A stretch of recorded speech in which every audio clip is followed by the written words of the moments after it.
part of me doesn't want to turn this music down. Is this free? Give them 10 more minutes. Get their wiggles out like a hyper dog.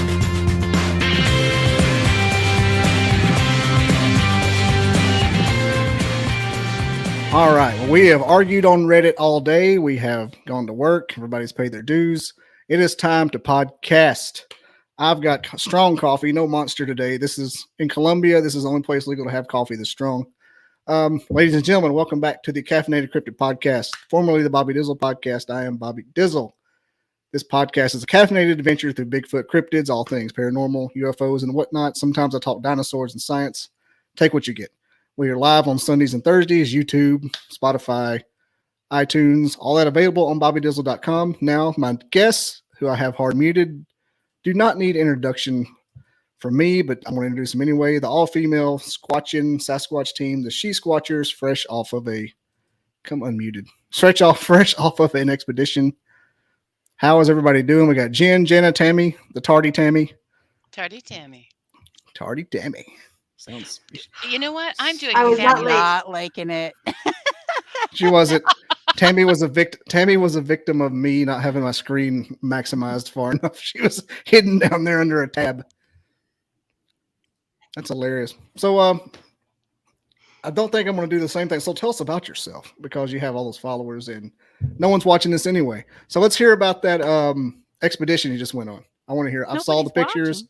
I saw you with Greg Yost and some other legends. You know, I have watchers. I'm just kidding. I'd like to be humble. You got to humble yourself to be exalted. Awesome. Well, hey, I'm Jen Cruz, team leader of the She Squatchers. This is my team, however they are. Jenna, move you around and Tammy. In rank. Tammy. Move you around in rank there. There we go. We started the She Squatchers in 2015 after getting the basically a challenge from Lauren Coleman. He thought that Women in the Woods would be the recipes for success for getting closer and interacting with Bigfoot. So he thought without men, dogs, or guns. So that's what we try to do on our own. But sometimes we work with others. And like we just did a collaboration on a filming expedition. So we were out in Kentucky for a little while looking for the Pope Lick monster. And then we went off to see Squatch Man, our friend Greg Yost, at his hot spot. And we went from there onto a couple more places, well, 3 more places, I think. And so we've just had a great time. But let me just say hi to my teammates, Jenna Grover. Hey. And Tammy Trickle. Hi, Tammy. Tammy? Hi, Tammy. Oh, Tammy. I think Miss Tammy. Sorry, I was on mute. Tammy's got a lag. Yes. Okay. That's hilarious. So you went and saw Greg Yost then, so that's cool. You got to see his forest people. Do. I hear his stuff is always pretty active. We had a great time there, and Jenna and I had been there before, but this was our first time not staying there all by ourselves. Because the first time that we went there, Greg met us out there, and he made us a fire and took us around and showed us all of his spots, and then he had to work in the morning, so he said goodnight and left, and it was just us two there all by ourselves. That was weird. You stirred him up and left? Yeah, he did. So this was our first time with him actually there all night, so that was pretty neat. And we had a really good time there. Really cool things happened, which we haven't been sharing pictures and video of online anywhere because it's going to be in a documentary. So we want everybody to watch it, but I think we can tell you a little bit about what happened, right? Can't we, Tammy? Tammy? Uh-oh. Tammy, I think she's all lagged out. Yeah, she's lagging. Look You're at this. on mute, girl. You're on mute. I'm just going to watch Tammy the whole night. I know, right? It's almost entertaining. That's funny. Huh? It's like she's watching from the Matrix. She is. I don't know what you did to her in that back room, Bobby, but... Whoa. My family could be watching. I don't know what happened back there, but she can't even see straight. Online back room, mom and dad. Backstage. I mean, backstage. He left her back there for I don't even know how long she was back there. Left the car off and the windows up. She didn't make it. Yeah. Hello, everybody in the chat. Yeah, we got a few. We got a one by Roger who's watching from the hospital who can't turn his headphones up. And we got a couple more. I've had a bunch of people pop in and out because we started like 2 minutes late. So we had like the initial little pop ins and they came out. Okay. They'll be back. I'm not worried about them. Right. They always watch. All right. Well, Tammy's left now. If I start dancing for no reason, just watch that back room for her. She's on ecstasy. No. Are you watching the back room for Tammy? Oh yeah, I've got it. It's maximized now, so I can see her when she comes in. Okay. Let me ask you this while we're waiting on Tammy. Do you guys? And I know I was on your show a couple weeks ago, and I can't remember if we asked it, and I think I might have. But are you flesh and blood Bigfoot activists? What's the word? Like promoters, or are you like flesh and blood plus paranormal? I call them camps. Like there's the flesh and blood camp. The camps. That's what it is. Good Lord, yeah. And then there's the everything else camp.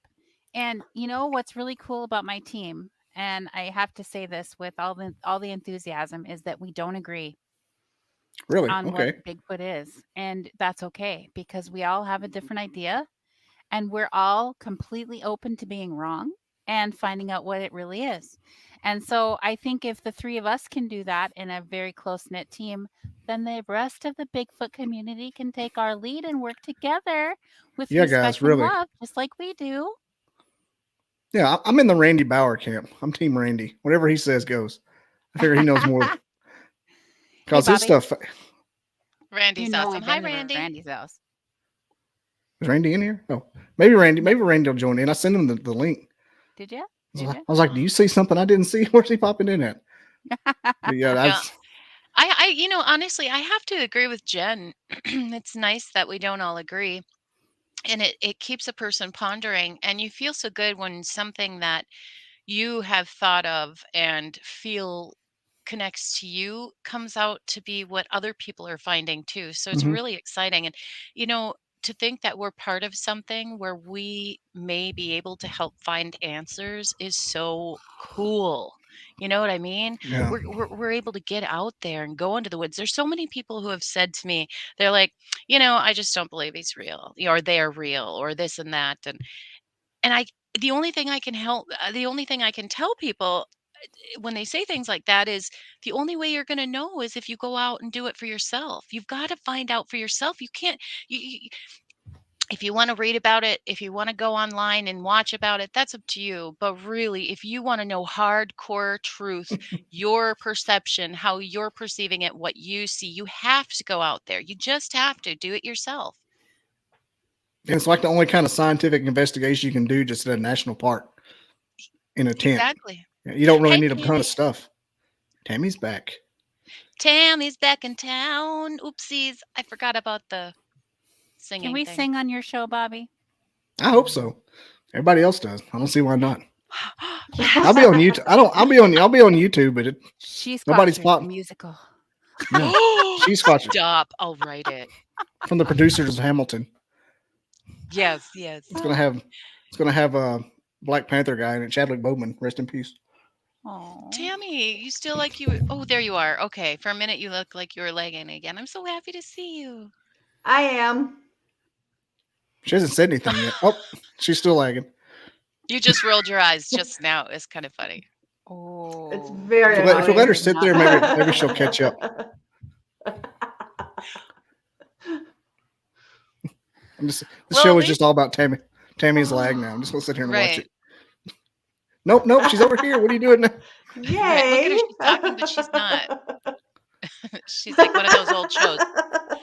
You are so silly. No, she's like a kung fu.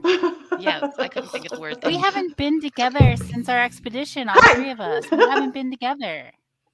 How long ago was that? Like 6 weeks? No. It's been a while. No. We got back. When did we get back, Jenna? When did we get back? No, I mean before you left for your expedition. How long? Oh, before we left. Yeah, it's been about 2.5, 3 weeks. I know you left right after I was on your show not too long ago. Tammy's clapping. You're so lagged, but it's so entertaining. I know. Oh my god, that was Tammy's scary. laughing, but she's not laughing. Oh, I love it. It's like no one's laughing, but it is. That's funny. So let's get to some radio talk, some questions. What do you guys want to know? What do you want to? Let's go to caller number 1. All right. I was going to tell you, I was meeting with. Have you ever met with like D.A. Roberts over at the Dogman Project? D.A. Ex Machina. They have a theory hypothesis that the wood knocks are from inside the head, and it's like a sonar thing, like an echolocation kind of deal. I think that's one of my favorite non-woo-woo Bigfoot things I've ever heard. So closer to like, well, no, because bats are sonar. Like an orca, like an orca. 1 month ago, you were on the show, Bobby. 1 month. There's Nikki. Nikki Colin? Yeah, Nikki Coleman. Hey, Nikki. Hey, Nikki. What's up, girl? Hey. I was just on her show Sunday night, I believe. Discussing the ins and outs of hoaxism. They were just like, you ever seen you ever seen Discovery Channel when they throw those big hunks of flesh to a bunch of sharks to get them come? Just they threw that Sasquatch Ontario mask to a bunch of Bigfoot researchers and just let them attack it. It was a feeding frenzy.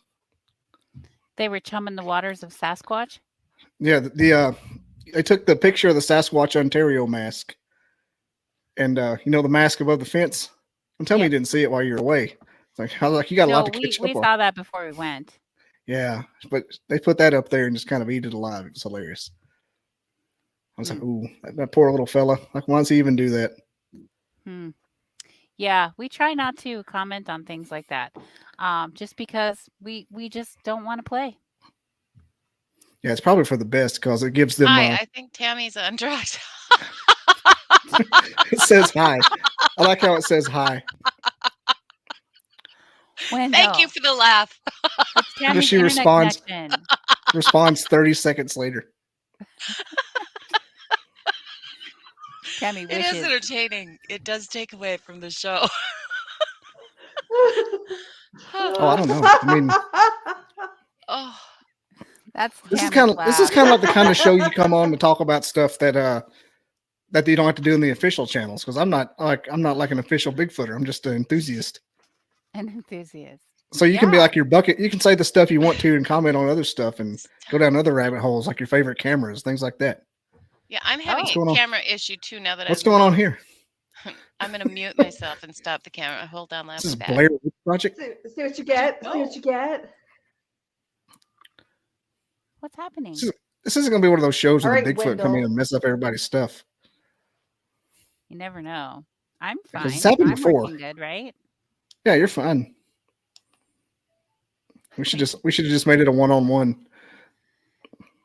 No, I love my girls. No, she's gone now. Oh, Wendell's back. Yeah, I was hoping I get more. I was hoping I get a lot of chat here. Okay. There she what is. are the questions? She made it.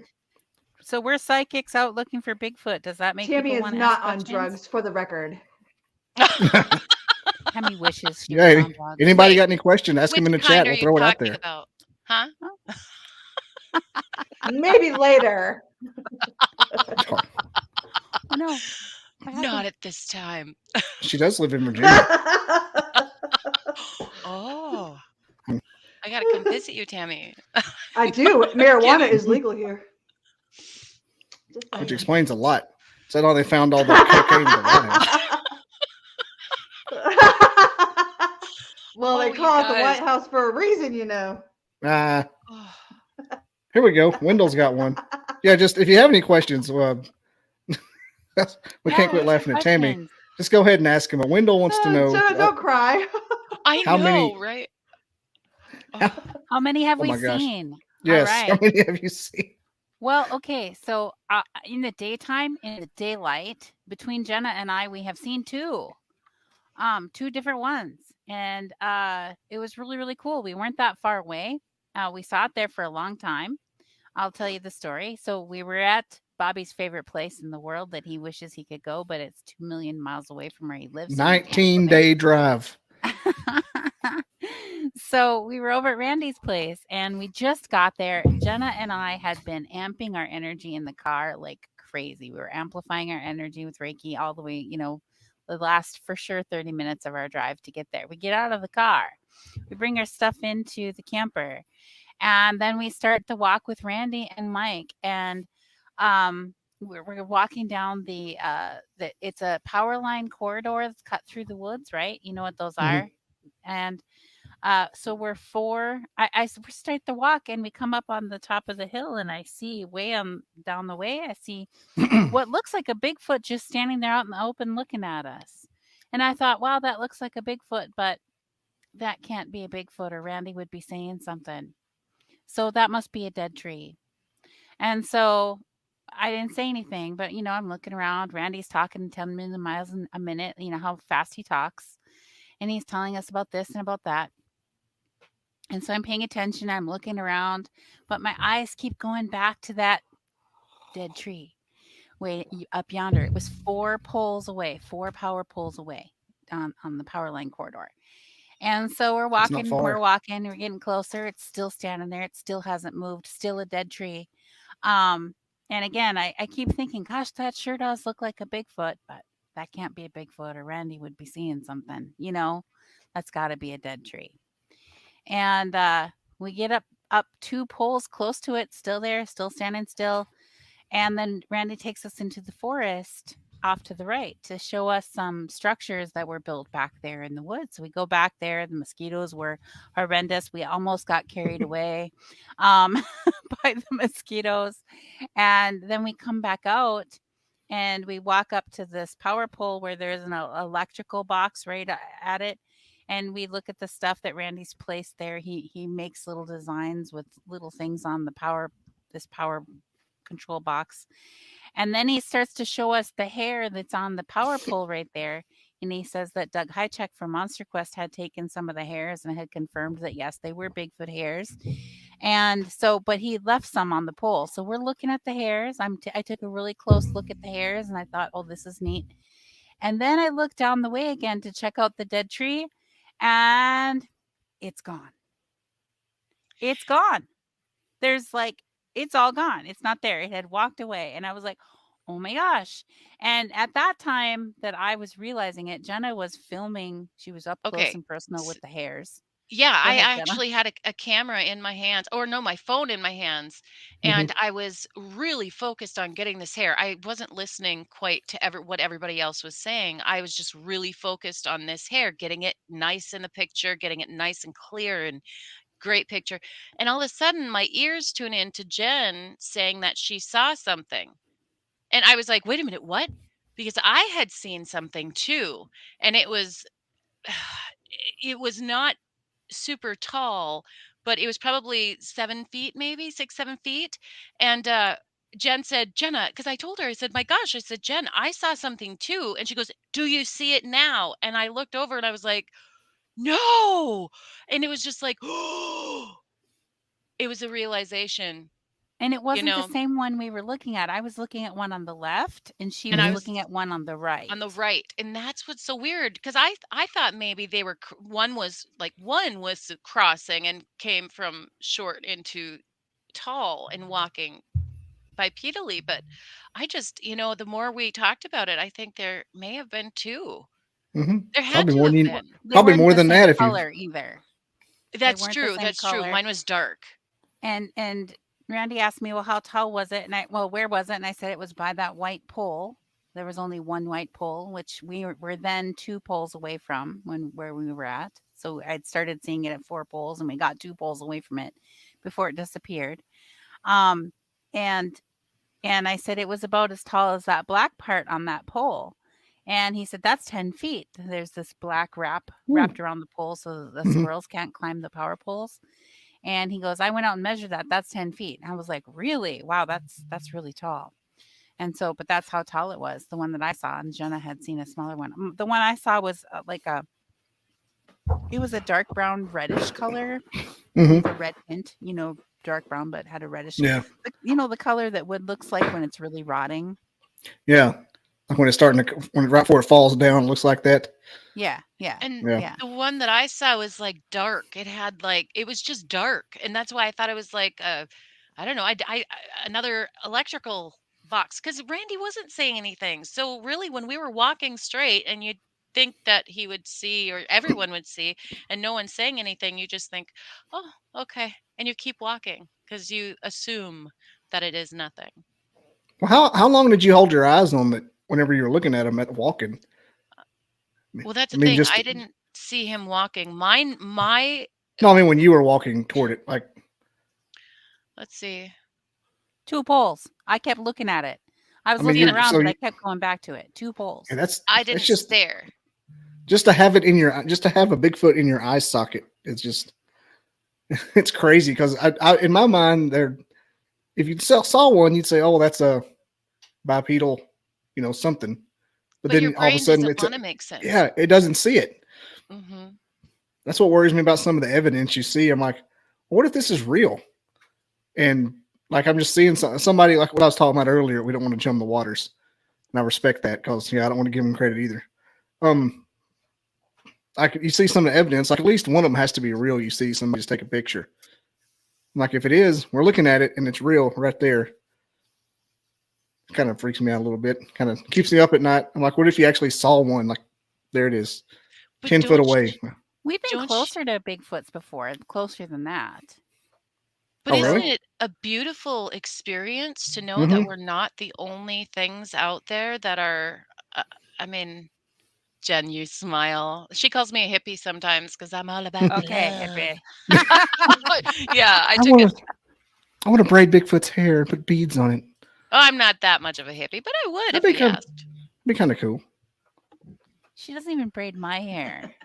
I know. I will one day. When you were close to him, was it at night when you were close to him? Yeah. Right during which? Oh, you mean that time? Yeah.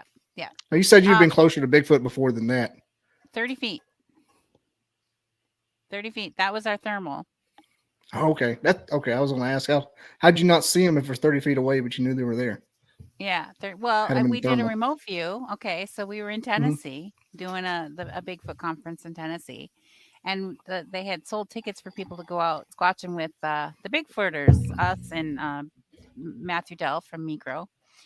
And Matthew we were going to his spot because it was his area. And I said, Mike, I said, Matthew, we really need the GPS coordinates so we can remote view the area. Just a second. Can you not do that right now, please? Thank you. So we asked for the GPS coordinates, and I don't think he really understood at that time that what we were doing or what would be about. So he didn't give them to me. And I ended up having like really bad bronchitis, and we didn't feel like I should be walking around hiking up a mountain that day because I could barely breathe. So the girls went, and I said, hey, send me the GPS coordinates when you get up there. So they did. And I was remote viewing from the hotel when they were up there. And so I'm marking all the spots where I'm seeing Bigfoots up there on the remote view. And so when they were done, we met for supper. And I said, all right, check out these spots. And they confirmed that they were seeing them there too. And so we decided that the 4 of us 3 and Matthew Delph, would go back up there at night.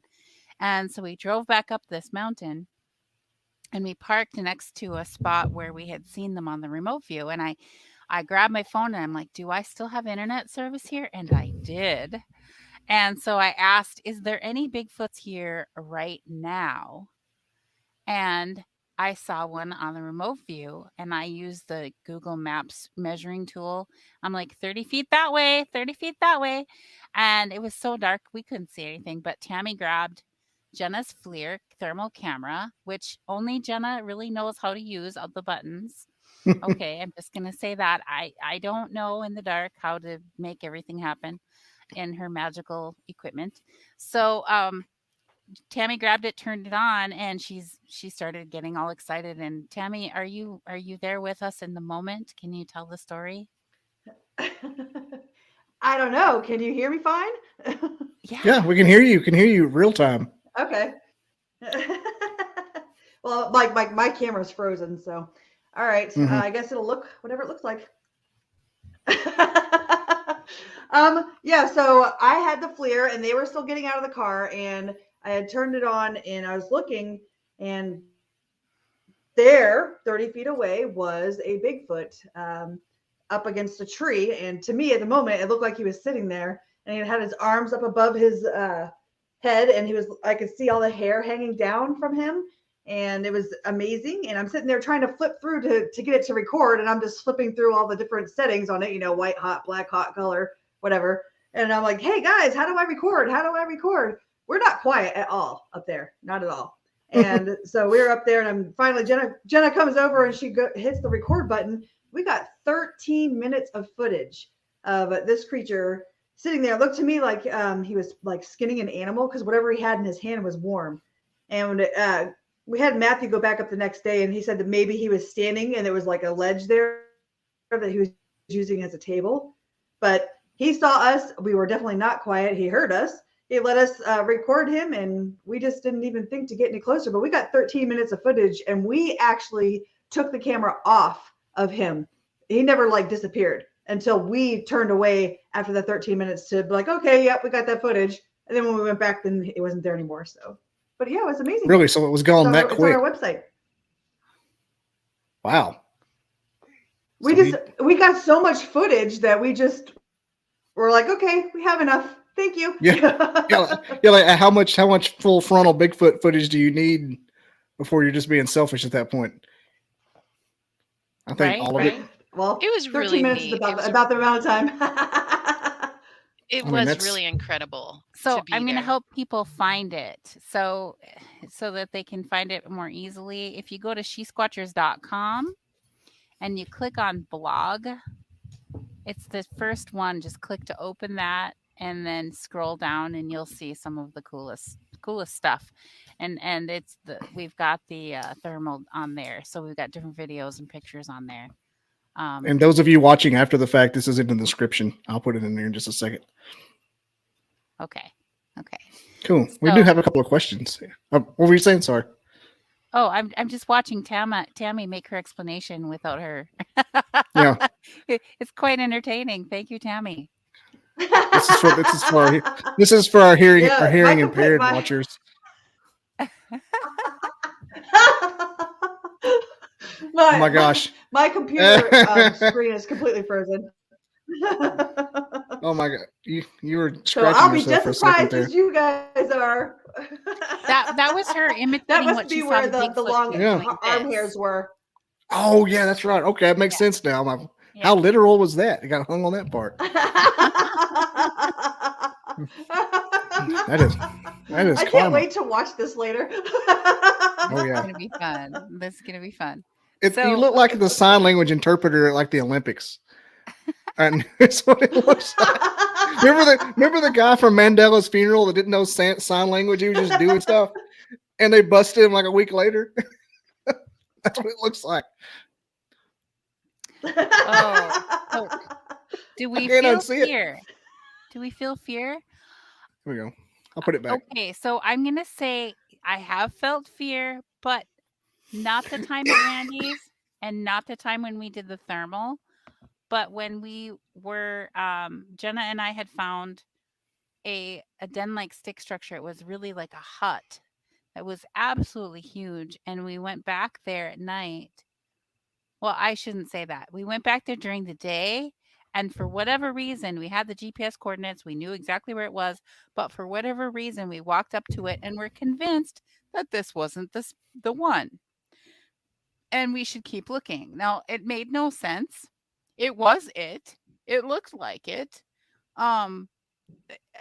Total confusion going on there. So for those in the paranormal weird camp of Bigfoot, that happened to us.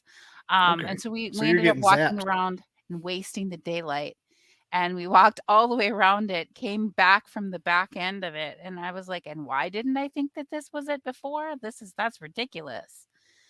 And then it was getting dark. So now we're there at dark. And all of our equipment went dead really, really fast. All of it. And that hadn't happened before. Like, I have this Buku flashlight that takes a 6-month charge, and it was dead. It went done. It was a crazy night, and in the end, we had somebody with us who walked back to the truck because all of their stuff was dead and it was cold. And so here's Jenna and I, and all we have left are the 2 headlamps that I had in my pack, and I pulled those out. And then I also had 13% charge left on my phone. And that was it. And everything else was dead. And so I'm trying to film stuff with my phone. And every time I turned off the light, and it was middle of October, so all the leaves are crunchy on the ground, so any little movement, you hear it. Everything was silent, and as soon as they turned off the light and it's dark, you hear all this movement coming towards us, and we're like, turn the light on.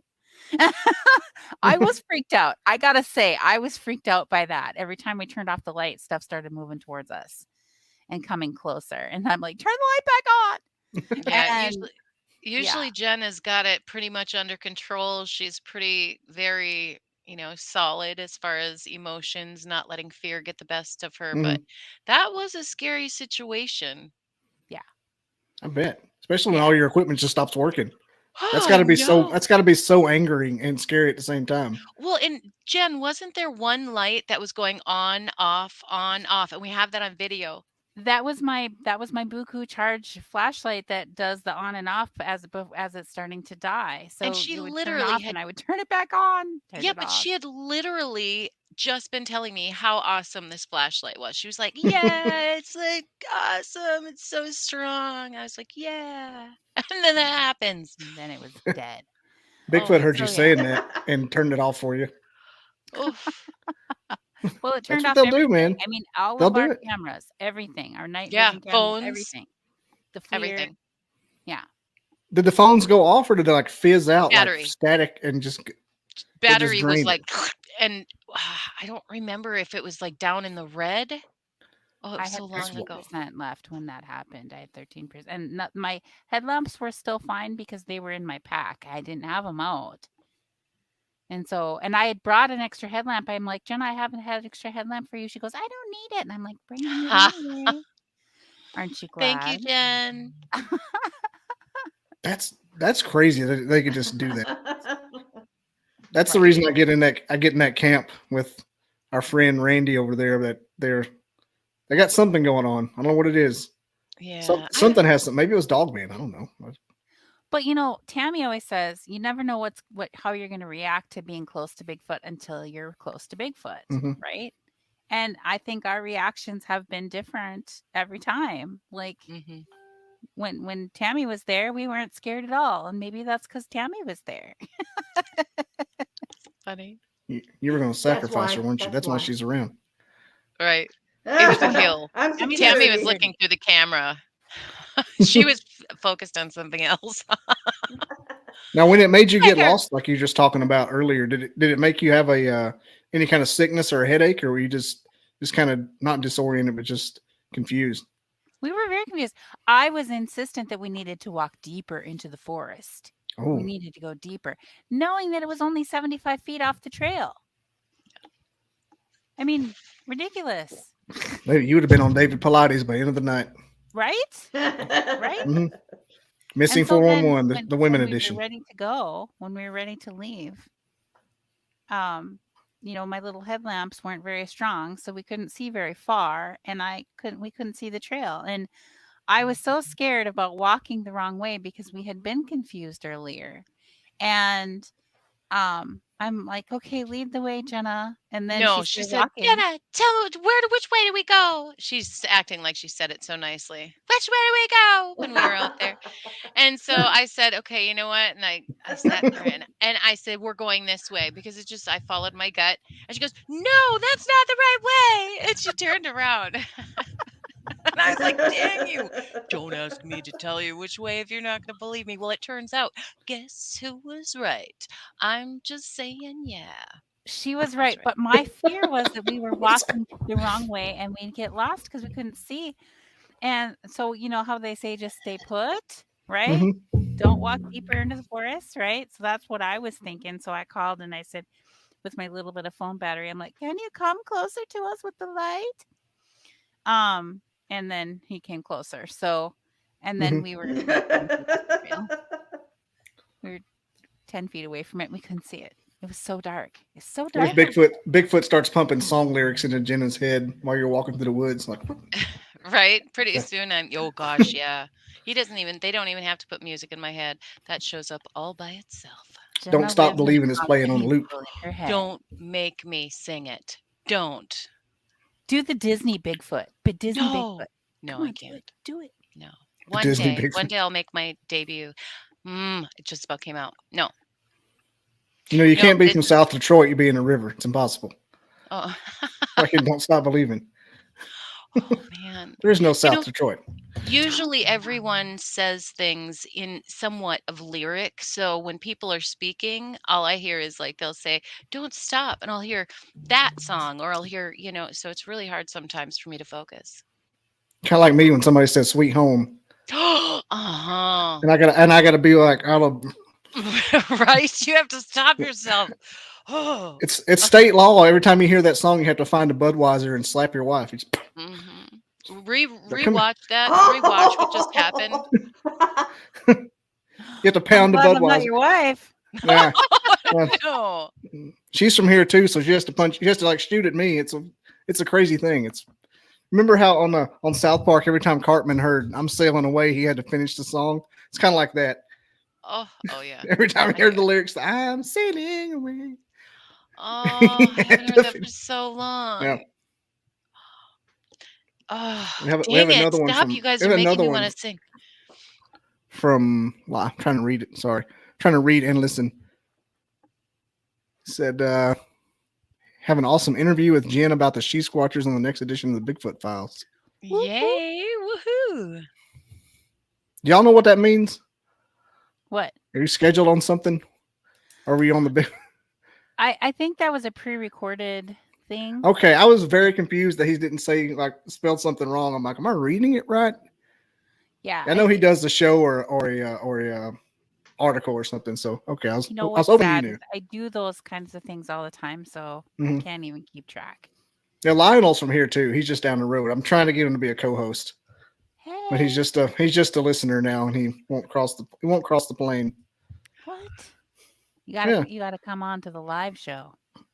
Yeah, he says he can't shoot the bull like I can. I mean, you just gotta kill yourself with caffeine, and you can't shut up, so it doesn't matter. Right? That's what I do. It's all about being yourself too. Yeah. When I first started doing the radio show with Jen, I was nervous every time. Mhm, And I at first. realized that if you're just yourself, you don't have to be nervous. You can just go on there and be you, and it'll be okay. And Mhm. then don't read the comments. That's another way.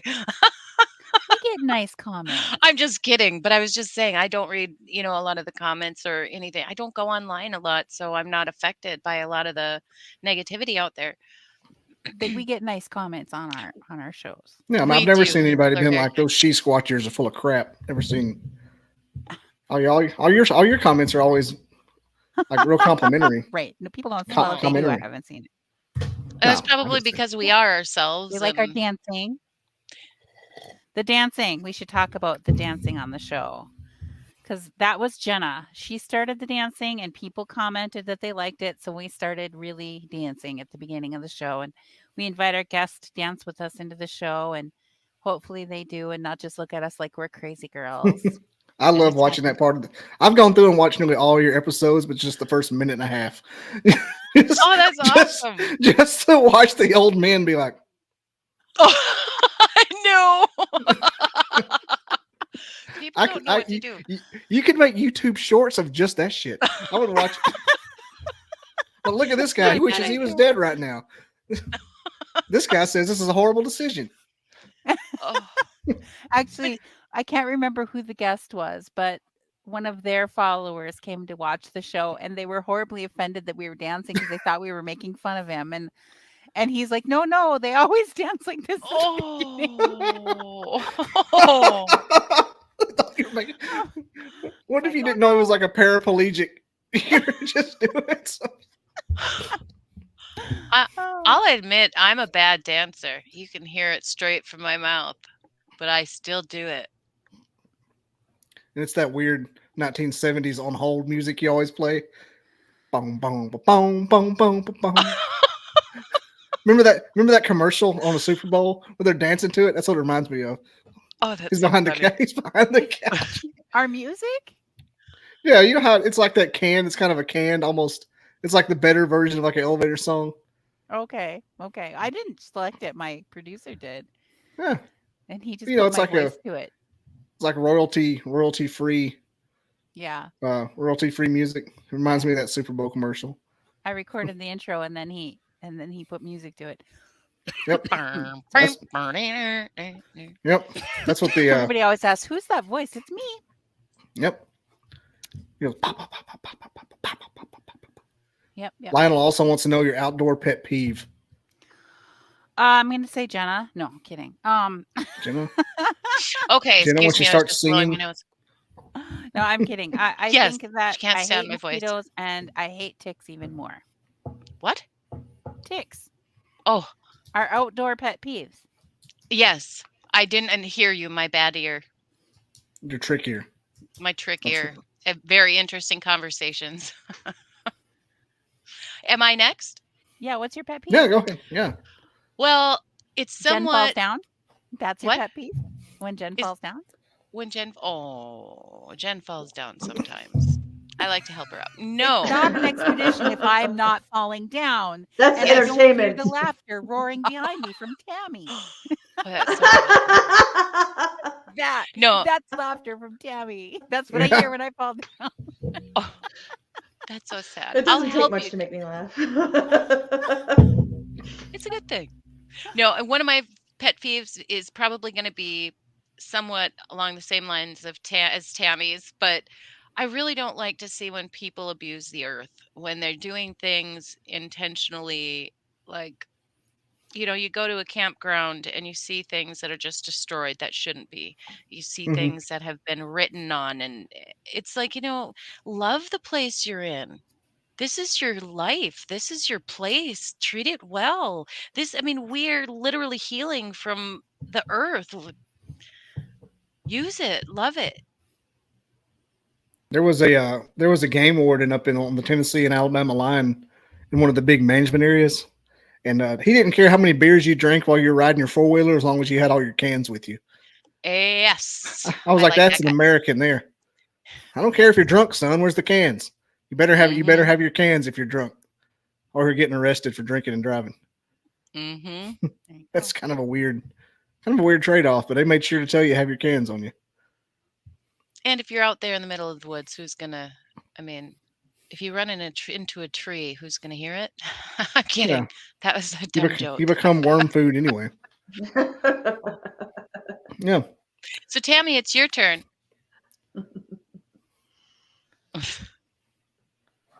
Tammy, what are your pet peeves in the forest? Tammy will be with us in a minute. I keep lagging so hard, I don't even know if it'll even make sense. My pet peeves outside. Yeah, humans, first of all, people leaving stuff in the fire pit rings. I cannot stand that. That is not a trash can. Please don't do that. Mm-hmm. Other than People throwing that, stuff in the fire. probably, I don't know, being abducted by aliens when you're sleeping. That has to happen often enough it happens often enough for it to be a pet peeve. This is bullshit. It's happening again. I gotta work tomorrow. Come on. Take a sample. Take it with you, Tammy. I know, right? Let's all three go. Wouldn't it be neat? Oh my God, Okay. that is a Saturday Night Live skit waiting to happen. Jenna. I'd go.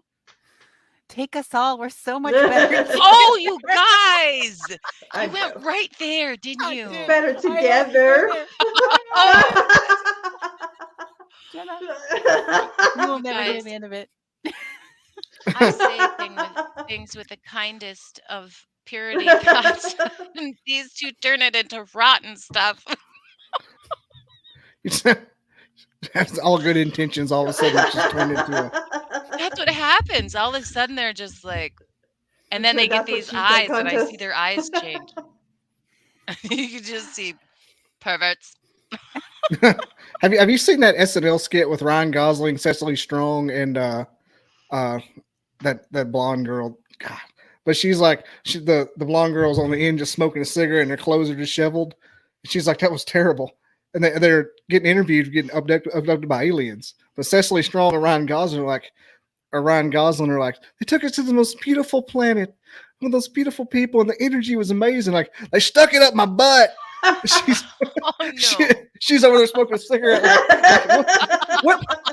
She's like, what ship were you on? I want to Like, they watch land- that. Like, they put me back in my bed. I didn't even know I was gone. And they dumped me in pine straw. I This is really the want to funniest see shit. this. The fact that it's Ryan Gosling makes it funny because he can't hold it together. He's dying the whole time too. Oh yeah, I And- know what I'm gonna That's do great. tonight. You have to find Yeah. that clip and send it to us, Bobby, please. Oh, I Will you? will. Oh yeah, it's Yay. it's good. All right. Kate McKinnon. Yeah, All right.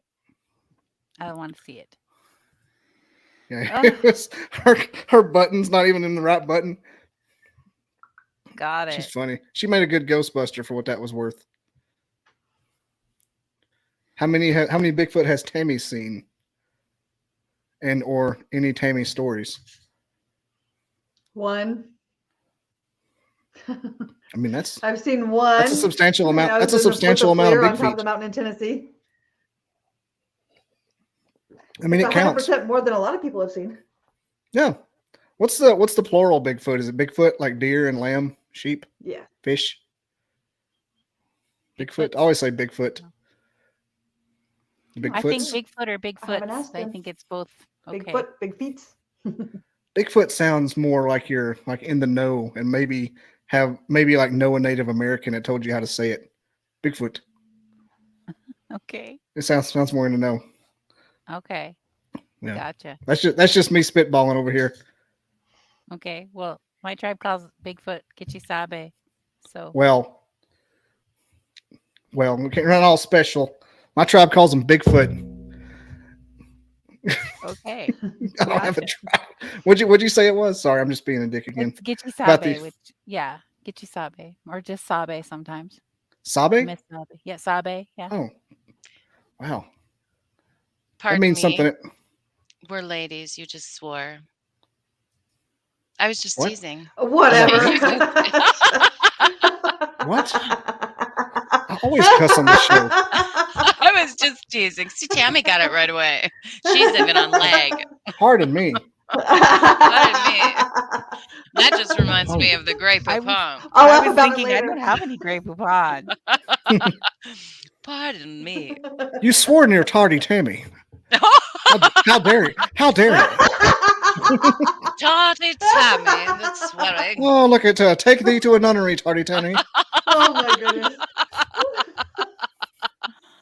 Filling up on Tammy, biscuits again. I love the new nickname. Filling up on biscuits again, Tardy Tammy, I see. You know, this Dang. is how our expeditions go. We laugh most of the time. There's no sneaking up on Bigfoot. We're like, No. they're Oh, I probably think I need coming my to own see show. what's going on. What's the party action going on over here? Bigfoot's peeling a squirrel like a banana. Like, what in the absolute hell is that coming All through? right. Somebody go invisible and go check that out. We need to get the heck out of here. Oh, that's hilarious. Oh, but we did. Okay, so on our expedition, it was the last night, and we were pretty much done with everything except photo shoots. And so we were doing photo shoots inside the woods outside of our camp. Well, we were in a rally camp, so it was like we could have like 75 people in our camp camping. So we had a really big space in our camp, but it was the middle of the week, so all the other rally camps were empty. So we had the whole place. It was just us, right? And so we're just inside the woods. We're doing photo shoots in the dark. And we were just getting done, and I start walking back to the RV, and I turn back and I look back again, and I saw something really tall, really dark, go really fast across the mowed lands behind a ways back off of behind the camper. I mean, we're talking, maybe at least 100 feet back. And I went really fast back into the woods. I'm like, girls, come on. There he is. Get him. Let's go. And so off we went. And nobody else even knew that what we were doing or that we had, well, they must have known we had left, but I don't think that they cared where we went, but they didn't know we were following something that we had seen. And so that was pretty Get him. to see something. And then Tammy, being the one that she is, she goes, I'll walk closer to it. I'm going to catch him. She did. And she did. And I stood back taking And I did. So I got to tell you, Jenna and Tammy have been in a whole I walked right up to where it competition. was. They're in a competition of who is the most fearless on the team. And I'm not the one. I'm not the most fearless. But they are in a competition to see who is the most fearless. And they both think it's them. The more she works on herself and is doing her kickboxing and all of that, I think she's winning. She could probably kick the living tar out of anybody coming up. Now I'm the wild card. Just be careful. Wiry. You don't know what she's capable of. Exactly. It's Tammy's those doing smiley jab ones cross, you gotta watch jab out cross for. teeps, jab cross Right? teep. We're only sweet until you tick us off. Then watch out. I have this weird bravery that comes on me when in the face of danger. When somebody is in danger that I care about, I go running towards it without any self-preservation thought whatsoever. I will throw myself in front of Jenna. And there's been times where we thought the gas station was being robbed and Jenna was in there, and I went, Jenna's in there. And I gotta go save her. What was I gonna do, really? Hindsight. What was I really gonna do? Really? Don't do it to step in front of Jenna. her? Yeah, Right. I probably would. But Sounds kind of like Simba. I laugh in the face of danger. right? I don't know what it is. It just comes over me. It happened one night at my office where I was in my office and it was at night, and I'm in a strip mall. Office is above a strip mall, and Mhm. people are in there. And at that time, our janitor was this older Black gentleman who was just fixing to retire. And I didn't even know his name, but he was a very nice man. And I heard him in the hallway yelling at somebody, what are you going to do? Rob me now? And I could hear there was several guys out there. And I don't know what I was thinking, but I ripped that door open and I was, what's going on out here? Do you need help? And all those guys stepped back because I come out there ready to fight, and I'm like, what was I going to really do? I don't know, but it just, an instinct, it just happened. And You didn't even at least grab an open stapler? Nope. Nunchuck it a little bit? Yeah. I after the fact, I go, what was I thinking? What was I really going to do about it? I have no idea. I don't So know. You got to do something. What happened? What did the guys do after this? Were they like, no, we're okay, man? Well, no. And then the guy goes, no, I was just teasing them, And I was like, oh, okay. Well, Good thing you checked. Then just Yeah. open fire through the door. right? I got you, Ricky. I don't have a gun. That was the DoorDash guys. Right, it was DoorDash. Yeah. That's yeah. funny. So I found a screen cap of that episode, by the way. So just to give you a preview. Perfect. Is that not hilarious? Yes. She's She like, is "What ship were fabulous. you? What ship were you on?" Wouldn't it be I'm pretty- fun? Ah, yeah, The that would be us. yeah. It was great. fact that it's Gosling too. He's just you can't see it here, but he can't breathe. He's laughing so hard. I'm still watching it tonight. Yeah. After our Send us show. the link to watch it. I want to see it. I'll send it. I'll All right. send it. Don't you All right. worry. I'm waiting for it. I'm ready for I will it. send it. Thank I you. have a question because I have another question for you, paranormal related, because I know you're psychic medium and you're into the you do the Reiki, which is I'm very interested in. But have you ever had any paranormal experiences other than the or what kind of paranormal experiences have you had, and what are the most notable?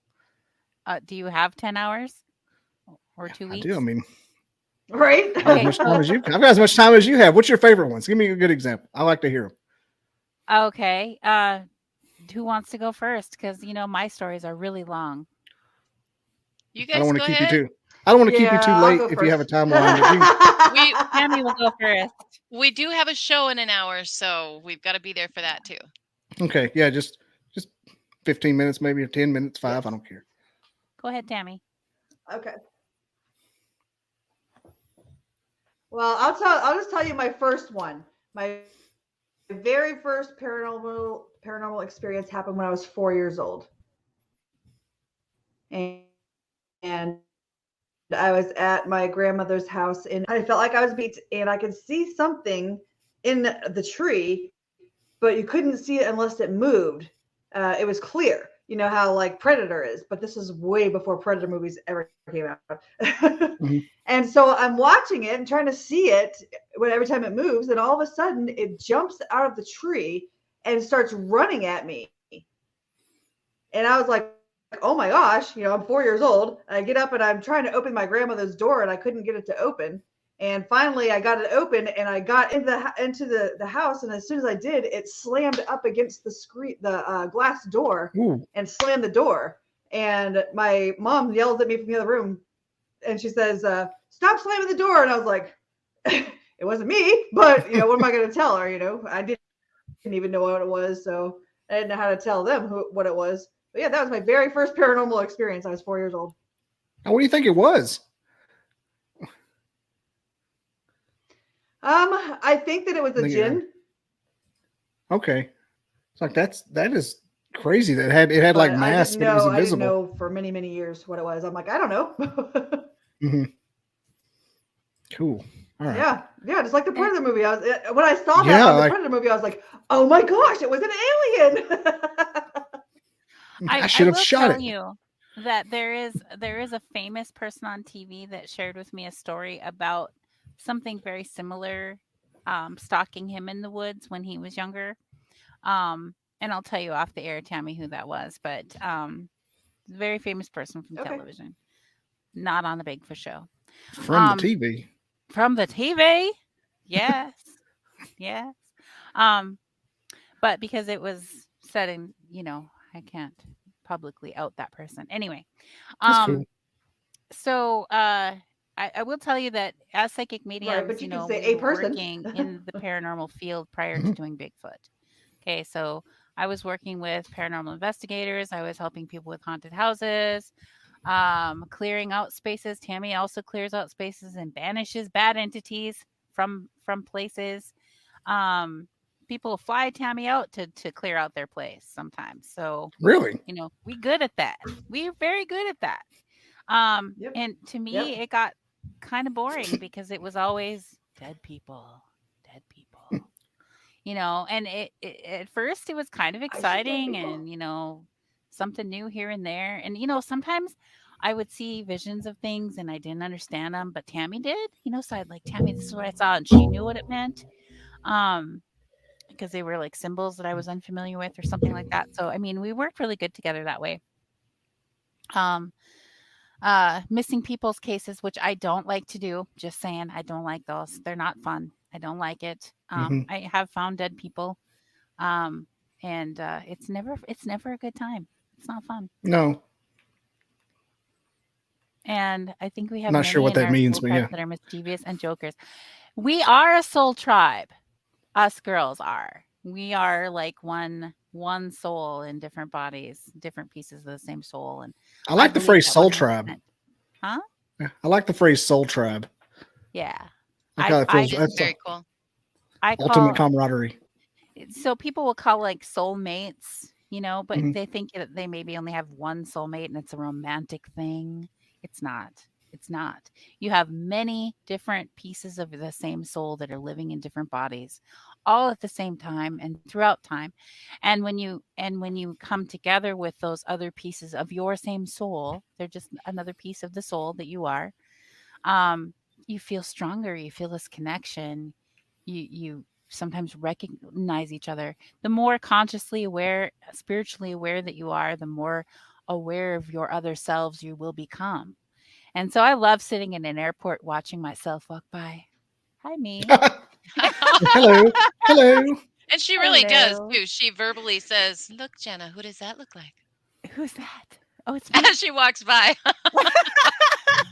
Is there like a common feature trait that they have if they're part of your? They're all just gorgeous. No. Oh,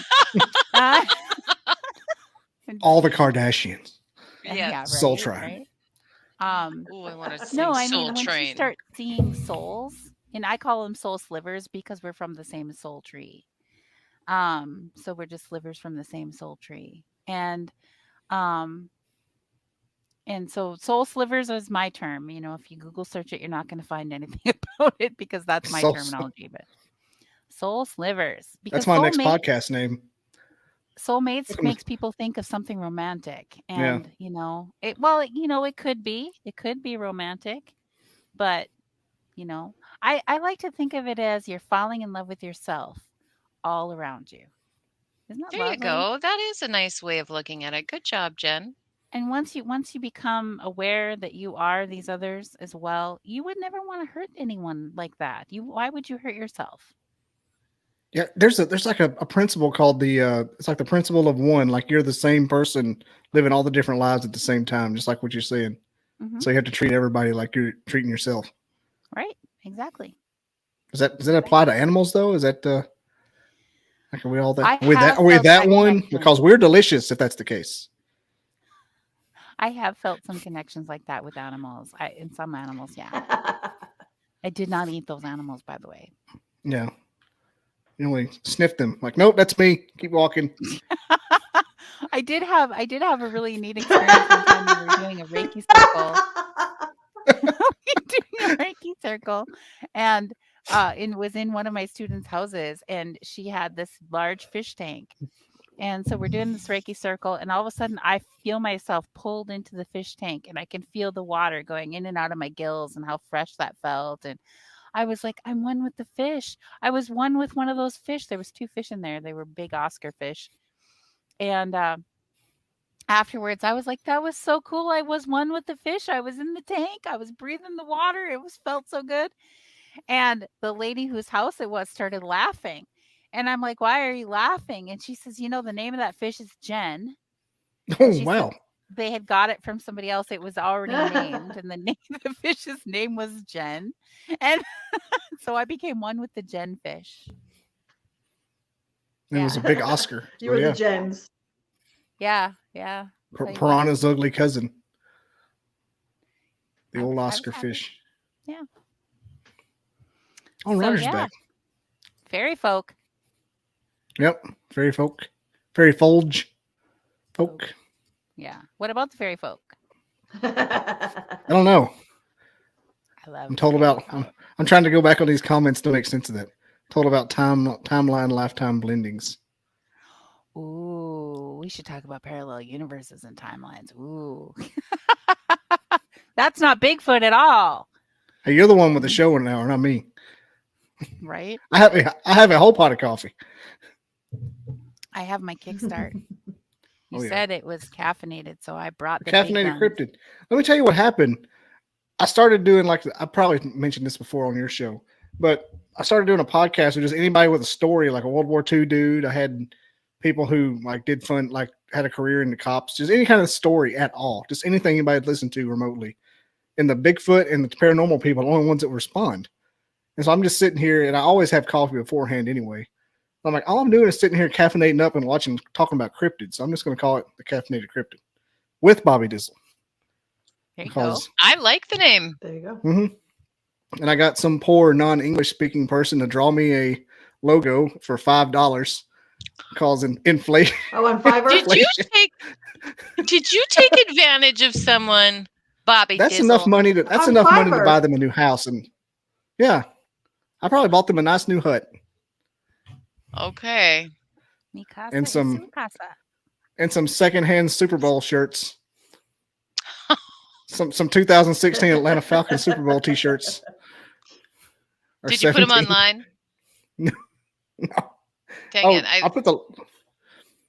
I was making a joke that they always get the secondhand or the losing team's T-shirts over the. That's so sad. That's what I said. I probably bought them some 2017 Atlanta Falcons Super Bowl T-shirts. 60. Oh, what the hell? See a lot of old times in the woods. I had something else to ask you, but I forgot, so it's okay. I mean, I'm pretty sure it's not the last you'll see of us. See of me. Are you stalking us now, Bobby Dizzle? No, but you're a fun guest, so I will pester every few months. I'll rear my ugly head. Okay. Be like an old school. Hello, nurse. I love it. Yep. Love it. I like all the fun ones. God, what was I going to ask? I had a good one. It's not even. It doesn't matter. We'll go ahead and. I sent you all that. I sent you all that clip, by the way. Oh, thank you. Yeah, I got it. Yeah. Are you Yeah, watching? you're gonna laugh really, really hard because it is. Kate McKinnon really shows out. What ship were you on? All right. Oh. Yeah, we'll go. We can go ahead and wrap up so you can get ready for your show. It's been an amazing hour and 10 minutes. For Tammy, it's been about an hour and 5. That's so sad. She's doing the show I from can't Mountain wait to Time. watch my funny facial expressions later. Actually, some of them really lined up pretty well, Tammy, where like someone will say something and then you go like, yay, and you'll clap your hands. I have low key been looking for a piece of tape. I'm like, where's a piece of tape or posted to put over your face because it's distracting me so bad. Right? You want to watch You're it. talking, but all of a sudden you're doing like this. My face is distracting. You're having just the fact that you're having like a whole ass conversation, but you're not moving a muscle. Right? It's like this. The ventriloquist, Olympic level ventriloquism is what you were doing. Yeah. Amazing. I want to do like this. Like, when Tammy talks, I'm, what are you doing? I can't look at her because I can't. It's like whenever somebody does the. It's still happening. She's still laughing. It's like when somebody does that medium thing where they talk in the ghost voice. Yeah. You just do this. Oh, Yeah. Tammy, you should tell them about that What? app that we tried out at Squatchman's place. Tell them about that app. Oh, The app. it's the Necrophonic app. Necrophonic. What do you want me to say? And it was like it's a Necrophonic app. Is it the one that plays the one-time words? fee, $9.99. Yep. What's the one? It, No, there was like 8 of us out there, and it named us all. Really? Yeah. Yeah, I did. That would be time to go back in the tent. Zip it up. It didn't say Bobby. You weren't there, Bobby. But That's too bad. But it did say it didn't say any wrong names either. It said all the It right. didn't say names. Greg. I think it said, "Where's Bobby? We want Bobby. Bring me the dizzle. Bring me the bee dizzle. Let me tell you, I've had this. Give me the bee dizzle." Like I always think like self. I don't know why, but I'll daydream just randomly. I'll do stuff. Shower thoughts, and I think like, what if shower thoughts when your brain just fires? Just you think of like $1 million ideas and you forget them. Necrophonic. Okay. And I have like, what if we intercepted Not like shower what if? beer. Yeah, it's close. Or a shower orange. Like what if like my podcast gets out like one random thing and aliens intercept the transmission and what they do is like one of my shows. Like just the lamest one I did. Like one of my first ones. I'm, hello everybody, welcome to the podcast. and where I have like long pauses hoping they'll talk. And like they come back and like the Pentagon's like on the horn, everybody's scrambling the jets and the F-16 are flying and the head of the alien pops up. It's like, bring us the one you call Dizzle. and they come get me and I'm like, what? They yank me out of bed. I'm in a Jeep. still wearing like my pajamas, like the guy from Christmas Vacation when Cousin Eddie comes and yanks him out of his house. I'm like, what is this about? And I have to be like the ambassador to the aliens planet. Oh, that it's reminding me of that movie. What is it? Where they have the dumbest man alive become the president? Not saying you're the Idiocracy? dumbest man alive. Yes, I love that movie, Idiocracy. It's kind of. Why don't you use water? What, like from the toilet? Right. You have to water the plants, like water from the toilet. Bronto has what plants need. It has electrolytes. Oh, Lordy. Has Yeah. Booker T. I love that movie. I wish it was fiction. I remember back when it wasn't real. Right? It's becoming more and more. Have you ever walked into Costco and not said, I love you? Welcome to No. Costco. I love I've you. never said I love you to Costco. That's from Idiocracy. Like, Which part? At the beginning, when they go to Costco, and the Oh. Costco is a major city instead of a store. That's They walk right. in and there's like skyscrapers of Costco. And it's such a dumbed down time that I love you just means like, what's up? It's like, welcome to Costco. I I love have you. to, Welcome it to- takes me some time to get into the movie, so I'll have to watch the beginning again. And actually, I'm going to watch the whole thing. I'll be so busy tonight. Yep. You have to watch that Cecily Strong bit too. Yes. What? Yeah. Busy. Oh yeah. Speaking of busy, I'll let you girls go. Thanks for being on the show. It's been a fun time. And again, watching Tammy catch up every few seconds has been way more distracting than it should have been. And I don't know if the show would have been better or worse if that hadn't happened. So I'm just going to let the universe play out as it may and hope it's a good thing and not put resistance against it. It's supposed to happen. It's supposed to. Hey, Bobby. I will Hey. laugh Going at to Randy's myself next later. What? Randy's. It's going to be 10 degrees up there in August. In Um, August, hot it's in really August. warm in August. It doesn't The seem glaciers are getting moving in cold. already. Right? We have to bring our ice picks. Yeah. Dang it. It's going to be like cliffhanger. I don't think we'd get It Tammy does there get down if to it was like cold. 60s at night. Yeah. I've never heard of that's such. something. Already 50 something at night. Sorcery.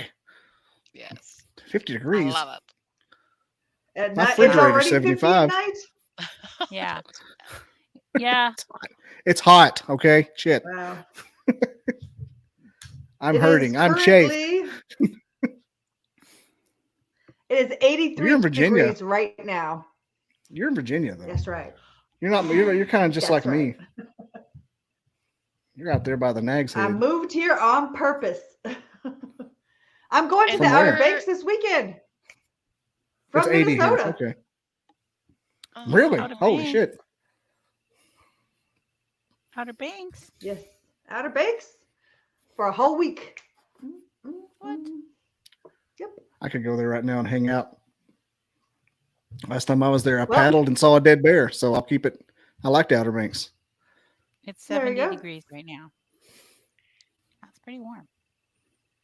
Pretty. Okay. Low of 50. Now you're just insulting people. I just want to go back to Texas. 70 degrees. Oh, it's hot. 70. 70 is my comfort zone. We call 70 in Alabama. Merry Christmas. Oh to open no! I Time to get open it. your presents. It's 70. No. Hope everybody got the winter coats out. It's 68. That's so bad. But you know what? You're right. And I'm sorry, but there's different colds. Yeah. There's a Minnesota sorry. cold. No. She goes Yes. she leaves Fargo, North Dakota, and she goes to Texas. And she's like, I'm so cold. I'm like, have you forgotten who you are? Yes. I'm now a Texan. Well, I've been going to Texas for since I was like 3-4 years old. So I acclimate quickly. And now I just don't want to acclimate back to North Dakota and Minnesota. You have to tell the kids to spray with your peppermint scented deep woods off for I Christmas never morning. want to Right. be acclimated to Minnesota. I know, right? It's just cold. One of my dreams is to go I never want to grizzly go back. bear hunting I in never want Alaska. to have to spend a whole winter there. No. What'd you say, Bobby? I said one of my non-career goals is to go grizzly bear hunting in Alaska, and so it's one of. I think it'd be kind of cold because I deer hunt here and it gets down to like 10 degrees at the coldest, but I can't imagine Alaska cold.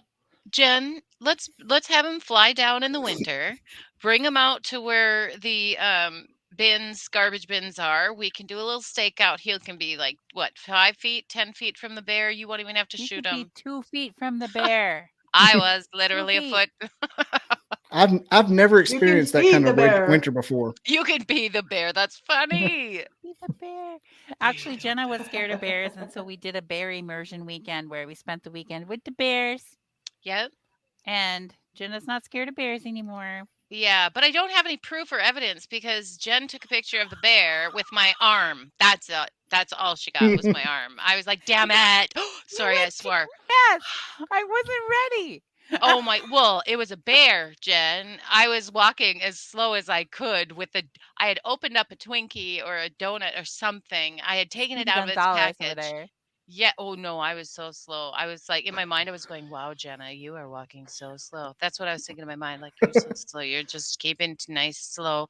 And yeah, I don't know. I guess Jen thinks it was pretty fast, but I literally went to go drop like the Twinkie in the garbage thing. And all of a sudden, as I'm dropping it in, a huge bear pops out of the garbage bin. And I'm like, and I quick turn around and I'm like, not so slow anymore on the way back. And I was so excited. I thought, finally, I've got something amazing to show people. Yeah, I watched it. The minute I got in there, I was like, Jen, turn it on. Oh, we got to take Jason there. Yes, Next we will. Month, let's get Jason there. But needless to say, all she got was my arm. I was so disappointed. We're going to try this again next month, Jenna. And we'll do it with Jason's camera. Let's make Jason do it. Yeah. Yeah. Heck we'll yeah. get Twinkies. Jason won't be scared. He's an extreme animal photographer. Yeah, but if you can't see the bear and it pops out of a thing and yeah. His facial what if he did do it epic. Yes, they would. What if he did do a show from inside Randy's house with Randy? Like Randy we all doesn't did have like very good internet. Oh my gosh. There's no internet outside. None. He's got inside's pretty good. When you can go in the house. In the house? I never went in the house. But when we were in the camper, if I sat at the table, I could connect to Randy's internet. Yeah, he said you were doing. House. But if I walked like 1 foot, I didn't have internet anymore. Yeah. I didn't imagine it was the most technical advanced place on the planet. But sure is beautiful. No cell service at all. Yeah, no cell service. It was awful. We had to walk up the hill to get that. And you kept getting attacked by cryptids left and right. Which is not horrible. Yes. I want to see more. You know, from the little time we spent there, I want to see more. It's so exciting. And you know, I went out with Randy out in the middle of the woods, and it was just him and I, and it was a pretty good hike. And we were looking around, and every time I looked up, it seemed like I was seeing symbols, like not only the X's, I was seeing things that I was pointing out to Randy that he had never even seen before, which I was surprised because he goes out there like every day. And I mean, every time you looked up, and this was vast. It was beautiful. There's so much to see there. I can't wait. Booking flights right now. Wouldn't that be awesome? I'll see you there. I'll meet you at Randy's house with the Australian accent for some reason. Hello. Yeah. Why are you talking like that? Because I can. Well, I'm on another country. I don't know where I'm at. It's cold. Right. It's 43 in August. It's 43 in August. People are crazy. No wonder you're so passive aggressive.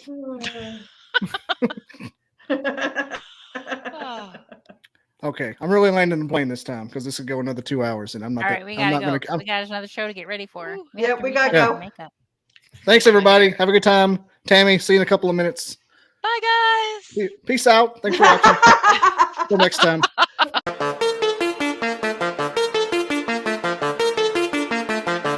Here we go.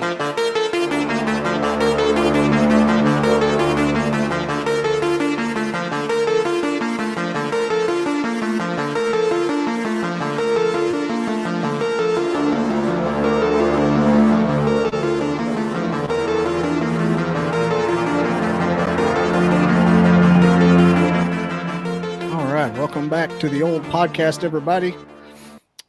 It will soon be the well, that was quick. It'll soon be the podcast formerly known as the Bobby Dizzle Podcast, which will be called the Caffeinated Cryptid Podcast with Bobby Dizzle. And I think my logos are done, and I just paid for them today, and I'm very happy with them. They're going to look really good. Matter of fact, I'll do a preview right now since we're a smidge early, and I have time to do such a thing, and it's my show. So check this out. I'm really proud of this. Andrew's seen it. I'm like a kid with a new baby. I'm loving this. This is one of my logos. I'm loving it. That's cute. Yeah, it just screams, sponsor me and put me on a t-shirt, please. Yep. You got to get hold of that Sasquatch Coffee Company. Oh yeah. Yeah. And then the Black Rifle has their Tacti-Squatch. Yep. Oh, my husband loves it. Oh, that's one of the best ones I've got. Yeah. He drinks it all the time. Anyway, regardless of how you're listening or watching, please subscribe, please share. One thing that won't change is I'll always be available on BobbyDizzle.com. Yeah. It's always going to be there. Even if I have another domain, it's always going to lead back to there because I'm going to have more podcasts about comedy and great outdoors and probably start doing food again because that's one thing I can't quit talking about. But anyway, BobbyDizzle.com, like and share, yada, yada, yada. You know the drill. We got Robin McCray here tonight. She is a world-renowned Sasquatch experiencer and very highly recommended. 2 out of every 3 people I talk to say, "Have you got Robin McCray?" I'm like, "No, but she's coming." Well, here she is. That's so sweet. Oh my gosh. You got some fans out there. Yeah, and I just it amazes me. People are so kind. Like I know we have, some of the researchers that can be a little bit, not as nice, but I'm really blessed. People are so good to me and so kind to me. And I appreciate it so much. Oh yeah. Anyone that gets cocky about how somebody sees anything in this field has problems themselves. Oh yeah. Like you're dealing with something that for all intents and purposes has no evidence, and it's dealing with stuff that people have seen and spreads around. And I'm thinking, why you can't call yourself an expert? I mean, calm down. To begin with, I say this on every single show I'm on, so people are probably sick of hearing it. If somebody tells you they're an expert, turn around and run. I love it. You're not the first person that says that. Yeah. In my opinion, for whatever it's worth, there are none because they're not going to tell us everything about themselves. They tell us a lot, but they're not going to tell us everything about themselves. It's not like there's a textbook you can study on this stuff. It's all a learning curve.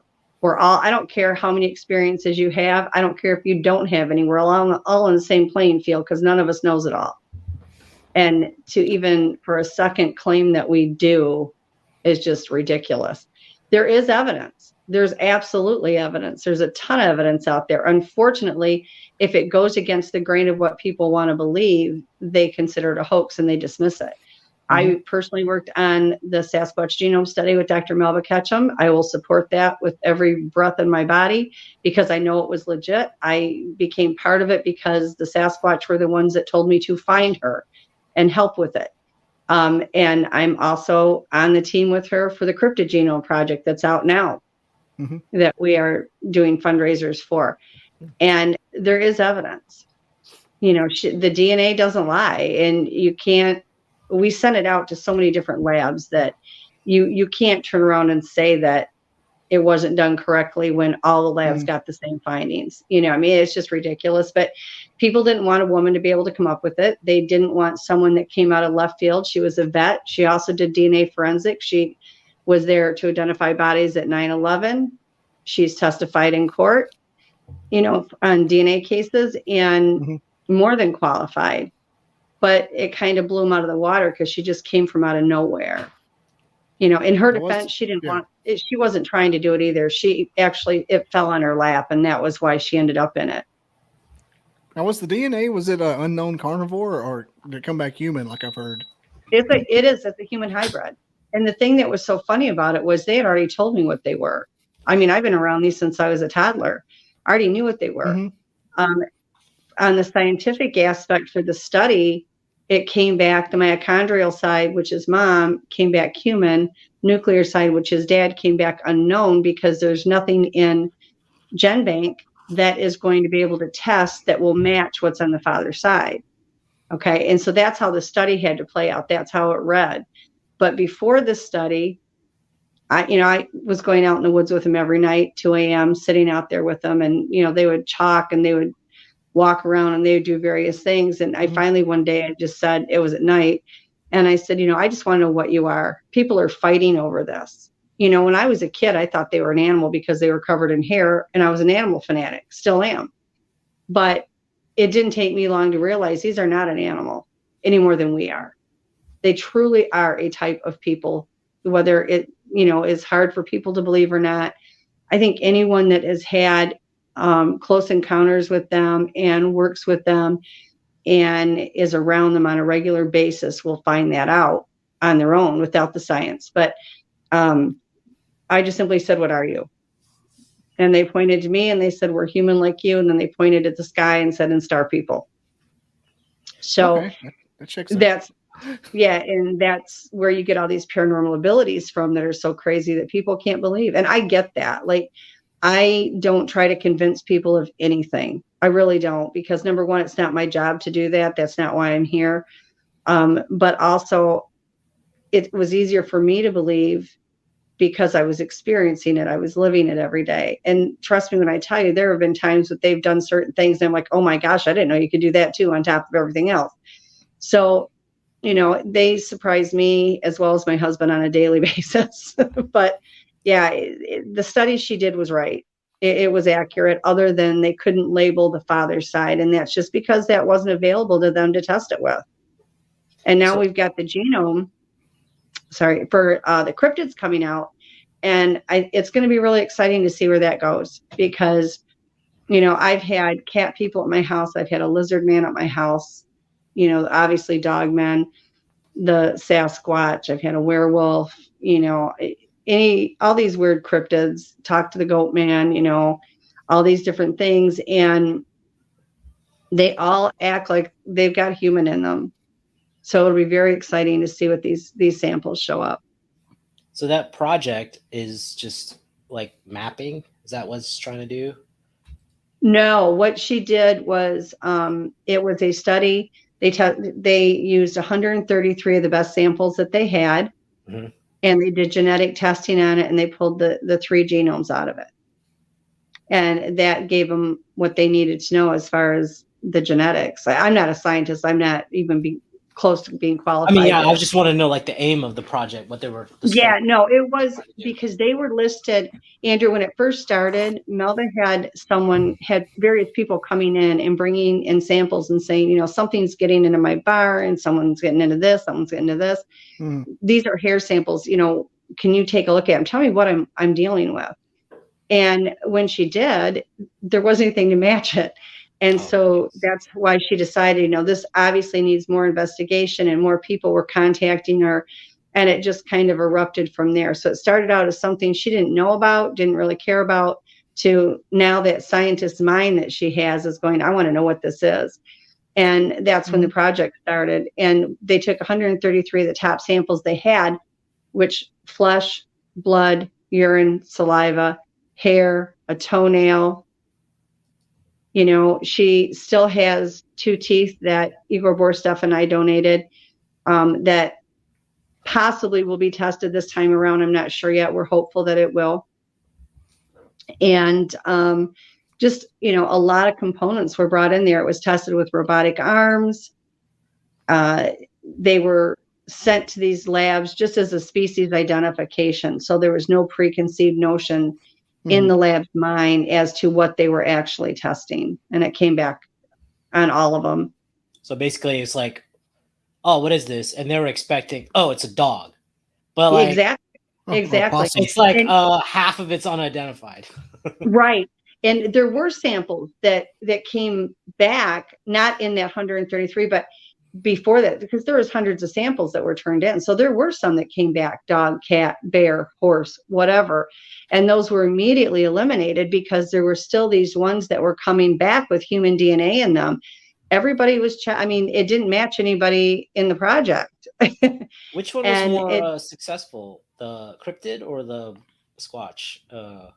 Well, the cryptid one, we're just starting right now. Oh, okay. So we've got the preliminary preliminary dogman samples. They're done. And I believe she's starting to work on further progress on that. And she is going through and, just getting things ready for it. It's in the beginning stages of that. The Sasquatch one we did complete. Unfortunately, not all of the information was brought out to the public because the hate was so severe. She basically threw up her hands and said, at this point, they don't want the truth.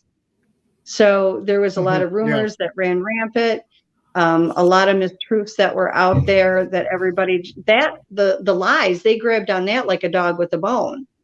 The truth, they wanted nothing to do with, and I think this time around, we've already, in the beginning stages of the Cryptid Genome Project, we have already really noticed this huge support system that we did not have to that extent last time. Like, we had support last time. We had some incredible people that stood behind us through thick and thin, but we did not have the numbers of support that we have this time. So it's so refreshing. I think people over the last 10 years since the original one was done have noticed a lot of things. I mean, a lot of your researchers, even ones that believe they were just an animal out in the woods, have now, not all of them, but a lot of them have seen and experienced enough with it where they're like, oh my gosh, she was right. Or maybe she wasn't right, but at least we're willing to believe now. And people's minds are becoming more open to what they are. Hey, we got a comment for you now, Robin. Sure. Our Garlip asked Robin what she thinks of Dr. Matthew Johnson and Janice Carter. They claim to speak them. Yeah, they do. They do. I support them. I do. I know Janice. She is a wonderful person. She came and stayed at my house. I witnessed her with them. So yeah. Oh yeah. Yeah. Matt Johnson, I don't get a lot of time to talk to Matt, but I don't have anything negative to say about him. I'm writing these names down. Yeah, I think he's, being honest. We have some variations on what we think on different things, but primarily it's the same thoughts. Why do you think sorry, I was like, why do you think dogmen are always the dogmen encounters are always negative? But they're not. See, this is the thing. It drives me crazy. Dogmen are, first of all, we go and we look at the fact that all of these things are individuals. You have good and bad and everything. Whether it's our people, their people, there's good and bad. That's just it. The dogmen, there's different kinds have been created. Some, like through the government, were created to be aggressive. Then we have some that just don't like us, just like some of the Sasquatch don't like us because we kill what we don't understand. Rather than learn about it, nurture it, find out about it, we just kill it because it's different from us. We don't want anything on our planet that might possibly have more intelligence than we are. And that's really sad. But I've talked to aggressive dogs. I've been mind speak since I was a toddler, probably before I could actually talk. And I've talked to some of the nasty ones and they are vile. I mean, but we have a lot of our own people that are like that I just won't even talk to because they're so disgusting. Hi, Jennifer. And so with the dogmen, it's the same exact way. You have some that are in areas that are very protective of those areas. You have others that will interact. Dark Woods out of Wisconsin, his group there. I've mind with his group multiple times. He's got some really nice ones there. The ones I've got here, I have no issue with whatsoever. Then you have some that will not share territory with the Sasquatch, and you have some that will. Mine, and I was born and raised in Michigan. I'm now currently in South Carolina, waiting for the time when I can go back to Michigan. But in both areas, I have not had a problem with them sharing territory. They aren't going to sit around and hug each other and, say, hey, come on over for dinner, bring the wife and kids. But they can share the territory. I actually have a photo, and it might have been one of the ones I sent you that is a hybrid of a dogman and a Sasquatch. And this particular one, she hung out with the Sasquatch clan that I interacted with in Michigan. All right. Yeah. So it's just subjective between them. Yeah, they have a different personality. They're much more stoic. I've ran across a couple of them. They have like to play the funny sense of humor type thing and some pranks. Sasquatch, they love to play pranks. That's a big thing to them. They are quite the funny guys. They can be very stern and tough when they need to be, but they've got a wicked sense of humor that's really kind of warped. And the dogmen, we've had a few of them, more female than male, that, you know, like to joke around and stuff. But for the most part, they're stoic. They are guarding the woods. They're protecting the land. They're doing what they, you know, it's just like a typical dog. I mean, they're doing what they do. They guard, you know, I mean, think of them as the police in the woods if you want to. So, but again, it just depends. You've got the government, the ones that they created, and they did create them. And, you know, nice little petri dish lab, whatever you want to call it. And those are much more, in my opinion, they are much more aggressive than some of the other ones we've seen. You have some that were born on this earth, you know, like out in Egypt. You have some that they say the Native Americans created. You have, whether that's true, I don't know. That's just what I've been told. But then you also have the ones that were created by the ETs, and they have been very open about the fact that they create cryptids and put them here. I've been around the ETs and the UFOs my whole life. My first abduction, I remember I was 4. My last was a year ago that I remember. And there's been multiple times in between. So, you know, the ETs do create cryptids. They use genetics from us, DNA. They pick whatever animal they happen to get their, you know, nice little long fingers on and do what they're going to do. So you've got all these faucets that they're coming from, or facets where they come from. And that's where you get a lot of the different temperaments. But again, they're individuals. Some of them are going to be mean. Now, with the Sasquatch, their emotions run deeper than ours. They love deeper and harder when all of these things can project emotion on you. Like if you go out in the woods and then all of a sudden you feel like you're absolutely terrified and you don't know why. You don't see anything. You just feel that terror. They're projecting that on you. It's called the wall of fear. And they do that because they want you to get out of that area. They can do that for a number of reasons, because maybe you're too close to their families. Maybe they're hunting. Maybe they've got, you know, too many of their members there. They don't want you around. But it also can be for good, because there's been multiple occasions where it's been because there's something else in that woods that could cause harm to you. And they are trying to get you out of there so that you're safe. So we have to take that mindset out that not everything they do is to be aggressive. You know, I get countless people that contact me. I work with people all over the globe, and I thoroughly, you know, treasure that they even want to talk to me, let alone let me help them in some way. And I get people that will say, hey, you know, it terrified me. I said, did it physically hurt you? Well, no, but it was waving its hands in the air and screaming at me. And I'm glad they bring that to me so that I can turn around and say, okay, this is what's going on, rather than have that fear stay in their head, you know. So it's a good thing that they talk to somebody about it. But in our society, if in the military, if you're waving your hands above your head, you're surrendering. But yet we assume because they do it that they're going to kill us. You know, they will yell. We don't understand. I mean, they have their own language. They can speak ours. They can speak any language they want, but they have their own language. But they're trying to turn you away. It's not that they're doing physical harm. They want you out of that area for a reason, whether there's an aggressive one there, whether there's a bear there, a cougar, whatever, or you're too close to their family. And they're trying at that point to resolve the situation without harm to anybody. You know, now that doesn't understand that. I guess if someone gets hurt or killed, it's probably going to bring more attention. Oh yeah, absolutely. And there are some, now, if you look at our people, okay, our type of people, you have murderers, you have pedophiles, you have rapists, you have psychopaths, you have all these horrible things that are in our own people. Okay. They have those same issues. They're a type of people. They have those issues. So the problem with it is they are so much stronger than we are and so much bigger than we are, but they actually do have those kind of individuals there. But just like with our people, because we have those people that, you know, are now in jail because of crimes that they've created or whatever, that doesn't mean that every one of us are bad. It means that those individuals are bad. And it's the same way with the Dogman and the Sasquatch and the other cryptids. From what I can see, you know, there's more good than bad. I will tell you that. The only thing in a cryptid that I know of that is just 100% bad are the Gugwe. And those things, they were created to kill. And they do look very much like a Sasquatch, except they have a face. Yeah, it looks like a baboon. It actually looks like a baboon. I said orangutan. Yeah, and they really are. You know, they're there to kill. That's what they do. But as far as the rest of the cryptids go, they're all individuals. You're going to have some crabby, you're going to have some that aren't. And, when they're giving us these subtle warnings to turn around, you just simply turn around. You don't have to go and quit, and keep poking at them. That's when something bad happens.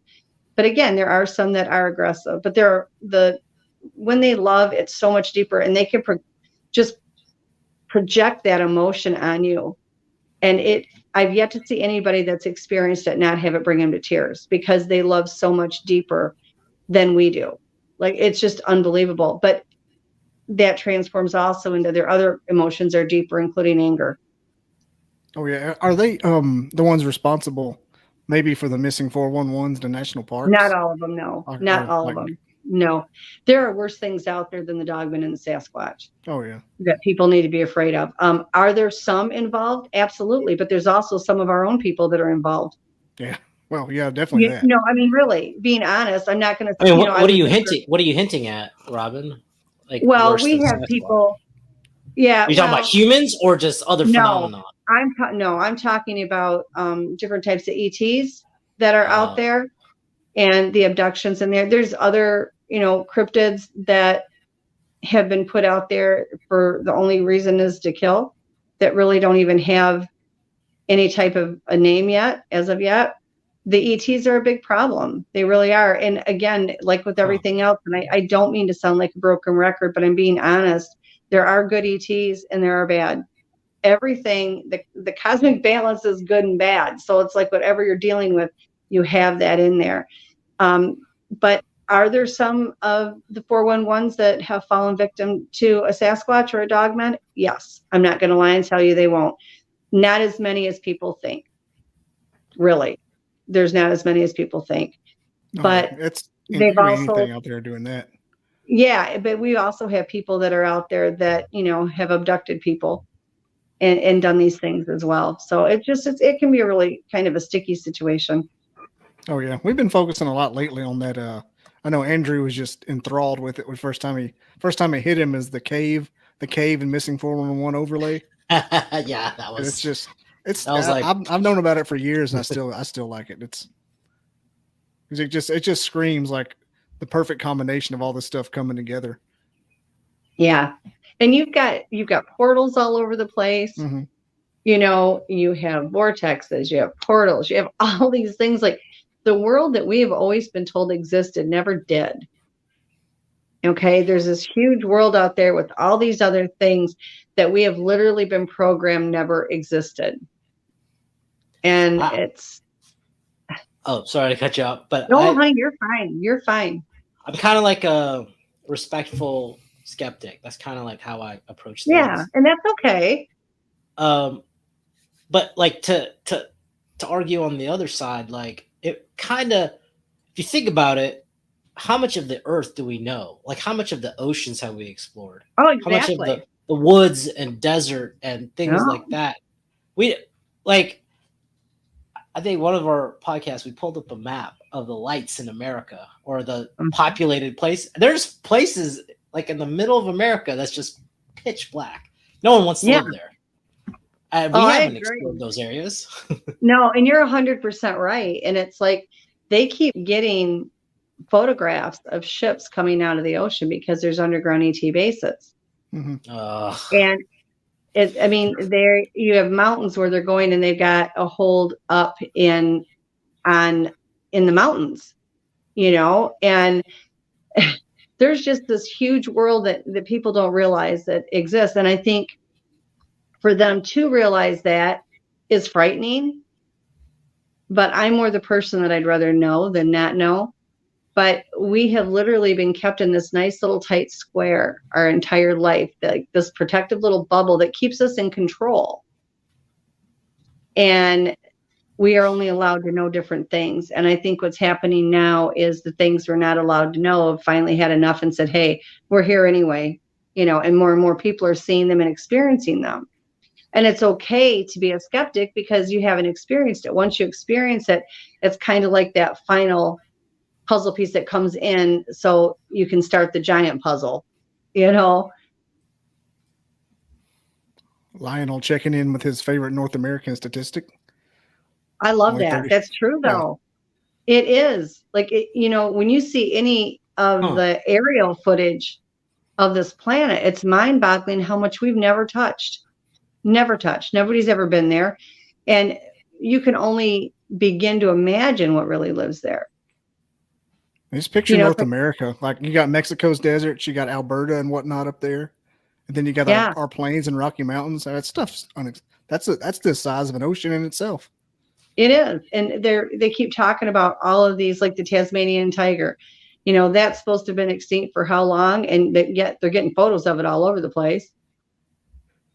They just, things walk out where we're not at. They're there.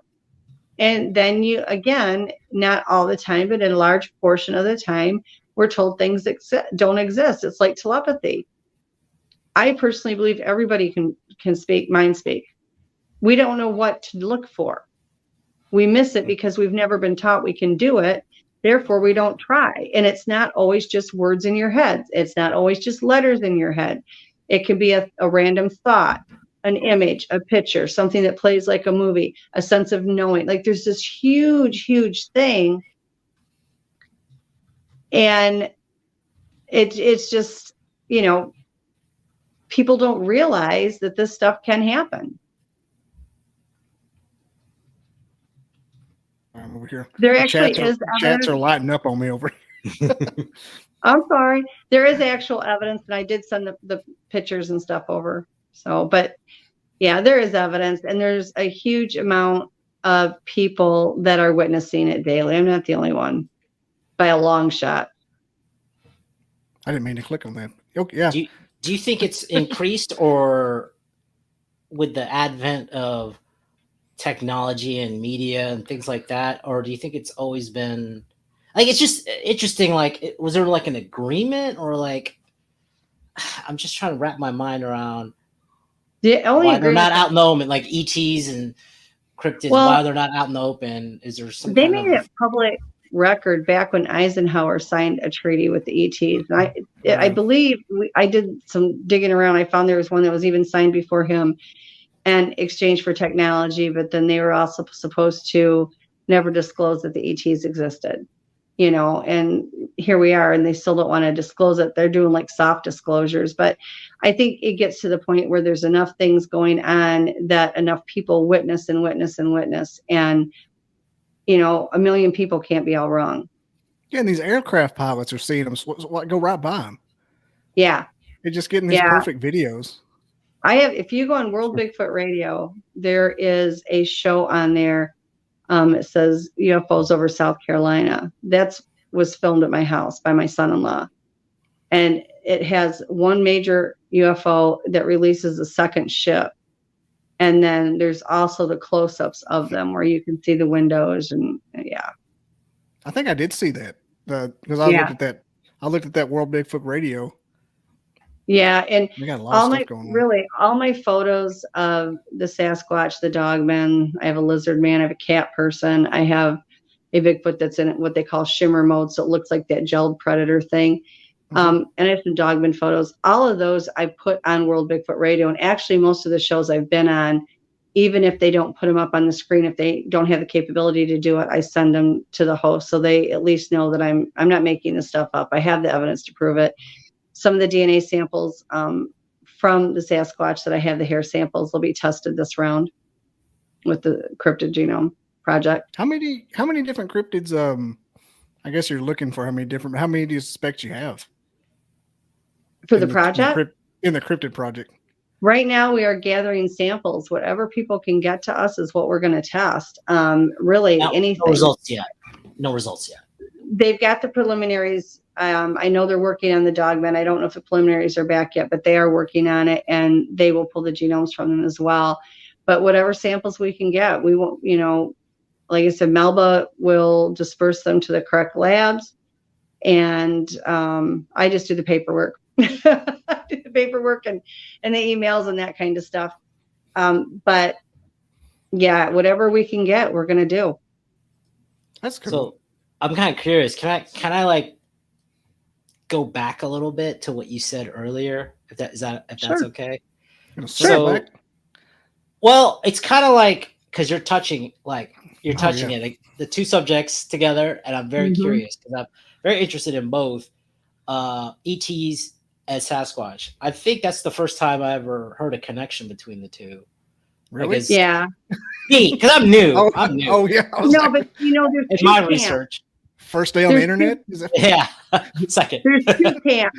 There's actually three camps. There's the one that believe they're an ape in the woods, and hey, babe, that's my hubby. I saw him on there. There he is. Hey, Pat. And that's okay. That's what they believe. I mean, I don't want to force a belief on anybody that's not ready for it.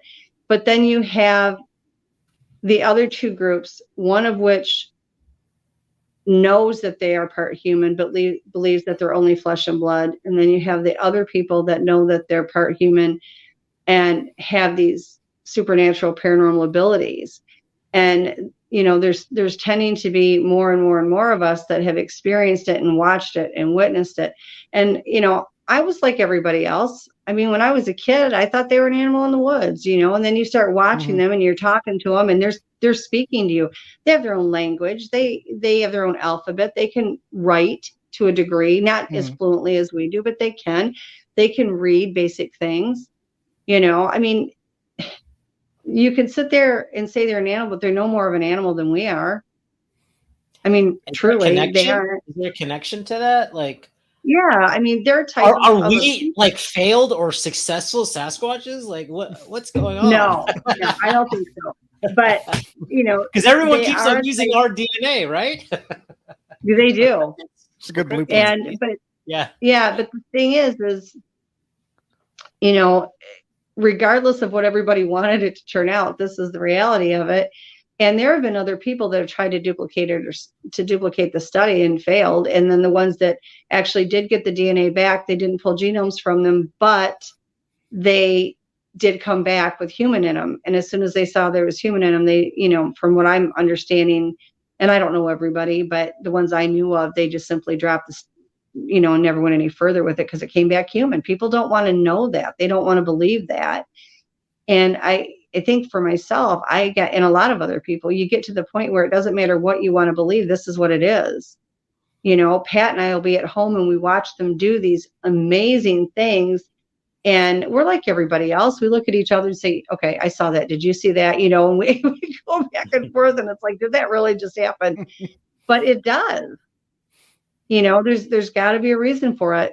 And more people, especially ones that are getting involved in research in them, they may start as, I believe that they're just an ape in the woods, and they progress and it changes. It absolutely, right? Like, there is. And you can't, you can, if you're going to start out at point one with the believing that they're an ape, okay, and God bless you if that's what you think, that's okay. Eventually you're going to find out what's going to happen if you're around them long enough. And the cryptids tend to pal together, the ETs tend to pal together. And if you are really connected with them and interacting after a while, and each clan is different on the amount of time, you're going to start noticing things that just don't add up. They just don't. You're going to notice that, like the cloaking abilities, Pat and I have asked them, various clans, how do you do this? How do you do it? They started out by saying they bend the light. They don't leave, they bend the light. And then they finally got more in depth and they said, well, we change our frequency and our vibration and our energy. And that's how we're able to bend the light. And that's what they do. And when they do this shimmer where it looks like the predator effect is what I call it, because it looks like that gelled water, they just aren't doing it as hard as what they do when they completely cloak. When I was in Michigan, it would be winter outside and I would go walk around our property 2 or 3 times a day and go out there and interact with them. And I would be walking down the path and I would hear the snow crunching next to me and I'd look over on my right-hand side. There was nothing there, but footprints were being made in the snow. And I would get pictures of the footprints. I mean, what do? You can't say it's not there when it's there. Igor Borska came to my house and he found the same thing. We're going to talk about Igor later. I got it written down on a big underline by it. But let me address. There's been a bunch of comments about the shimmer mode. I just wanted to go back because we had someone just last night on a completely different subject bring that up. And somebody was Chris Chastain. No relation he's to my Jessica. buddy. No relation to Jessica Chastain. No, he is the best, and his family is incredible. So you got your shimmer. Photo. Oh, sorry. But you've got your shimmer mode, and that's the predator. That's your That's your you can see them, but you can't kind of thing. Yeah, I've seen a couple. I've seen a couple of those pictures. Yeah, it's crazy looking. Like I had a hard time believing it the first time I saw it. I'm like, you're just making some shit up. I'm like, sure enough, it's. Yeah, and it's funny. It's like when that person that was on earlier says this is BS or whatever. You know what? That's okay. I really, it takes more than that to get me upset, and it's not. I didn't mean to click on that, by the way. No, it's fine. I have no problem with it. No, not an issue for me at all. What are you doing, Bobby? I get that all the time. Shit, I promise. And it's okay because I don't take offense to it because number one, they don't know me. And the people that do know me know I'm 100% legit. They've either had experiences around me or I've been able to tune into what's going on with the ones around them enough to prove myself. And, like I said, the people that I've worked with and some of the people that I've met in this research field are so incredibly kind, and I'm so blessed. Mm-hmm. So when I get people like that gentleman, I'm a believer. If you don't agree with something, don't watch it. You can just leave. It's fine. I'm not going to be hurt. If you want to stand up and make a statement like that, that's fine. I have no problem with that. Everybody is entitled to their opinion. You can't get mad at people for the right to have their opinion. I don't share that opinion, but I respect the right to have it. And the only thing I ever say is, one, I was not put on this earth to prove anything to anybody. And two, while I'm out playing with the Bigfoot and the dogmen and all the other critters, this person is going to be at home thinking it's all not real, and I'm going to be outside experiencing it. Yeah, so, that's like true. I said, yeah. That's a good way to approach it. That for any subject, whether it's paranormal or anything like religion, politics, I hate people when they prophesize, right? Like, yeah, that's your thing. Like, if I believe it, I believe it. If I don't, I don't, kind of situation. Well, and the other thing too is when you have, and I'm not trying to single that individual out, so please don't feel that I am, but the other thing I found is when you have people that have that belief that they are, like I said, I have been there. I know, I get it. I'm not there anymore, but I did at one time. But they haven't experienced what I've experienced. So really for them, it's not easy to believe what I'm saying because they haven't lived through it. And a lot of people, it takes them seeing in order to believe it. But the problem is with a lot of the stuff with the cryptids and the ETs, you have to turn that around. It's not seeing as believing, it's believing as seeing. Because once you open your mind, you would be amazed at how many things just show up and say, okay, now that you're willing to give us a shot, I'll let you see me do this, this, and this. So it's okay. Like I said, it's okay. I don't, and not that person's going to care what I think anyway, but, I try not to let it, I'm human. I have feelings, they get hurt, but I try not to let it get to me because to me, it's just someone that hasn't experienced what I have as of yet. I think most of us can honestly say, like, I've had an experience where, like, that kind of made me question, like, what else don't I know? So that's why I'm like kind of a skeptical, respectful skeptic, but I definitely understand you're missing out on a lot of things if you just dismiss it immediately. I think it's worth going through your own experience for it. Yeah. Everybody's experience is different and none of us know it all. And everybody has so many different experiences. Like I learn stuff every day from other people that have had experiences I per se have not, or maybe the same kind, but in a different manner. Mm-hmm. So we all learn. That's just what we do. Or at least that's what we're supposed to do. Now I've talked to you obviously tonight because we have evidence of that, but I've talked to you and about 4 or 5 other people with a similar, kind like personal. It's on their farm. It's in their woods.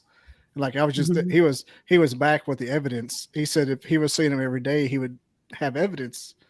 I just don't like the intelligence of him. I just don't think I don't want to be the guy that says, well, of course there's no evidence because there can't be. I just don't think that they will allow the kind that we want, the kind of evidence we want they're to never happen. gonna. They won't let it. No, they're smarter than us. You're talking that the evidence that and the things that I've learned, because they've taught me to do a lot of things. It's taken 58 years. It's not something that is going to go on overnight. He's asking about my evidence, and that's a valid question. He has a right to that question.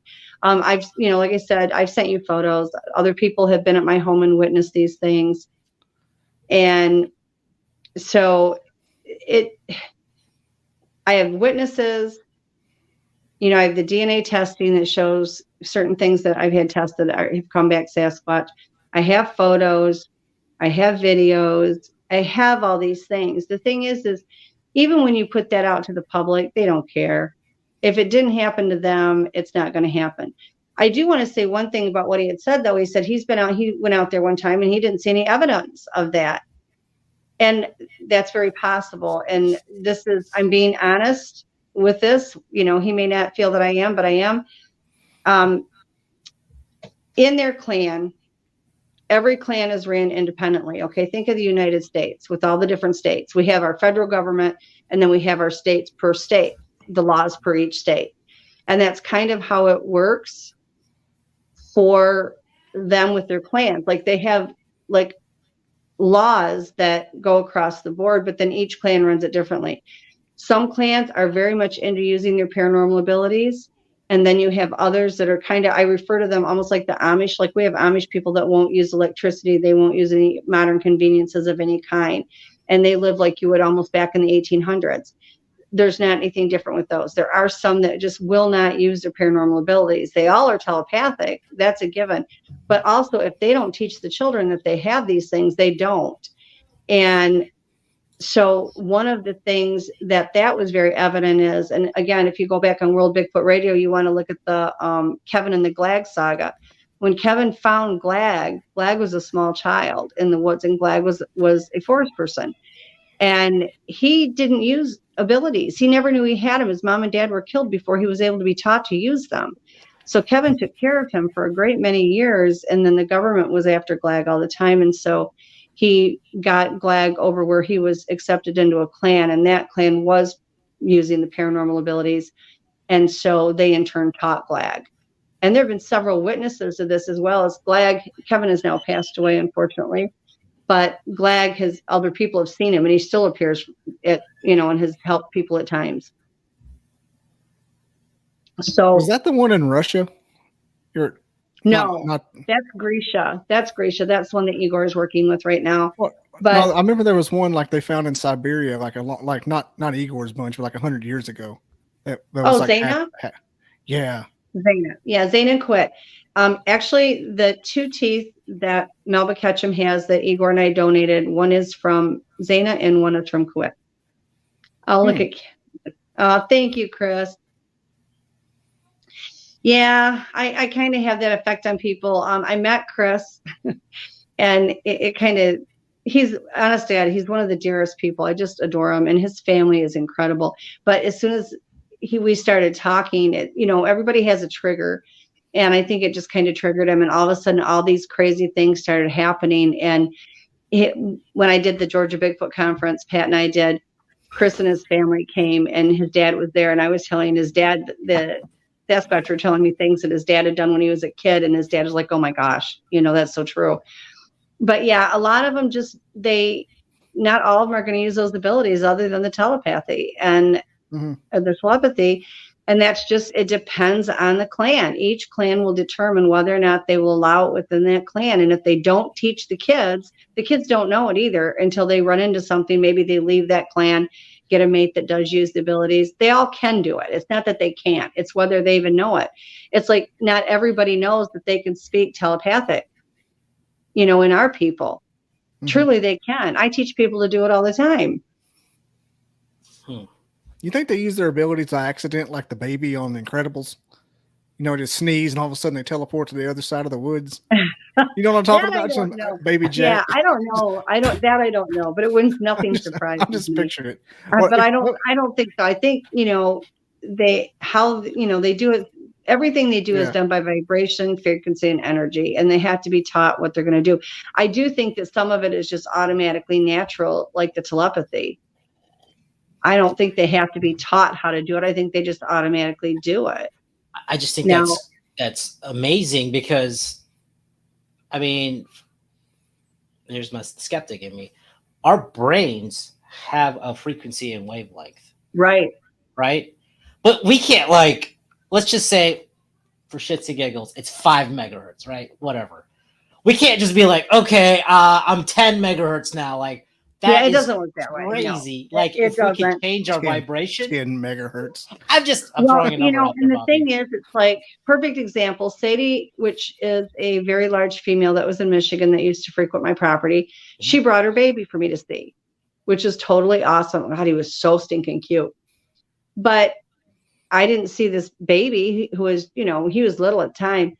I didn't see him do anything paranormal. But yet when she picked him up, when she got ready to leave, she picked him up. She held him to her chest. She looked at me. I saw the baby, and she got ready to leave.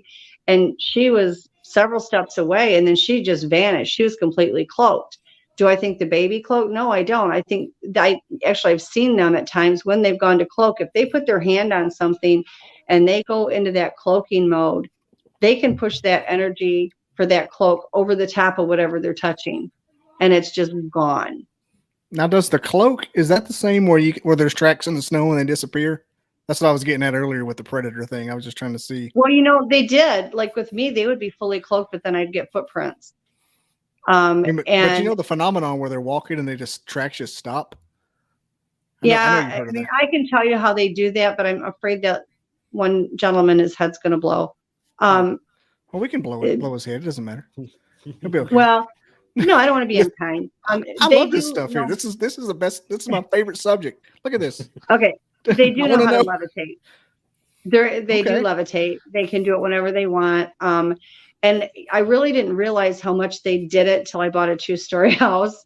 And you look outside your 2-story window, and there's a face looking back in at you, and there's nothing outside of that window for them to stand on. I wondered how they did that, because people with tall houses always say they look in. Well, here's my thing too. If I thought that everything I talk about is something that only I experienced, or I didn't have witnesses around me when things were going on, I literally would take myself to the psych ward and say, do with me what you will. But the thing of it is not only have I had these experiences when I'm by myself, I've had these same experiences when I have somebody standing there with me and they're experiencing it too. So, unless it's some kind of delusional thing, it's just too much. That's not the first time I've heard that. That's what's the people standing next to each other and see them. I've heard people tell me that they saw them coming out of an orb, come out of a doorway in the woods. Yeah. It looked like the Northern Lights, and the 2 people said they saw the same thing. Yeah. And they came and they turned into an orb, and then the orb started crunching on the ground. They turned into Sasquatch, and they went and got the peanut butter and left.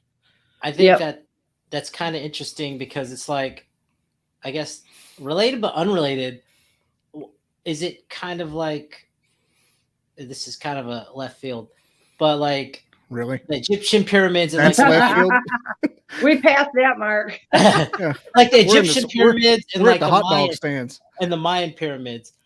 Like, did these 2 cultures ever interact? Why are we reoccurring? And in East Asia, we see pyramids like throughout several human cultures, seeing pyramids.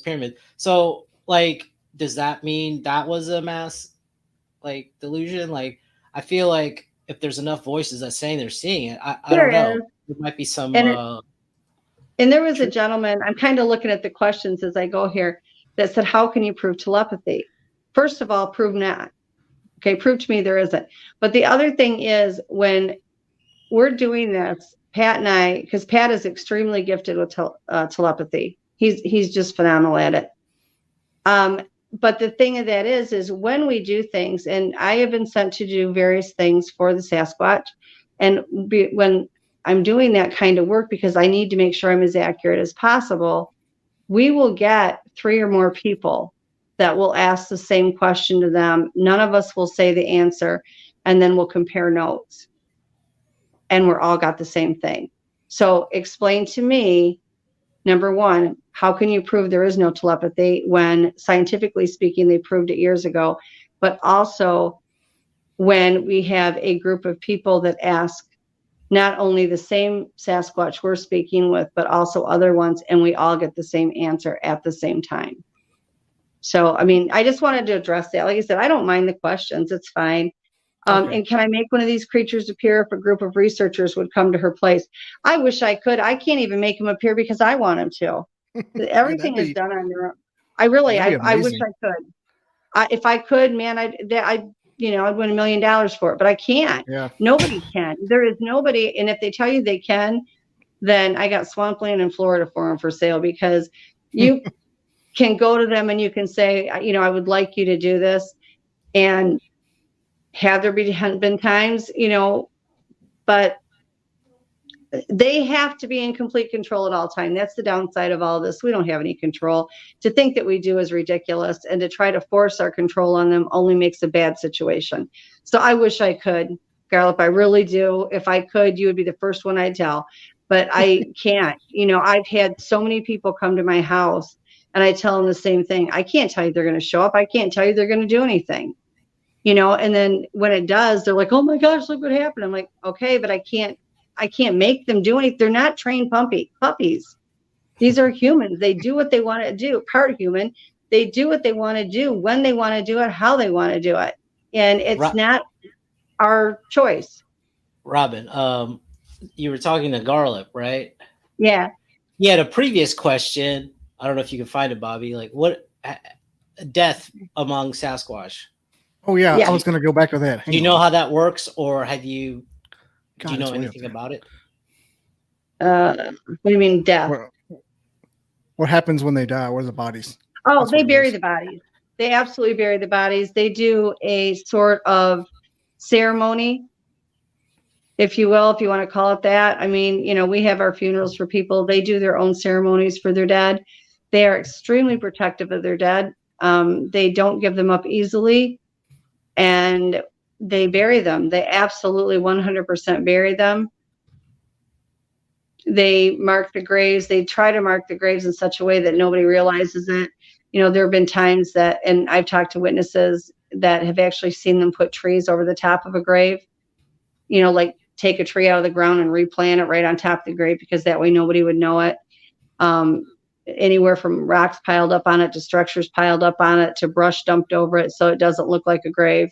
But yeah, they absolutely will. Then they will go into 4 days of silence.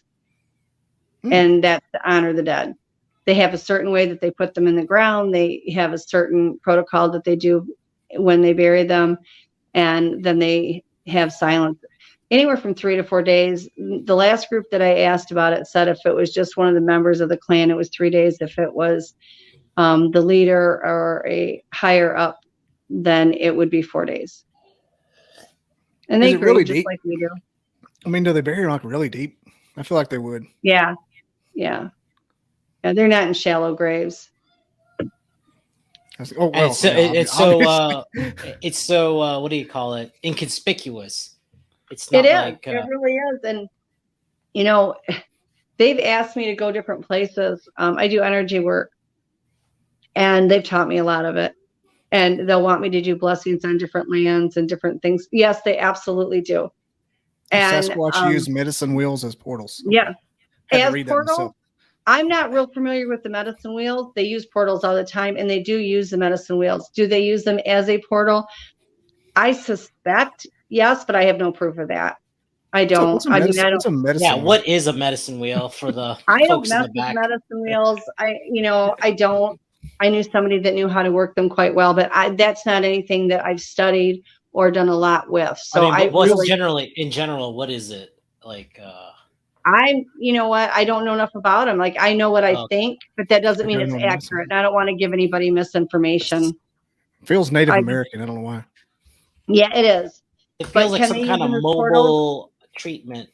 Yeah, I feel like they definitely could, but whether or not that's accurate, I'm being honest. I can't tell you yes or no for sure on that. Okay, it's the stone I know monument. They use both of them. It's like a stone monument on the ground, like pretty fair size. They're actually, the ones I've seen are beautiful. What about how they can go into a house that's closed? Like they go through material. They do. They go into spirit form.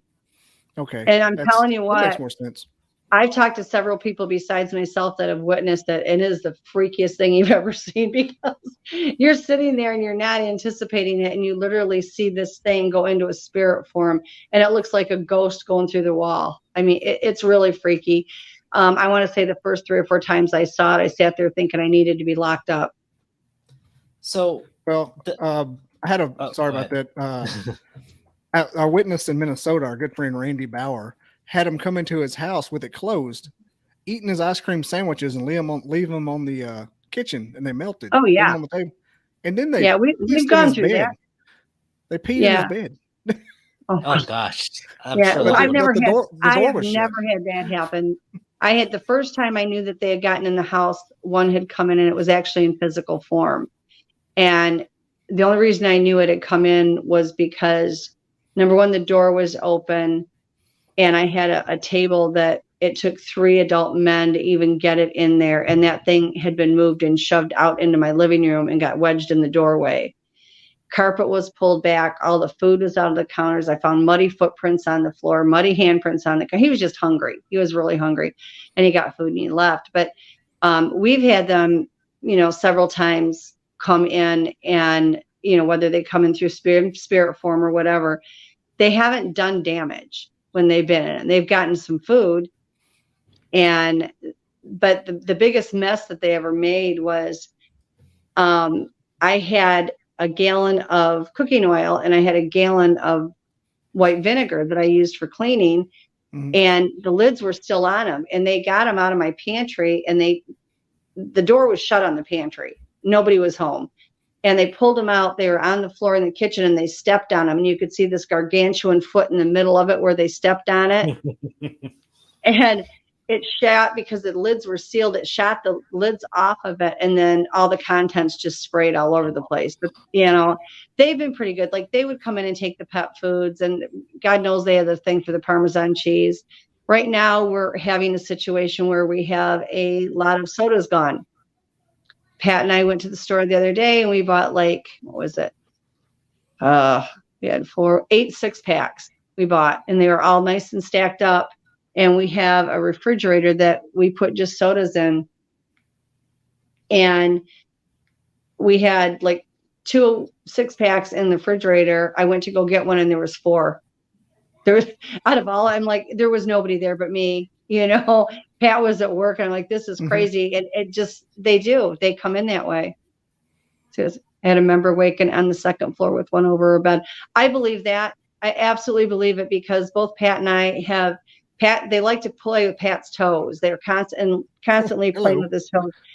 And me, I've had them where I'm like half awake and half asleep, and I'll feel somebody's hand on my thigh and put pressure down, and I'll look over, and there's one standing there. So yeah, I believe that. Absolutely believe that. Are you okay? Are you okay with it? Yeah, I mean, as long as nothing's aggressive coming in, I'm used to it. I've been doing this since I was a kid. But see, this is the thing, and this goes back to what we were talking about before, when somebody questions it, and thinks this is all a load of crap or whatever. Okay, if I am, then why are other people experiencing the same thing I'm talking about? Yeah, you're not the only ones I talk to. Yeah, exactly. I mean, I'm not the only person. If I was the only person on the planet that had all this stuff going on, I would be the first to say I'm probably insane. But the thing of it is you're talking about hundreds of thousands of people that are witnessing this and experiencing this. And just like this gentleman that was just on, and his friend experienced that. Those are real things that are happening, whether anybody chooses to believe it or not. You can't take away from the fact that it happened. And if people that, don't want to believe it, don't believe it, it's not their experience. I'm okay with that. But when it does happen to them, they're going to be changing their tune completely.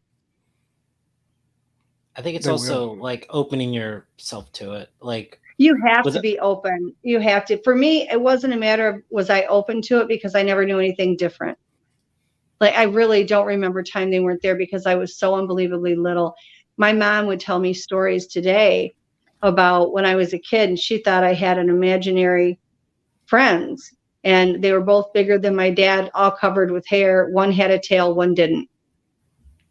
How old were you when those started? I know you said it started when you were a toddler. My mom said that it was after I had just started to talk. And so by the time she said that I was saying this stuff, I was probably 3.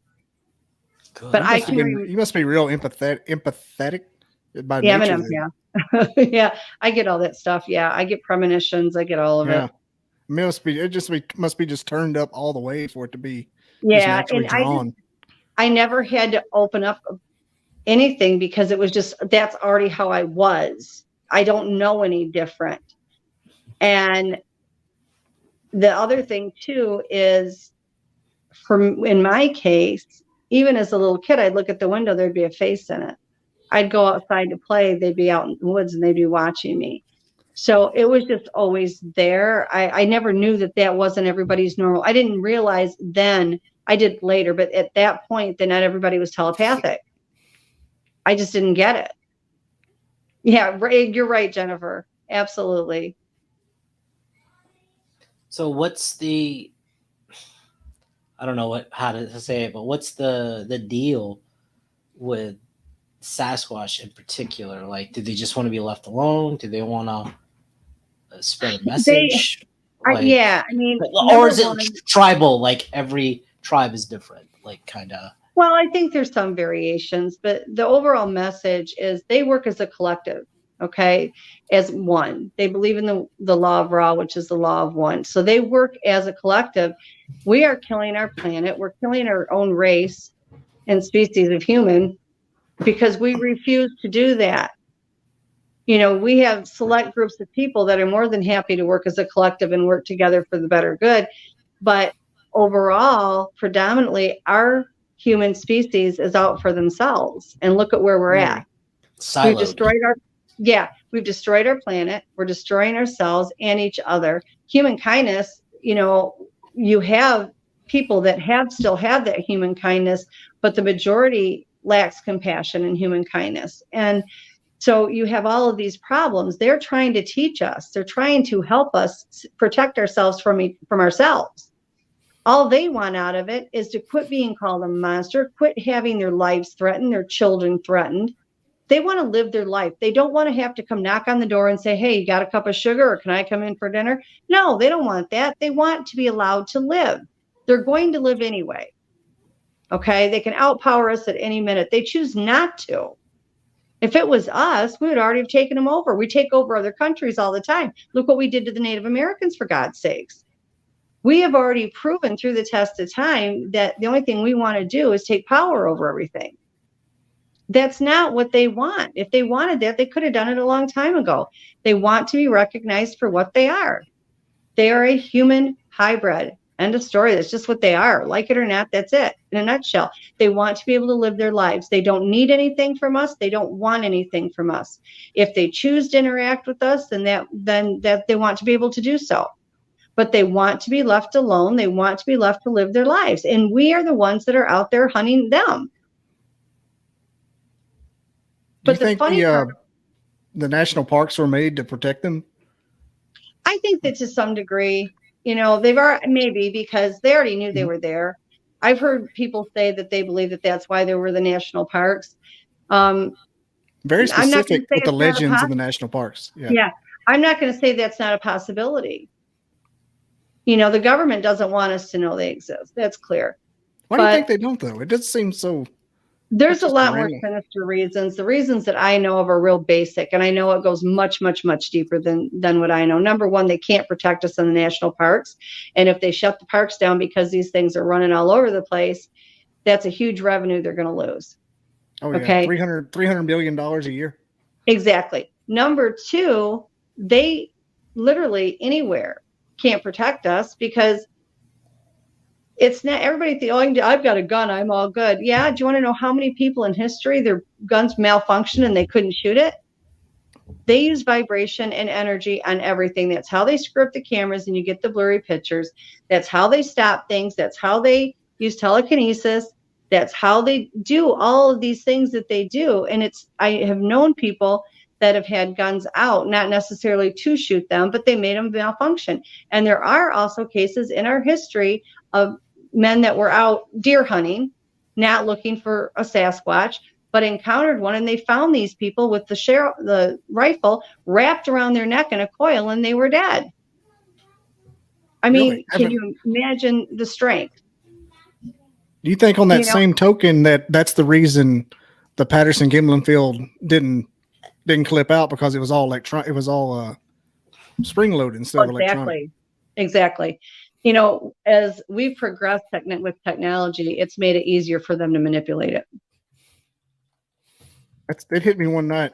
I got to looking because that movie Nope had the same scenario where the camera that actually got the footage that was a good movie, by the way. It was spring loaded. It basically was Hollywood telling us how Patty happened.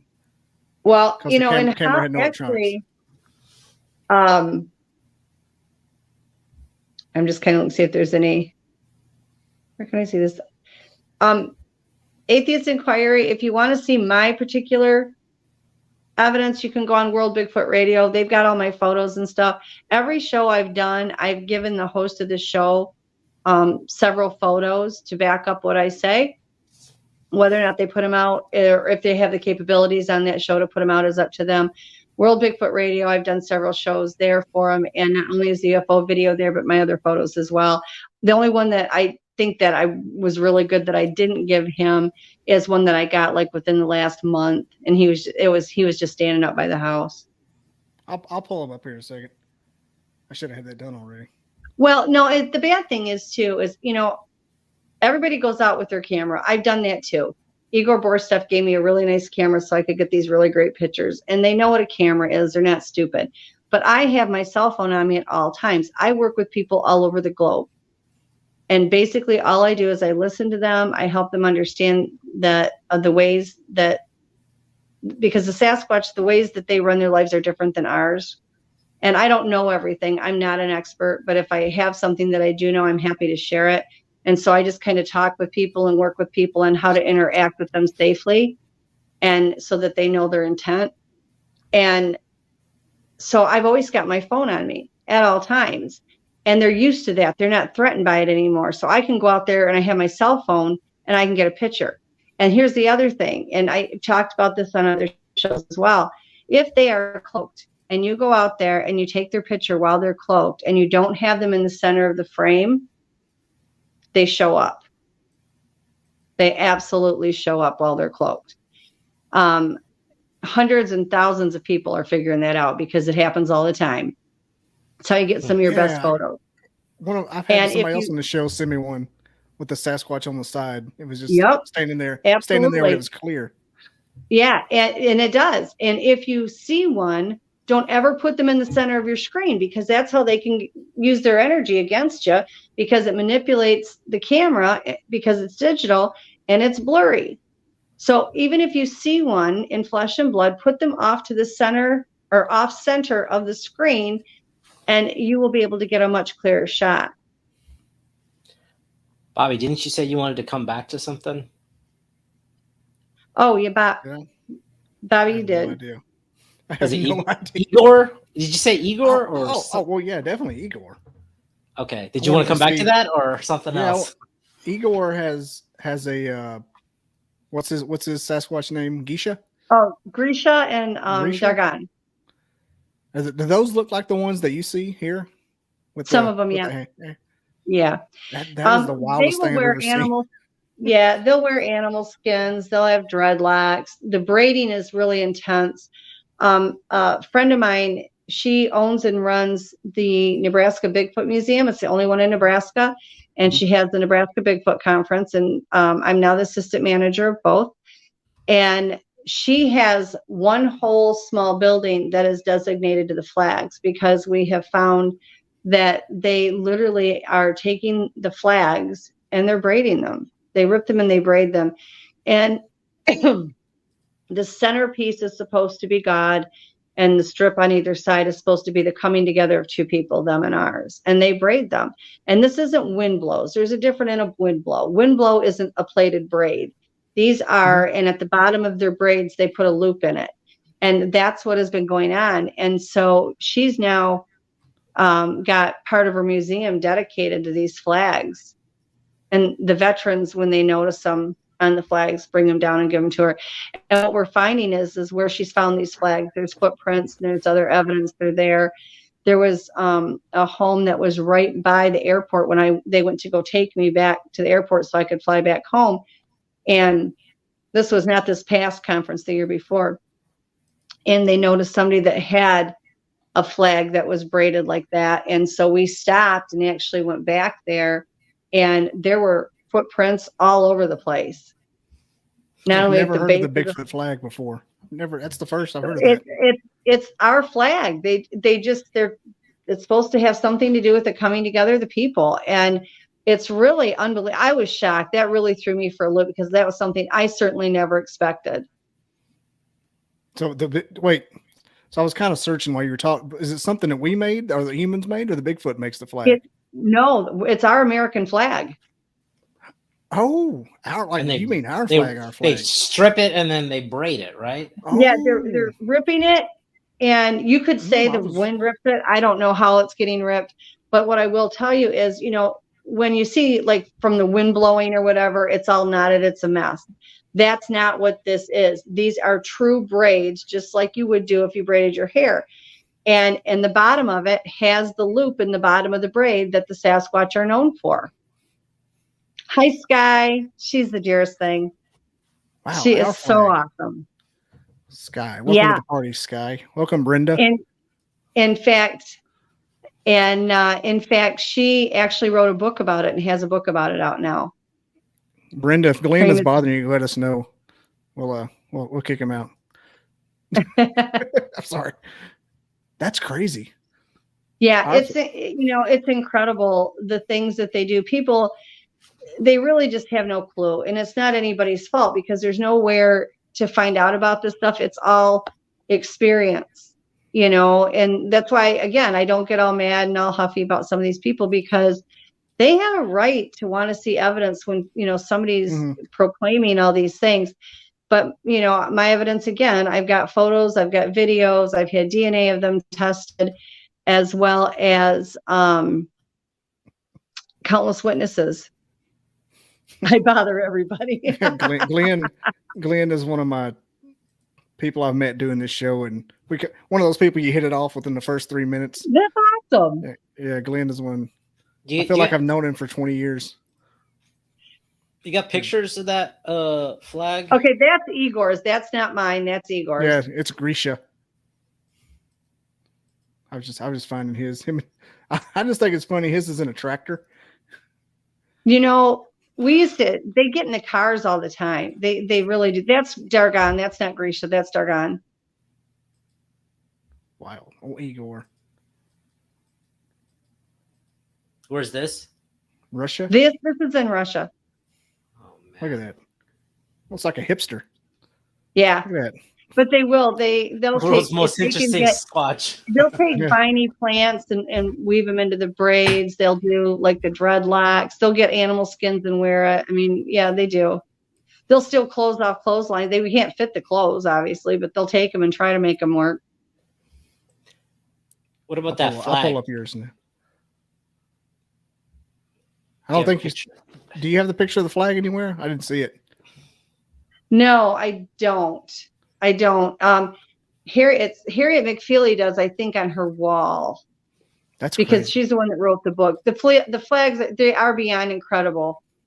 And I tell you who else. If you go on Bigfoot Crossroads of America Museum, is that what you're talking about? Yeah. Okay, that right there. Wait a minute. Go back. You're going too fast. Go back. Sorry. All right, that one right there is the hybrid that's part dog man and Bigfoot. If you look, you'll notice she has ears. And I'm sorry, guys, it's hard to see. Again, I took them with my phone.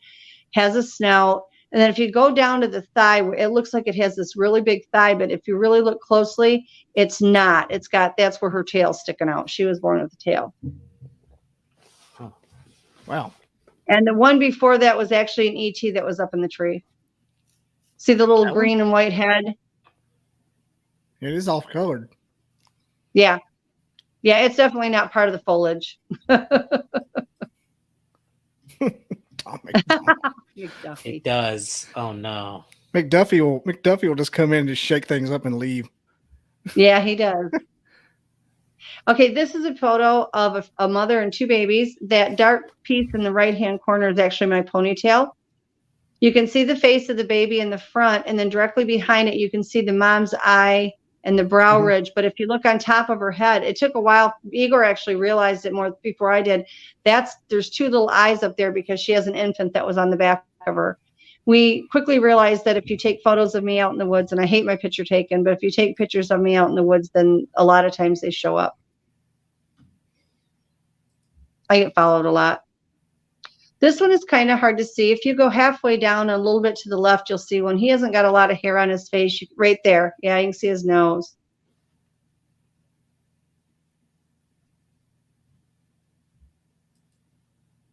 There's another one. You can see him right in the middle. It's bare around his eyes and over his nose, but the rest of him is hairy. He has a little bit of a coned head. All my photos are taken from my house, either my home when I was in Michigan or here. Those cone heads stick out when you see them. Yeah. This one you can see, this is one I'm very close to. His name is Shadow. You can see his white head in the back. I've circled it just because he kind of blends a little bit. Right now he's about 7.5, almost 8 feet tall. He's been around me since 2009. Do you gift at all, like peanut butter or toys or anything? You know what? When I was in Michigan, I gifted every night. I didn't have anybody to go to that said, hey, if you do that and then you stop, they can get mad. Yeah. So I put out probably $200 worth of food every week for them, and they were really great and appreciative, and they would leave me gifts. When I did stop, because I was getting ready to move, that particular clan didn't have a fit or get nasty or anything, other than they took the buckets that I had put the food in that I had hanging up on the tree. They took them off the snaps. They were in with snaps, and they put them on my porch upside down like, hey, dingbat, you forgot to put the food in. And so the ones here in South Carolina, I did a little bit, but the ones here, they'll tell you what they want, but then they don't always take it. So it's hit and miss. They take some things, but not a lot. I kind of switched over to doing more things like the marbles, the white rocks, white feathers. Toys for the little kids. Yeah. The ones in Michigan, my daughter put a bucket of toys out for them, and they took all of them. And one of them was one of those little how to train your dragon things that you get from McDonald's. And they had it for like 2 years. And all of a sudden one day they brought it back. I don't know what that was about, but we've been trying to get Randy's up in Minnesota to solve a Rubik's Cube. All they do is move it around. Yeah. Like, that'd be wild if you come out there one morning and it was solved. Yeah. Let's see. I know you have more pictures because I sent you more. Okay, this is outside my garage, and I'm sorry, you guys, it's a little bit out of order. There's probably the following picture we'll show you. There's a triangular shaped craft up in the air. There you go. You can see the 3 dots of the triangle UFO. This is outside of my garage. And then underneath of it, you can see the portal with the head sticking out. And so the previous picture that we saw was actually, I blew it up so it was easier for people to see. That's the portal with the head coming out. You can see the eyes. Right there.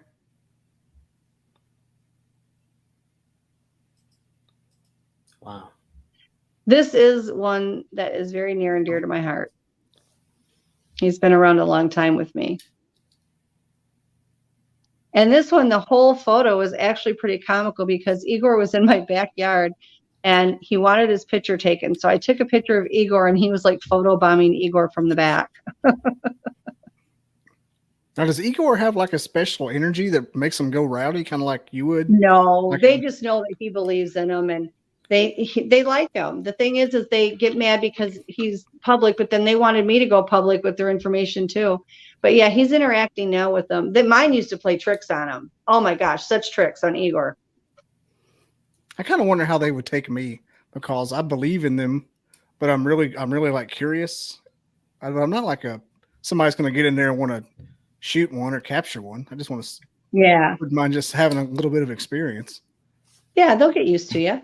I try to practice my telepathy. As long as you're pure of heart, then they seem to be more comfortable interacting. Yeah, I try to practice like kind of like when I talk to AI, I'm really nice so they don't imprison me. Yeah. And like, you're very helpful, little robot. Please don't kill my family when you take over. So I know that possibly Bigfoot can sense what I'm thinking here because Oh, Randy yeah, is they know Bigfoot's you're in in town. Minnesota. Yeah, they've screwed And up my even stuff here. Yeah, they will. They got mad one night. They wanted me to come outside because they liked my energy and they wanted to pull energy off me. And I was writing a term paper for college. And I was like, I can't right now.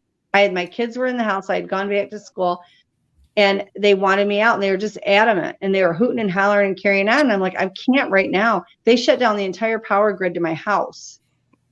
Nobody in the block had a power outage except me.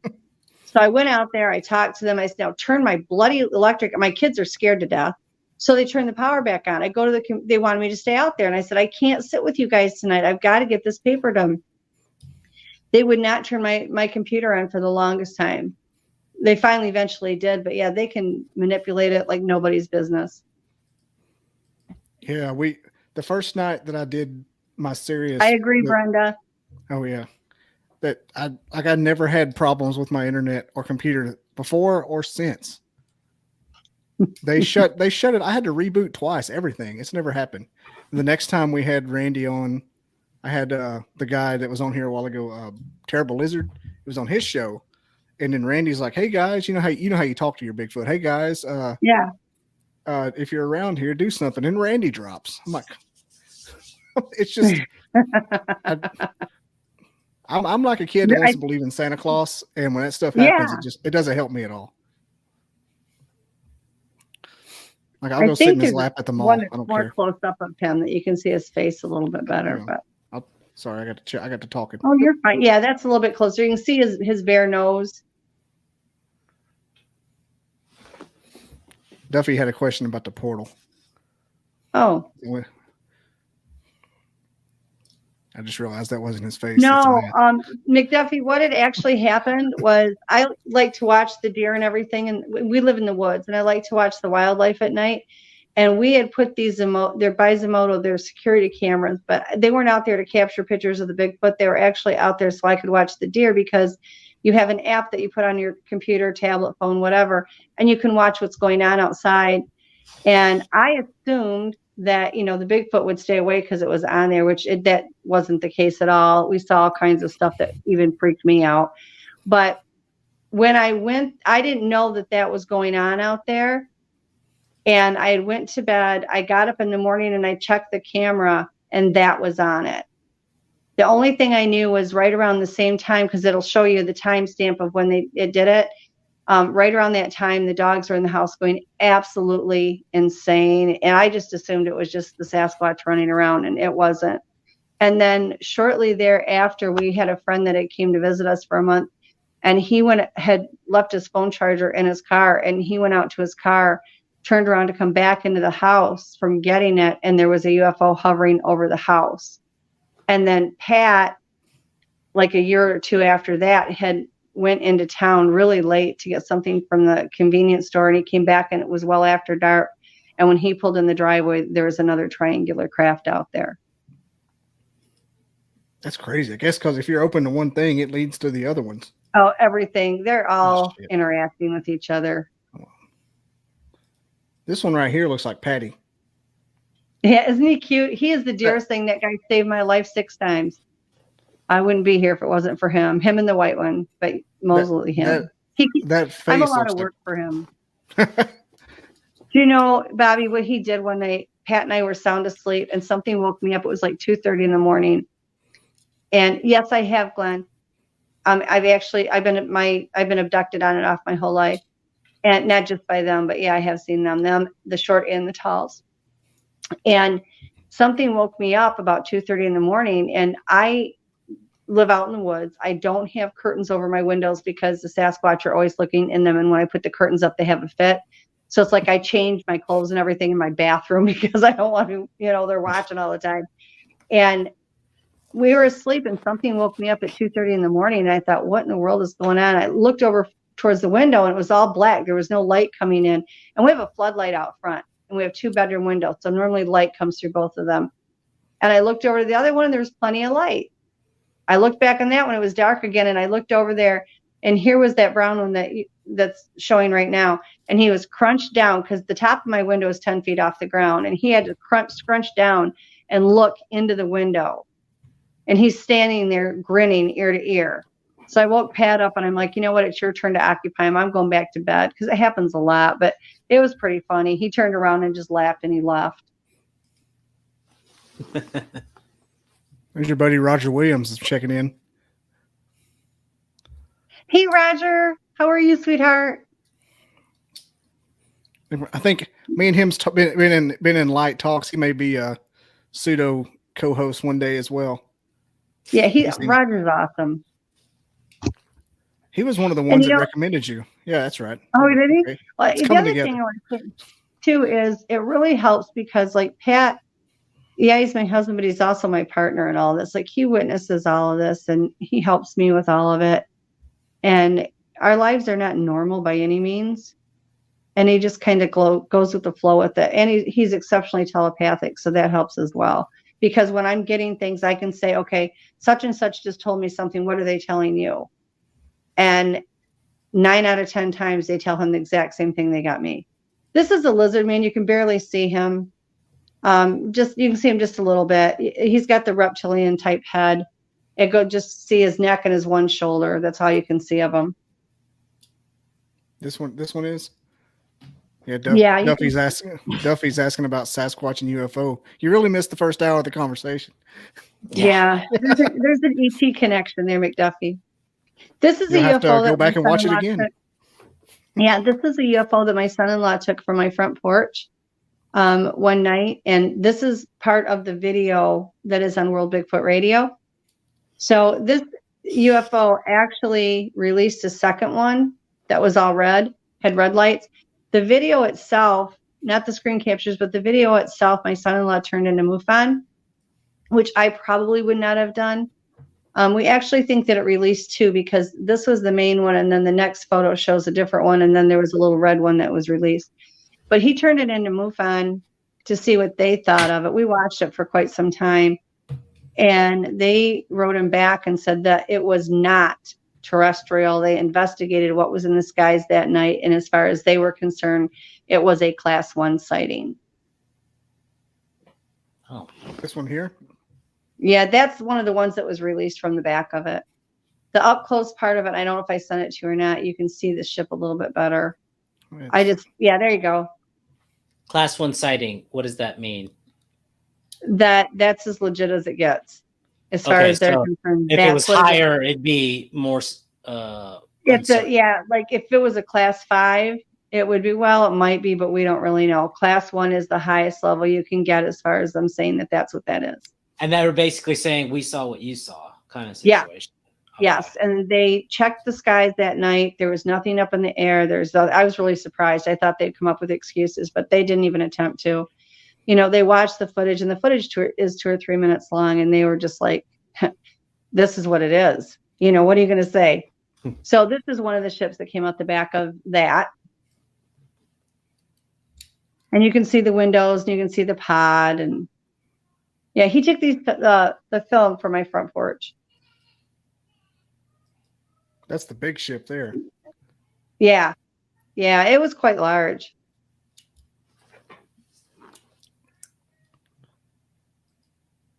This is hard to see, so if anybody doesn't see it, I'm not offended, and I'm sorry. This is a dogman.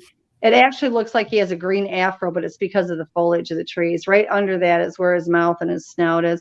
He was about 20 feet from my front porch. He was cloaked. I heard him moving around in the bushes, and I just started snapping random pictures. I mean, it really, guys, if you want to get pictures of the Sasquatch or the Dogman, that's how you do it. You just take random pictures. If they're cloaked and they're out there, they'll show up. But he was like 20 foot from the front porch. We don't know what this thing is. I'm going to be honest with you. It's like Yoda. He was just out in my backyard. He does. He looks just like a Yoda. I don't know what he is, but he didn't hurt anybody, so he stuck around. I think I've seen him one other time back there. This is a cat person. If you look at I don't know what this thing is in the bottom. It was with it, but if you look in the one in the top, it looks like a feline head. And I think it's important to understand that when you get these cryptids, they're crossing them with animals, but some animal species look differently. Like this looks like a domestic house cat cross. Other people see the Lyrians, which have the lion head. And it could be that that particular one that was used to create that was a lion, you know, with the human and the ET, where this would be a regular domestic cat, human, and ET. If we had the DNA on it, I'm quite certain that's what it'll show up. It would show up as, is my guess. Yeah, this one you can barely see him. He's right there behind the bushes. But you can see his mouth and his nose, and he was just standing behind the tree. Again, these are all taken just at my house. That's the last one. It is the last one. I think the best one you got is that one you said was cute. That's probably my favorite. Isn't he sweet? Oh, he's so nice. He's so gentle. He's just the sweetest guy. Yeah. I don't know what I'd do without that guy. It just looks just like Patterson Gimlin too. Yeah. He's big. When I first met him, he was only around 9.5 feet tall, and he's over 10 now. He's almost 11. So he's a big guy now. And I would say the width on his shoulders is 5 feet plus. Easy, if not 5.5. He's a big guy. You have any idea on the lifespan? Is it like people, like 100 years? No, that if you ask them, they'll tell you between 200 to 400 years. But what I've noticed personally is if the ones that don't use the paranormal abilities, that mostly stay in flesh and blood, they tend to be a lifespan very similar to ours because they're here in this dimension and they're a multi-dimensional being. So I think, the only thing I can think of, and again, this is my opinion for whatever it is, when they stay in that physical form on this plane, they age to be, 60 to 100 years old. When they go between dimensions and they're using all these paranormal abilities, which is what their body is made for, there's multiple ones that when you ask them how old they are, they tell you they're 200. And I've asked them, Pat's asked them, Igor's asked them, and they would say 200 to 400 years.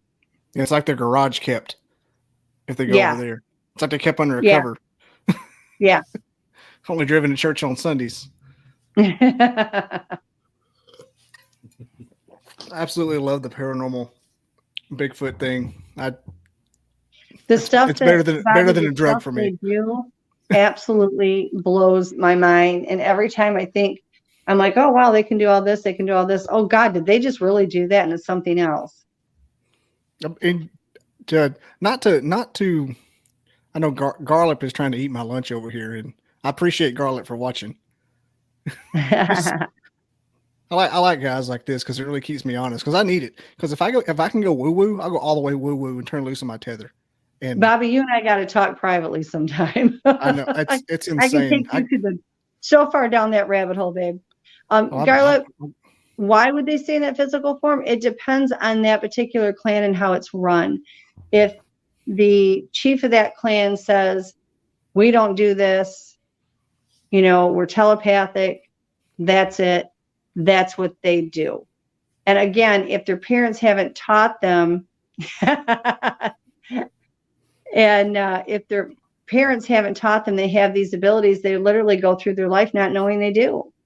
So how do you use something that you don't know exists?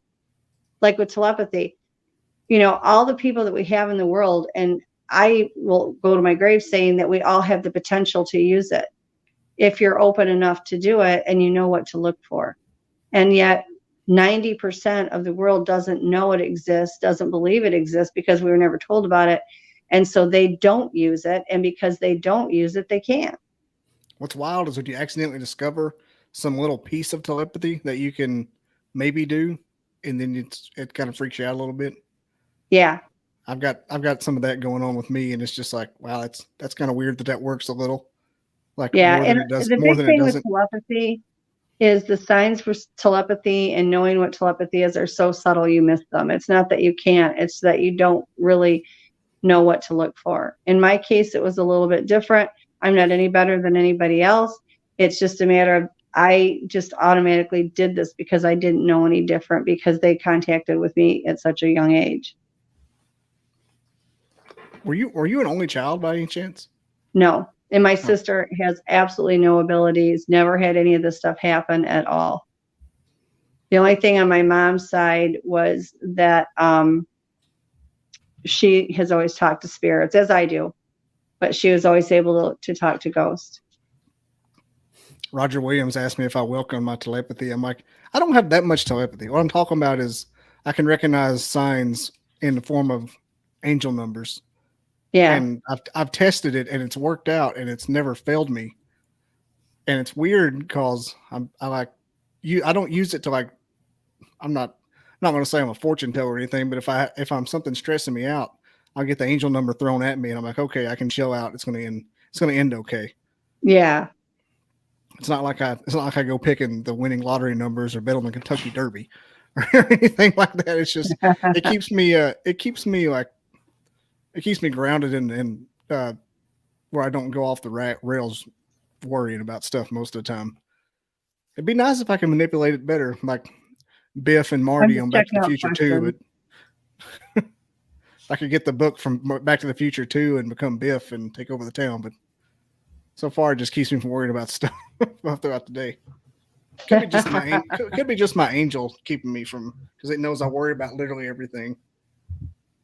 I'd like to, for a second, I want to touch base on this with the human DNA in it. I don't want anybody to walk away from the show and think that means that they were out there doing the dirty with one of our humans. That's not how that went down.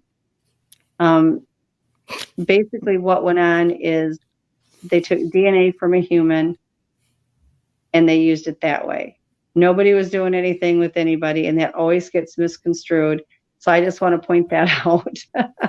I just assumed it was some kind of evolutionary, just the way we came up. They were created. I think that there was probably some that were born on this earth, but they were created. And there's a lot of them that have reproduced on this planet. I think there's more of the ones here that have reproduced here than there are anything else at this point anyway. Is that the clipping, the paranormal part? Is that some kind of technology? Because all magic is just technology we don't know about. We learned it all from the ETs.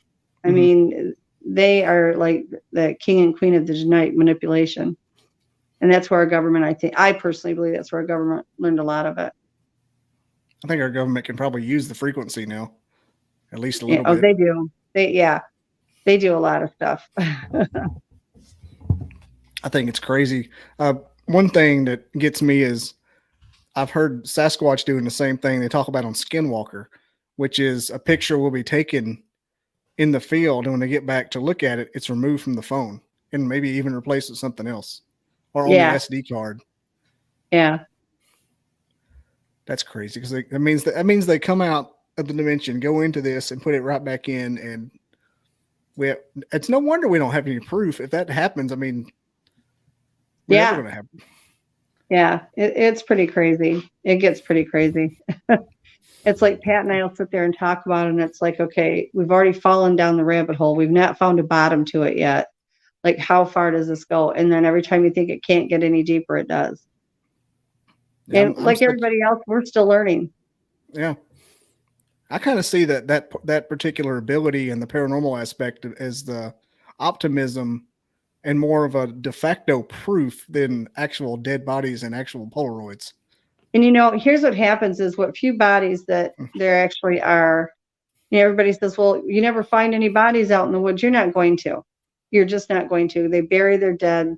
They're protective. I mean, we don't run around. Well, of course, we have criminals that do it, but I mean, most sane people don't. When their loved ones pass away, we don't put them out in the front yard, and so sitting up with the dead like Ray Stevens. Yeah. So they don't do it. So they bury their dead. But the few that have actually died and the government got hold of them, or an individual got hold and the government seizes it. I mean, you don't ever get a chance to get to it. Or when somebody accidentally shoots one. Yeah. I think she just answered this, Garlet. Well, no, he wants to know if Melba thinks that the Bigfoot may be Nephilim. That I don't want to answer for her. What I will tell you is when her and I have discussed it, because I thought that she thought they were Nephilim for a long time. I know that they're not. You even accuse them of being Nephilim and they get really, really upset. Oh, really? So very angry. And her and I have talked about this multiple times. In fact, we just had this conversation less than a week ago. And she believes that some of the ones that are bad that want to hurt people might possibly be Nephilim, but she doesn't think all of them are Nephilim. No, I don't believe that they are Nephilim at all. Just because you're bad doesn't make you a Nephilim. And Okay. yes, we have discussed this multiple times. She believes that they are a people out of the Bible, and she's actually doing a show. I can't remember what day, if it's tomorrow or not. It's on her wall that talks about the religious aspect of it. But they get very upset if you call them Nephilim. They really bent out of shape. Her and I talked about it, and she said, no, that's the thing. I don't think they're Nephilim. She said, I think some of these bad ones that are so dangerous and are hurting people could possibly have it mixed in with them. But do I think our regular Sasquatch are Nephilim? No. She thinks they could be from another part of the Bible. And her and I have discussed that, but I would never, want to speak for her. I was thinking maybe they were interchangeable, since they're fallen angels and aliens are possibly the same thing. No, she thinks all ETs are fallen angels, but that's a whole different subject. And like I said, there's good and bad and everything. I've had ETs that have come around that have been very good and not a problem. And I've had very bad ones. Mm-hmm. I hate when I hear people tell me that ETs are all good. I'm like, well, that's not possible. If statistically, somebody has to be pissy. Yeah, no. Nope. Somebody has to be a dick out there somewhere. Yeah. I should agree. Be a balance. Yeah. Like the Sith. Yeah. Only be one. Well, this has been a real pleasure, and I don't want to wear out my welcome with you. And I know Andrew's getting sleepy. I can see it in his little eyes. Andrew's tired. I have kids. It's not you, Robin. I have kids. I've got twice as many over here. You do. But, how many do you have, Bobby? I got 3. He's got 2. I can't do math. I had 9. You guys are pikers. Yeah, we're I'm done. I couldn't imagine 9 kids. That's how many Merle Haggard had in the Working Man song. 9 kids and a wife. Yeah. And, my kids have all been exposed to it. Some of them remember him as a little kid. Some of them don't. My youngest, she, I think, remembers more of them than a lot of it, and she's seen him here every now and then too. So she had just said, Mom, I haven't seen him in a while. She said, you guys have all seen him, but she said, her and her husband are staying temporarily with us while they look for a home. And she's like, you guys just see him all the time. I haven't seen him in a while. It was like a week later, she went to go to work, and one of the younger ones ran in front of her car and went off to the side and down. She said, strike that. I see him. Do your kids all believe? All 9 of them? No, of course not. They have memories of them. Their problem with it was never do they believe.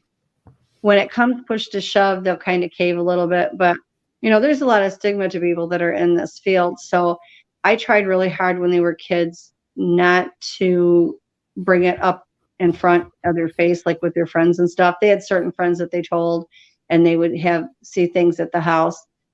And when it got to the one point when I was in Michigan, they just walked around uncloaked all day long. They just came and went as they wanted. And it wasn't dark. It was during the day.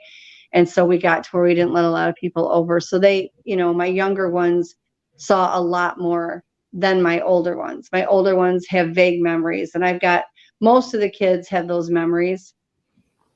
A couple of them like to tease me still, but then when I'm upset or something, they're like, well, just get hold of this one and this one and this one. I'm like, says the guy that doesn't believe, he says, well, I know. I'm always going to say you're crazy, Mom, but I know. And I'm like, okay. So yeah, most of my kids do. And it goes on their memories. My younger kids, my 3 youngest, actually had a lot more interaction than the older kids did. But then when the older kids would come home to visit, they would get interaction while they were at home. It's got to be sort of a, I don't know, it goes against how your body's designed, your brain's designed to think. It is, their biggest concern was, as a typical kid, and I get it, was a matter of, I go to school, or all my kids, the kids at school are going to think I'm crazy. Like, don't tell anybody, Mom. And I'm like, I'm trying not to tell anybody. And, I went to the scientific conference in Russia and Siberia and spoke. Igor had invited me there. And I really was naive, because I did not think what went on there would be shown on TV here. And I was invited to go. They paid for all my expenses to go there. I was treated wonderfully. We went up in the Black Mountains and had the conference. And I came back, and as soon as I got off the plane in the US, everybody knew. Like, I got pulled around by what do they call it when you go in, you show your passport? Oh, customs. Thank you. Yeah. I got pulled over by a customs agent, and he said, or it was a woman and a guy, and they're like, "You're that American woman that went to Russia about the Bigfoot." And I'm like, I didn't think it'd ever come back. So it kind of put my kids where the cat was out of the bag, because their parents saw it, and then they talked to the kids, and they didn't get teased a lot. I was surprised they didn't get harassed, like I thought they would. They each had one friend that would come over a lot and had experiences, and they were there when a lot was going on. Like my youngest, she was like, "Mom, I just want curtains, thick, heavy, dark out curtains over every window in this house. I'm tired of looking outside and seeing them looking in." That part creeped her out. She didn't like that part at all. The rest of the time, she would go outside. She'd play. She had an instrument. She was either playing the clarinet. I think she had the clarinet at the time. Mm-hmm. And she would go out there and play the clarinet for them. And they would just come right out of the woods. They loved it. Absolutely loved it. And when I wouldn't have a lot of researchers come to my house. I didn't allow it because I never wanted to risk the safety of the Sasquatch. That was my main concern. And I did allow like 3 or 4 that I would let come in the summertime. And so we would have these great bonfires, and they would camp out, and, so the kids were all included in that. But I've tried to keep it as separate as I can, just, so they don't get labeled. Of course, all of them are grown up now with children of their own. So. Man, that's I'm trying to put my mind around the stuff that I remember when I was little about stuff I just thought was normal. For a kid. It is a lot for a kid. And most, like with my older kids, I shielded them from all of it. Like my one godson had called me a few years ago, and he's in the military now. And he's like, "Aunt Robin," he said, "it was all real." And I said, "What?" He said, "It was all real. The monkey men running around the front yard, they were real, weren't they?" He said, "I always thought they were dreams." He said, "They're not. It was real." And I said, "Yes, sweetie, it was real." God, I'm thinking of just how that would feel like if you were little and yeah. How do you wrap your head around it? And I guess the problem a lot of people have about it is they think if you're around Sasquatch, the Sasquatch are out like mountain gorillas, and you're Jane Goodall, and in reality they're not going to show you a whole lot because they got to keep themselves for the preservation of their society. When I was in Siberia, one of the scientists that was there, he's now passed away, but he was just a very kind man. And he came up to me and he said, "For what it's worth, I believe you." He said, and I had taken a ton of photos too as well. I said, "You couldn't get these photos and you wouldn't have the information you have if you weren't legit." And he was in the side that if they exist, they had to be an ape. And he said, "I don't know what these things are," but he said, "You're exactly like Jane Goodall." So, okay. Jane Goodall's a believer. Oh yeah. Yeah. That's the best thing I've ever heard. Yeah. And they're all over the world. It's not like they're limited to certain places. They go in the city, my gosh, Detroit, Michigan, of all places. They got pictures of them going in and out of abandoned buildings. Mm-hmm. One of on Long Island, they're all over the place in the suburbs. Uh-huh. Yeah, they just cloak. They come and go as they want. The Montauk monster was a Bigfoot before Stranger Things experiment started. We just did that episode Sunday. Yeah. Junior. Oh, Cryptid 559 just showed up right when we're about to wrap it up. Do you know him, Cryptid 559 from Fresno, California? That's a good guy there. Hi. He does. He's one of the people I talk to. I'm just like, man, how am I finding these amazing folks? Just like, hey, you want to come on my show? Sure. And just like the most out of this world, down to earth people. Like you can tell, like the universe is just forcing people on me because I wouldn't do it by myself. I'm a dirtbag. Yeah. Who wants to talk to me? But well, like I said, I think more things are coming out now. It love me, hate me, whatever. I can know when I go to bed at night, I've never lied to anybody about it. I don't have any reason to. What am I going to gain out of it other than resentment and people that call me crazy? I don't make money at this. I work with people all over the globe. I don't charge anybody a dime. So it's not like I'm getting any type of monetary gain from it. But, I can't change it. It's the truth. I'm not going to lie about it to make it easier for other people to handle. I just refuse to do it. And I stayed quiet for many, many years. And I did the conference in Russia. I came home and I did 2 small conferences in Michigan. I had death threats. I had somebody that wanted to bash my head in, thinking the Bigfoot would then come running and they were going to protect me. I had another guy that wanted to kidnap me and put me in a cage, thinking the Bigfoot would come to get me out. And I said, you know what? I've got kids. I can't do this. So I stayed home. I played with my cryptids. I dealt with the ETs and just said, forget it. I'm not doing this anymore. And then almost 5 years ago, I helped Melba on her study. They were the ones that told me to find the woman with the golden color hair and help her with the study. So I did. I did that. And then we got government death threats. We got everything else. And so that was fine.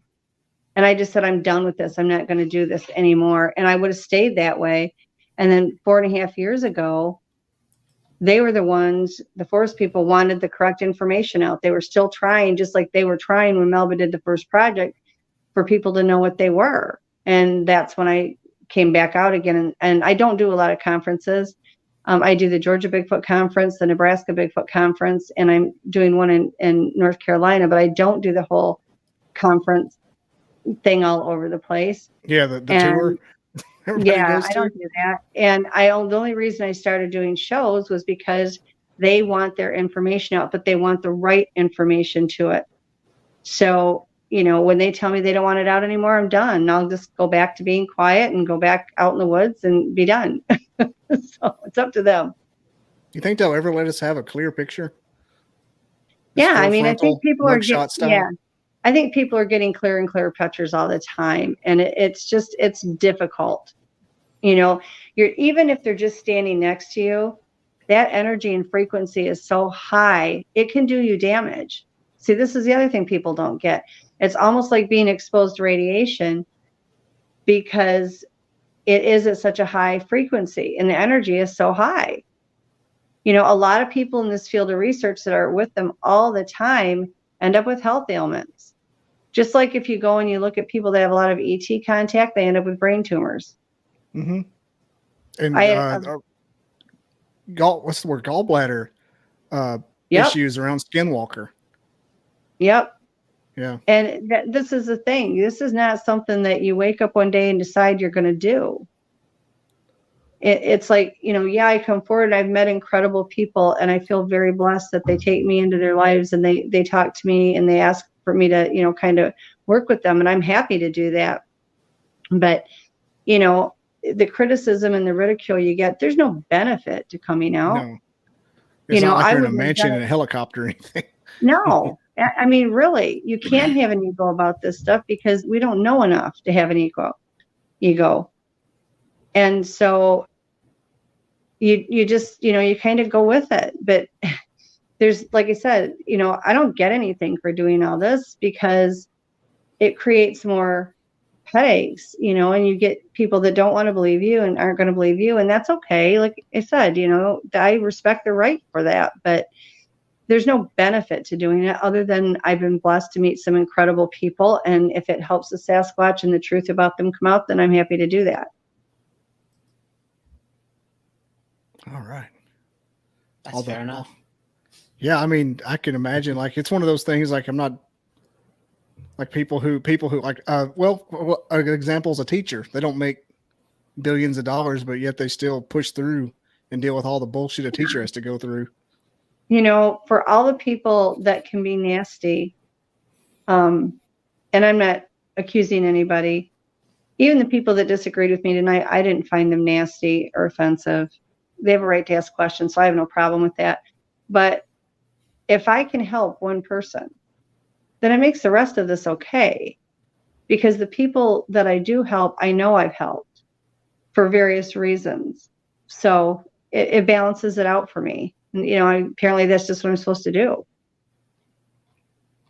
Maybe there'll be more people like that for abductee people. Abductees, they seem to have tons of trauma.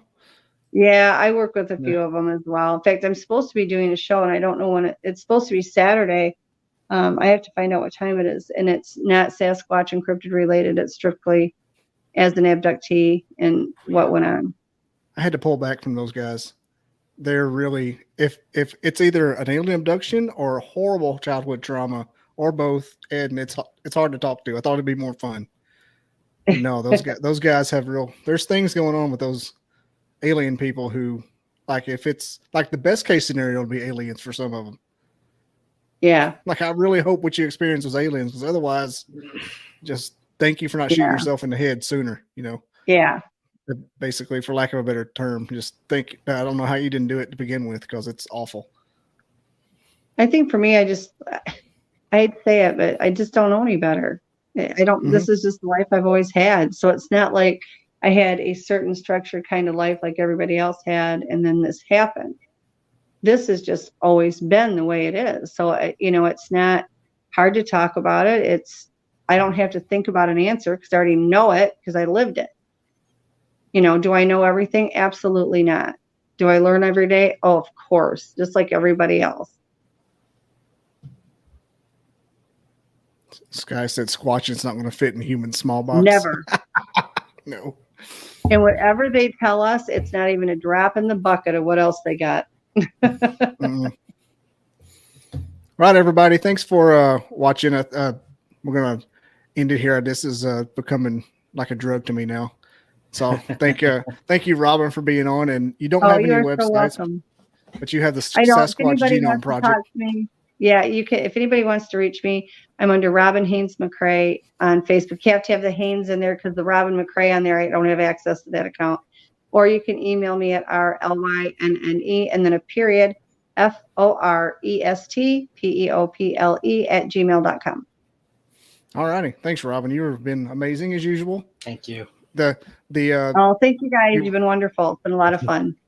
The people that said that you would be a good person were right. Oh, thank you.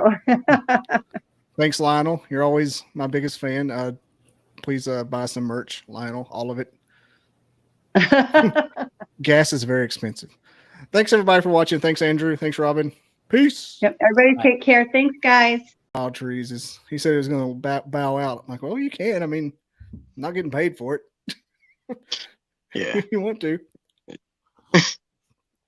Yeah, we're live now. Oh, all right. What is up, everybody? Welcome back to the Bobby Dizzle podcast. As always, you can follow me on BobbyDizzle.com. It's right here. Subscribe, like, comment, all the things. We're joined tonight by Mike Galantonio. That's how I have to say the name. From Long Island Bigfoot. Mike, how you doing? I'm all right. How are you? Pretty good. And I got Wild Trees. He is under the weather. He's going to be sans camera tonight. He doesn't have his makeup on, so he'll just be with us in spirit. Yeah, I thought I thought a stimulating conversation might help me with my illness. Hey, I took 2 Joe Rogan Alpha Brains and got coffee. That's how I roll. How is that stuff? I can't tell whether or not it works. Yeah. But I know that when I take it, within the hour, I get in this really, really, really good mood. Okay. That's I've just had a ton of coffee first thing in the morning, and I'm smiling a lot, and I want to talk. I don't know if that's what it does, and I don't get bored at work a lot. I still do the same amount of work. I'm just not like, man, this is stupid. I want to stop. You kind of, it does something. I don't know if it does $70 a month worth of something, but it does something. There's something. That is a lot, but I mean, you could spend that on coffee too. You know what I mean? And I do. Yeah. Boy, do I. I'm what's known as an addict and not trying to quit. Yeah. Today I got my NYPD cup just for you.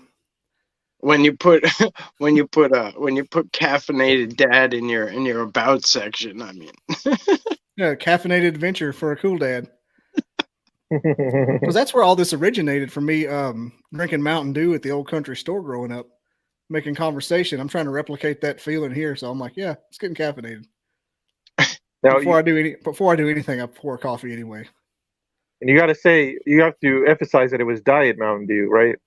Yeah, it was Diet Mountain. Well, For the longest time at the store, it was always regular, but I started drinking diet in college because I started liking the flavor better. Yeah. But diet is the only addiction I have left right now. Diet Mountain Dew. Mountain Dew always reminds me of those kids from the two kids from that movie. Will Ferrell. Nights.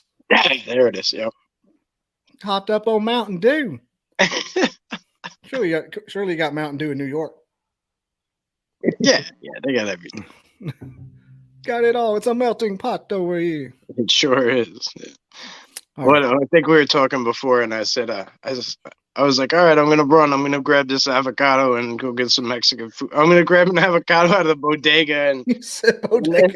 Yeah, like that's the most New York shit I ever heard. It was. I thought immediately of Half Baked. Say it with me now. Bodegas. You can tell by the extremely old products and dusty shelves. He said that's where you get the best weed in New York. They don't deliver it to you.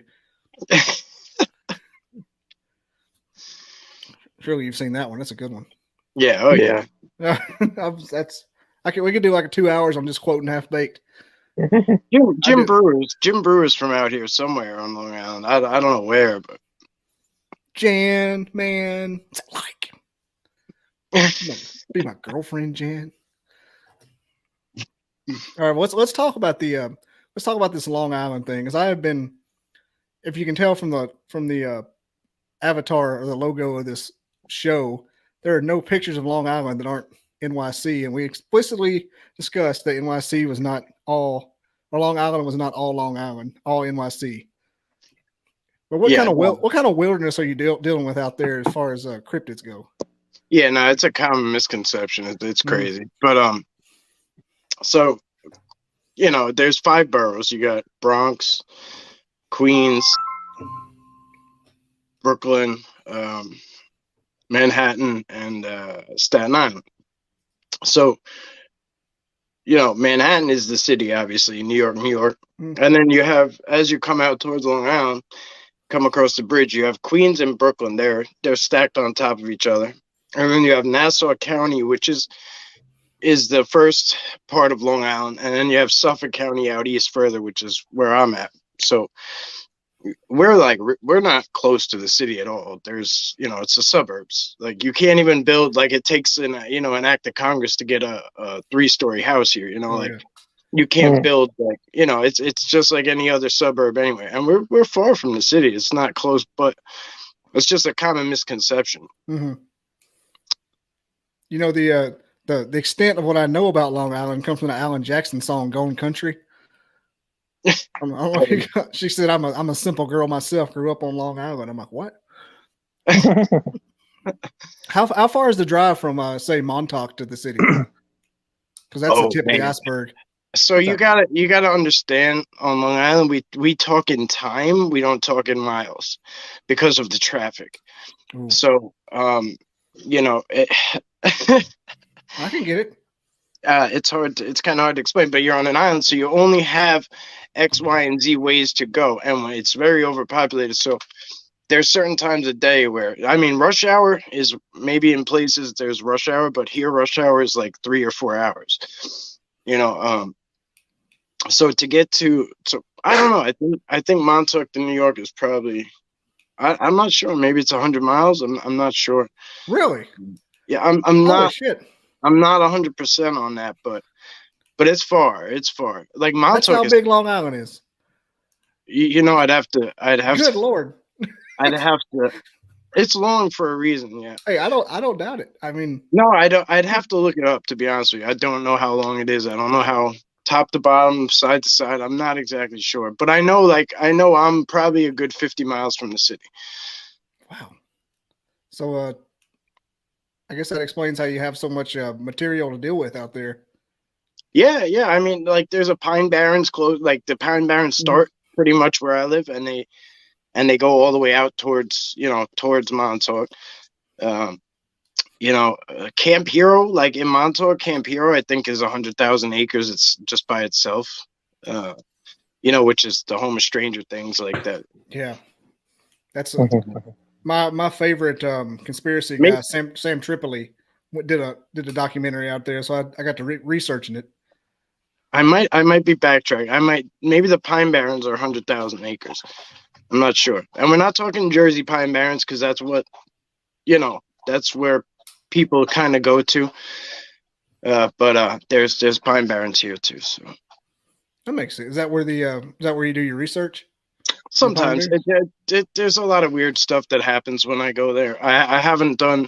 There's some parts I go to that I enjoy, but there's some parts I won't go back to.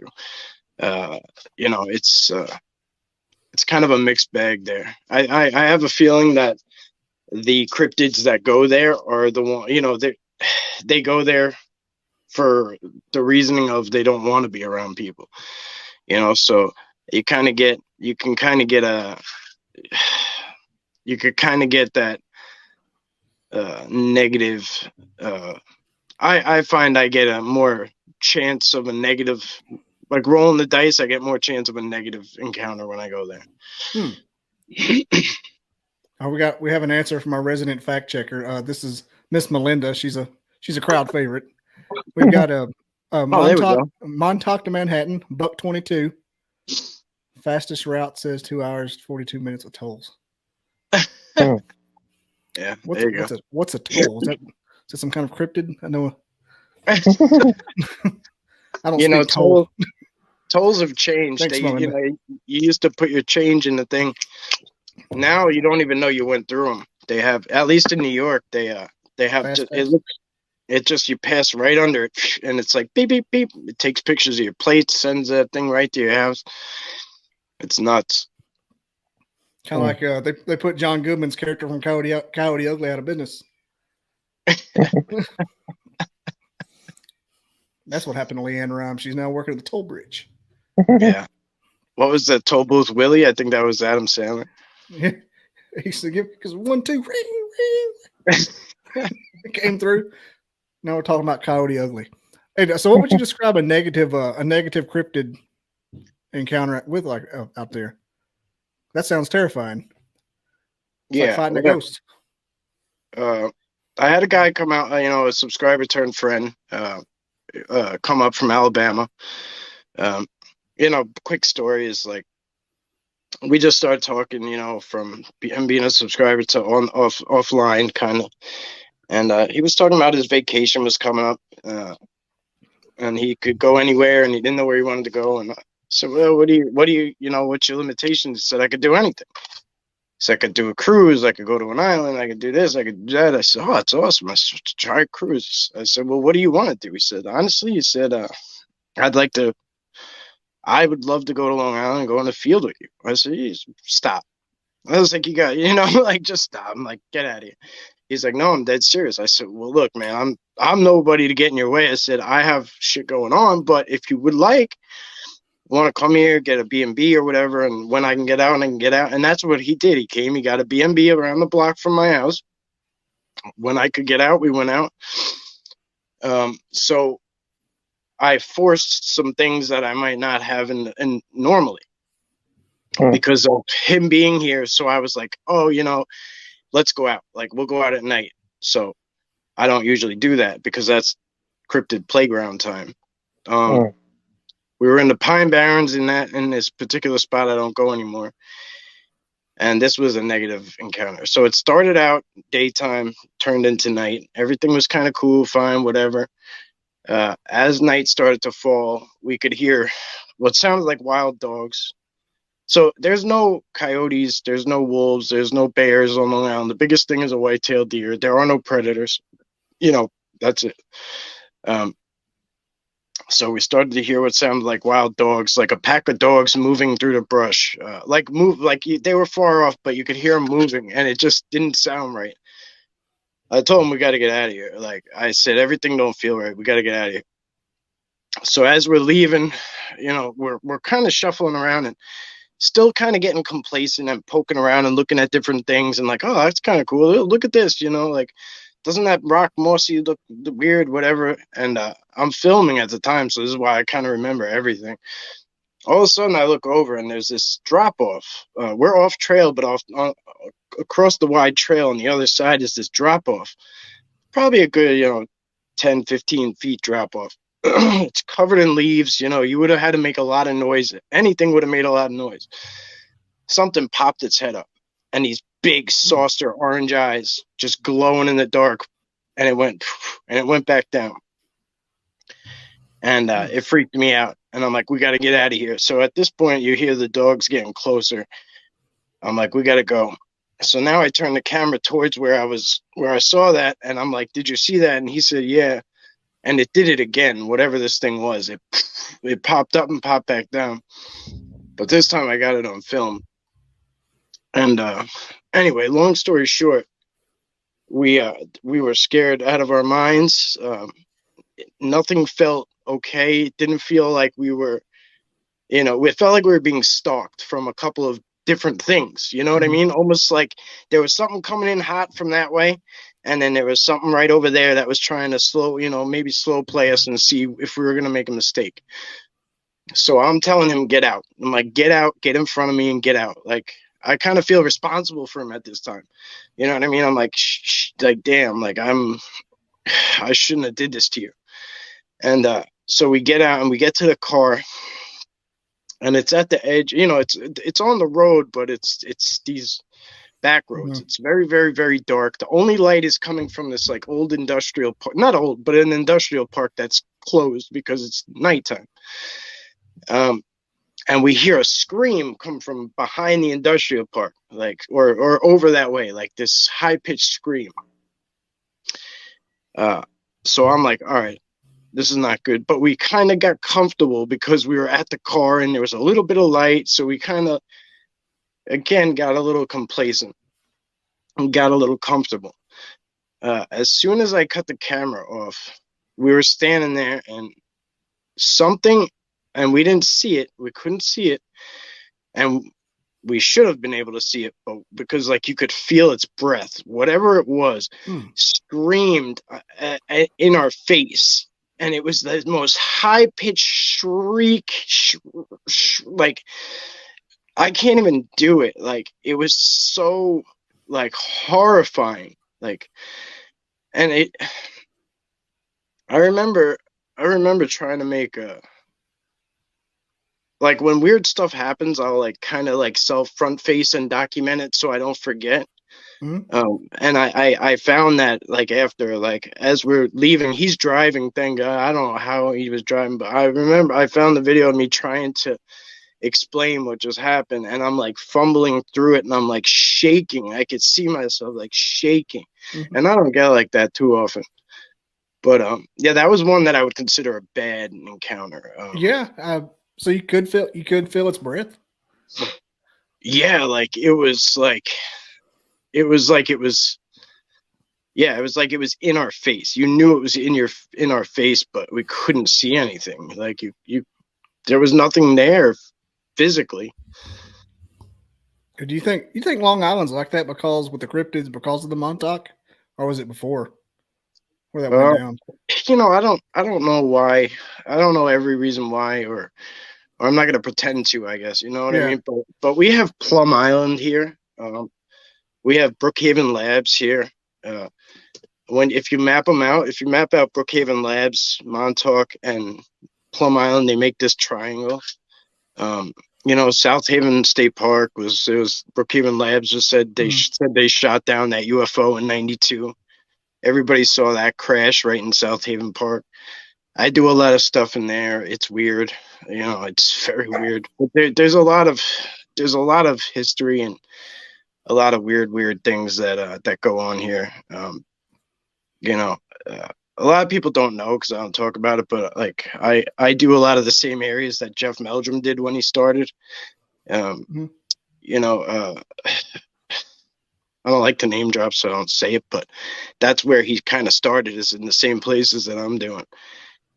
So there's a lot here. There's a lot here. Why? I don't know.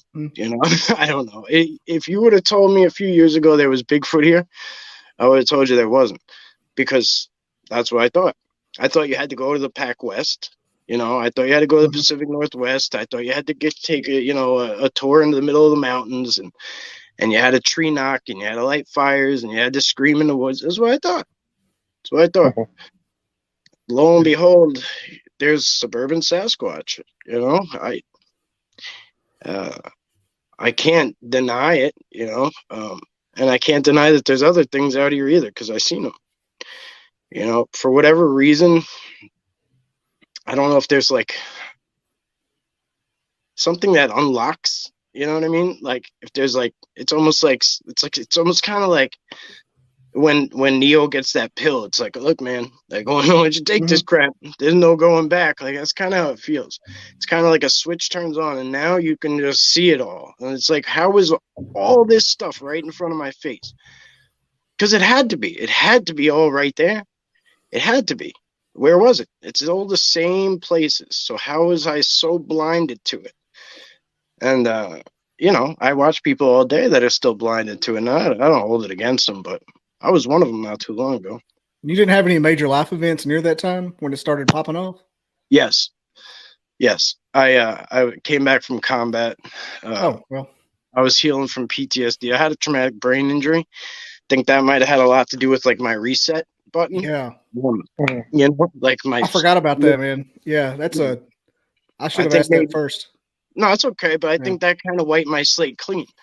And then I was healing from a heroin addiction and opiate addiction and PTSD and getting rid of all the people I knew and everything I knew I had to get rid of, and then I had to build myself back up from this like empty shell almost, you know what I mean? And that's when that Sasquatch I call Bubba, that's when he showed up. Like, he stepped up. Because while I was healing, I was pretty hopeless, you know, for lack of better words. Like, I didn't really see, like, well, you know, the life I knew was like so destroyed, you know what I mean? I couldn't see beauty in things anymore. Like, everything changed that day. It's almost like your veil to the other side was paper thin after that. Could very well be. That's interesting. I don't know why I didn't put two and two together. We talked about that a little while. No, that's all right. I mean, sense. Yeah, I think that it's the only thing I can come up with is why. Like, I think maybe there was times where I was trying to be reached and it just couldn't be because of sobriety. I wasn't sober, you know, like things to that effect, you know. Yeah, well, the good news for you is no one's ever seen a Bigfoot by wood knocking, so you didn't miss anything. That's the unless you have, and I'm not insulting you or anything, but that's that's the most annoying thing I've ever seen. Like, it's a creature you couldn't find a squirrel doing stuff like that, much less an interdimensional being. Right, but it's just because people don't know what to do, and that's what's pushed out there. You know what I mean? That's what's pushed out there to the public. You know, little old me, little old you don't get that time. We don't get that kind of spotlight. So, you know, that's what majority of people, that's why we get clowned, because that's what people think we all do. People who want to do it and are interested think that's what you're supposed to do. And that's how nobody gets anywhere. Nobody gets anywhere. You know what I mean? You're feeding the people who want to trash us, and then you're feeding the people who want to do it garbage so that they don't never get anywhere. Yeah, the craziest rise to the top when it comes to that. The guys with you always see the guys with the crazy hats on and the camo pants and crouch down in a bush. Yeah. Like I know an old lady that saw Sasquatches holding a pumpkin pie. You're not doing anything. Well,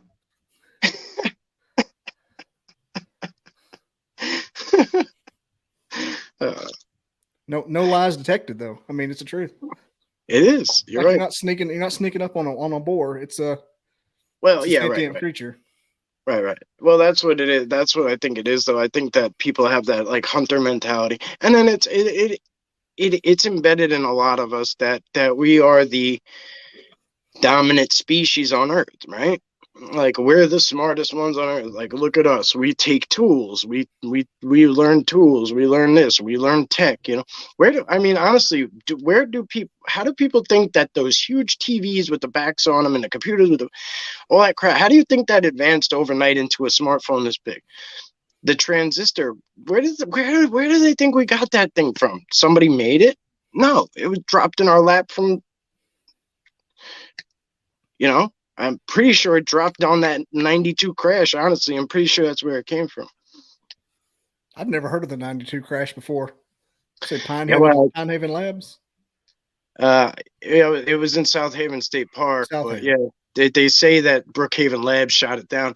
The people who live in the area say that they saw something go, rocket at it. I wasn't there, so I don't know. And I was only, I think, 8 years old or something at the time, so I don't, I remember people buzzing about it, but that was about it. That was about the time all that stuff took off too. Everything went from kind of analog to digital. Yeah, I mean, 92. That's just my input. I don't. You're probably onto a good track there, as far as the shared technology. That you ever heard of the 50-year rule? Like the government has something, their technology is 50 years above whatever we can imagine. Mm-hmm. That's what I always hear from folks. Yeah, no, it makes sense. Yeah, that's terrifying. And I'm shooken. I forgot what I was going to ask you next. Dadgummit. I guess I'll ask you about Bubba. Bubba the Sasquatch. What were you saying, Wild Trees? I was going to ask Mike. Well, going along with you were asked about Bubba. I was going to ask Mike. Well, first of all, nice to meet you, Mike. Good to talk to you. I was going to ask what your explanation of, I guess, Bubba specifically is. Do you think it's a physical animal, just like a coyote or a dog, or do you think it's more of a spiritual entity, or is it a mixture of both? Categorizing is tough. I think they're a category all their own, but they're a people. They're a type of people. That much I could say. Yeah, they're physical, but they're not always physical. I call them spiritual Sasquatch, but I don't know how to categorize them. You know what I mean? But yeah, I know some things about them, but I don't want to sit here and act like I know who they are and everything about them. And again, I'll also only say for me and for what I've learned, because I can't comfortably make blanket statements because we live in such a big world and it got so much bigger now that we know that there's these other beings and they come through these portals and different things like that, so but yeah, they can be physical. I've seen them physical. I've also seen them right now they're teaching me bending. I'm hoping it's coming to a close soon, but like, remember Avatar, The Last Airbender? Like, they're teaching me how they bend things, light, air, the different elements, how they blend and bend. That's basically what I'm learning, is blending and bending. Nice. Yeah, it's exhausting. It's a lot. I've actually this is the first time I've had to write stuff down because it's been so much. I imagine so. That is a note-taking event. Man, it's pretty. No, I don't want to say it's pretty. It's remarkable. It's amazing. Were you ever into the gifting side of it whenever you were first getting into it? Oh, absolutely. I still am. Yeah, I still am. I believe that's the best way to get started is to, trust. Yeah, trust, gift and start a relationship that way. Gift and, I'm Sicilian. We show up anywhere with a gift, and then the best thing besides bringing gifts is to just don't try to outsmart them. Like, just say, hey, I'm a humble student and I just want to learn. I've learned it's similar to like I don't want people to think I'm comparing them to God, but it's similar to when people say like when you have a plan, God laughs. It's similar to that. Like you can't go out there with a plan because it will just unfold every time. Because if you go out there and just say, hey, universe, hey, Sasquatch, hey, elementals, whatever, today I'm here. What do you want? What do you want to give me? You know, I'm open for it.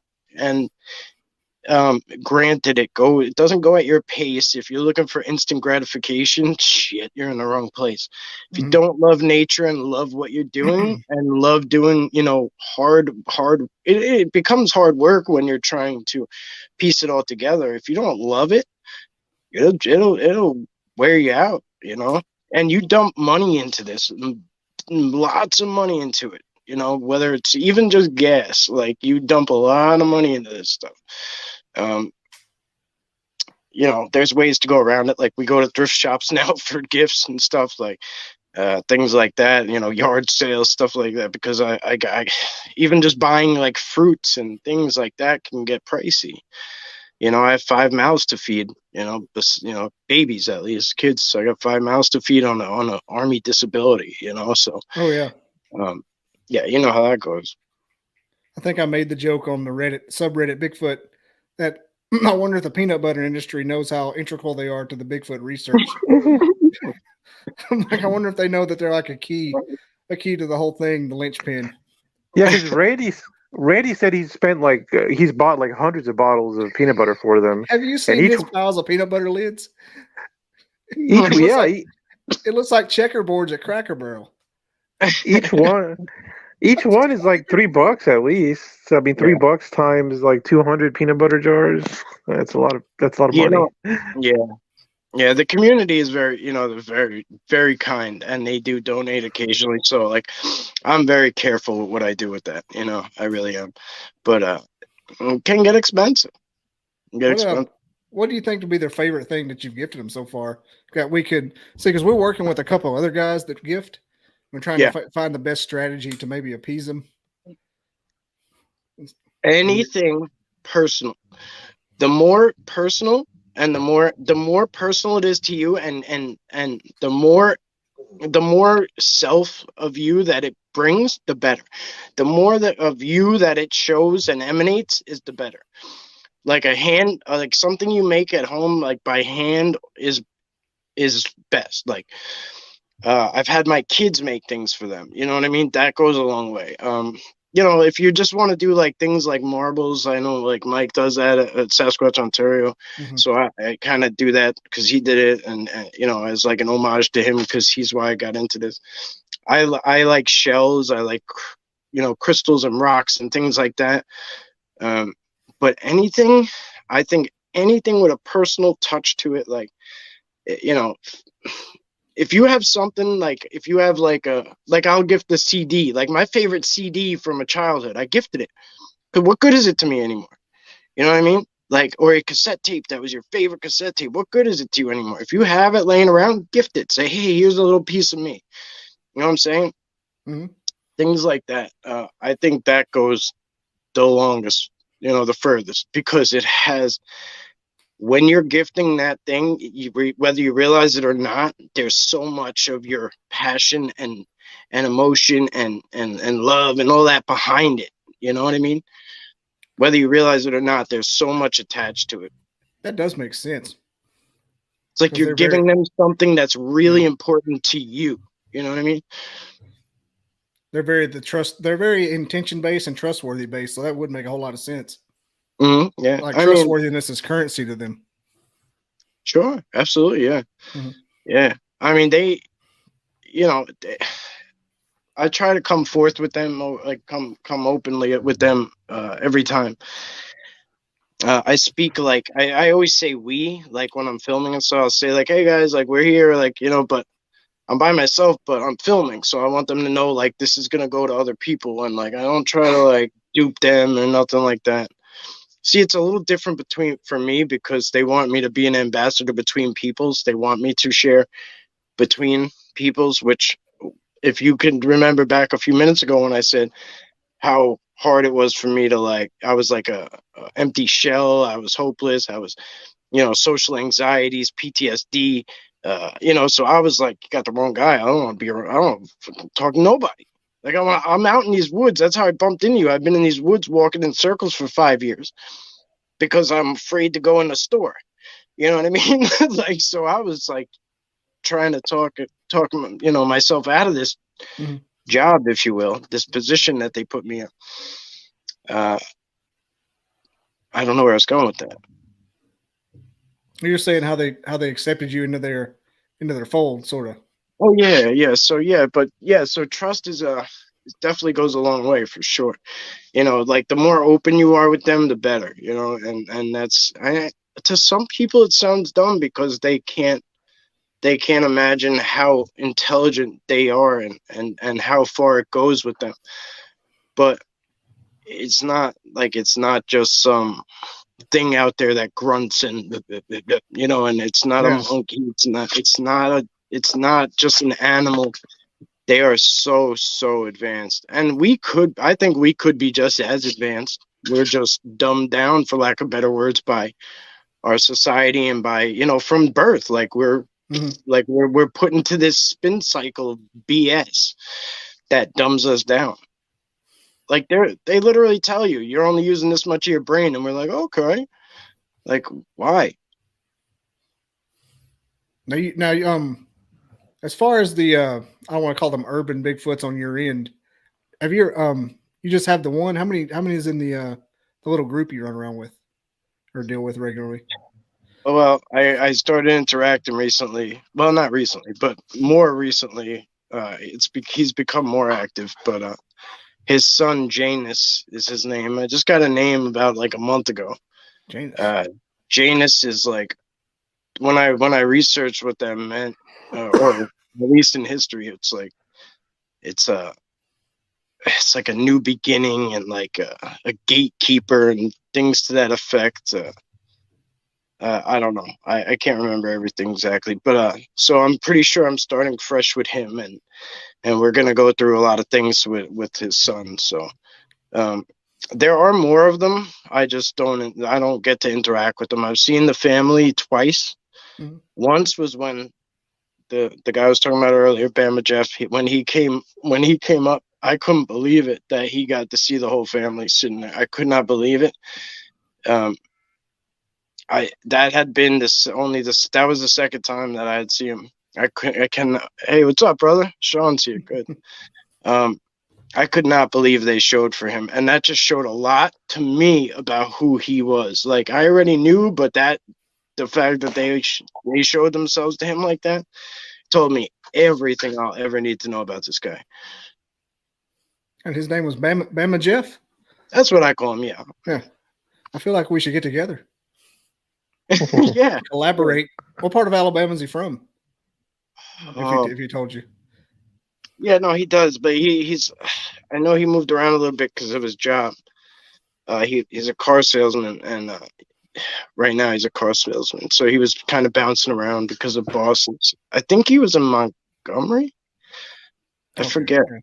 Well, I was, I don't know much about Alabama. I was in Fort Benning, and I actually lived in Bama for a little while, but it was right on the border, near Phoenix City there. I think I was in like Fort Mitchell or something like that. I don't know. Yeah, Fort Rucker down there. Yeah, Montgomery's down south. Yeah, I want to say that's where he is. I'll have to hit him up. I have to get your contact. Yeah, he'll talk to you. He'll talk about this all day with anybody. He loves it. I bet. That's how most people are that have any enthusiasm. Yeah. Yeah, he hates, but it sucks because whatever. I'm not gonna get into him, but there's so many people around him that are just like, why do you watch this freaking guy? He's like, yo, if you know what he did for me, like, and I didn't do anything. I just took him in the woods, technically, right? Melinda has another tidbit. Can you read that? Janus, the Roman god. Oh, here we go. Yeah, there we go. That's it. Yes. Thank you. Doorways, passages. Ooh. And Bigfoot's MO there. Depicted as having two faces. Cool. Thank you. All right. Yeah. So I think that's why I don't know if that's his name, but I think that's why he wants me to call him that. Maybe so I piece that together. I don't know. Your guess is as good as mine. They could be Walking Dead fans. That was one of the or was that JS? I don't know. can't remember that crazy lady that lived in the dumps in the trash pile. I don't know. Oh yeah, I know who you're talking about. That was kind of clever though, how they that whole show was amazing. I've got my terminus map over here. Oh, seriously? Yeah, from the remember when they had the terminus thing? They'd go to the they had on the railroad track maps. Oh yeah, of course I remember. Yeah. I watch it. Yeah, I watch it all the time. I got my Whitehall Bigfoot map on there, and they only have like 10 Sasquatch sightings in Whitehall. I'm like, you guys are nuts. Now, when it comes to the Bigfoot out there on Long Island, are they more in that Pine area, like the wilder part, or you ever have any in like the more grown up places? No, I see them everywhere. I mean, right button up against society. I mean, everywhere, right up against the highways, right up against anything. Small patches, big patches of woods. You know, they're in my backyard. I know a lot of people are going to snicker at that, but I don't give a damn. You know, they come right up to the backyard. How they get here, I don't know. You know, how often are they here? I don't know. But when they want me to see them, I see them. I live in the Catskill Mountains too, so yeah. You know, this is my mother's house down on the island. I come down here to visit my other son, to go to the VA hospital, things like that. So right now, for the past year, I've been living in the Catskill Mountains, so it's a whole different ball game up there than it is here. To be honest, it's easier here. It's easier. Well, the reason I ask is there's one sighting in my county I'm in right now, and we're kind of it's a more grown up county in the state. Not a lot of industrialization, except for where I'm at. It's like the Pentagon of the South. And it's right up against the military base where the sighting was, but right next to a hotel. And I'm thinking, how often does that happen? But you just confirmed it, you know, just downtown in your backyard. Look, I thought I was the weirdest guy on earth that was just having these things happen to me with these suburban Sasquatch, as I call them, and that you know, nobody was ever gonna believe a word I said. And then I started to just come open with it, and people just started I was too embarrassed to say anything, but I saw it here, and they just, even here on Long Island, I can't mention the people because they don't want to be out there, but the places that they've seen them, some are in Nassau County, closer to Queens, you know, and which is just something I never thought I'd hear, but it happened. You know, so I don't doubt it at all. You know, and one of the things that I've learned from them is that they don't have to consume food to intake energy. Like they can soak it up. They can soak the sun up. The reason they do all these things with the structures, bend, tucks, snaps and breaks and things, they all kind of interconnect, and it's almost like conduit in your house is the best way to explain it. And these structures being seemingly like an outlet where you would plug into to charge your phone up, they're charging themselves up.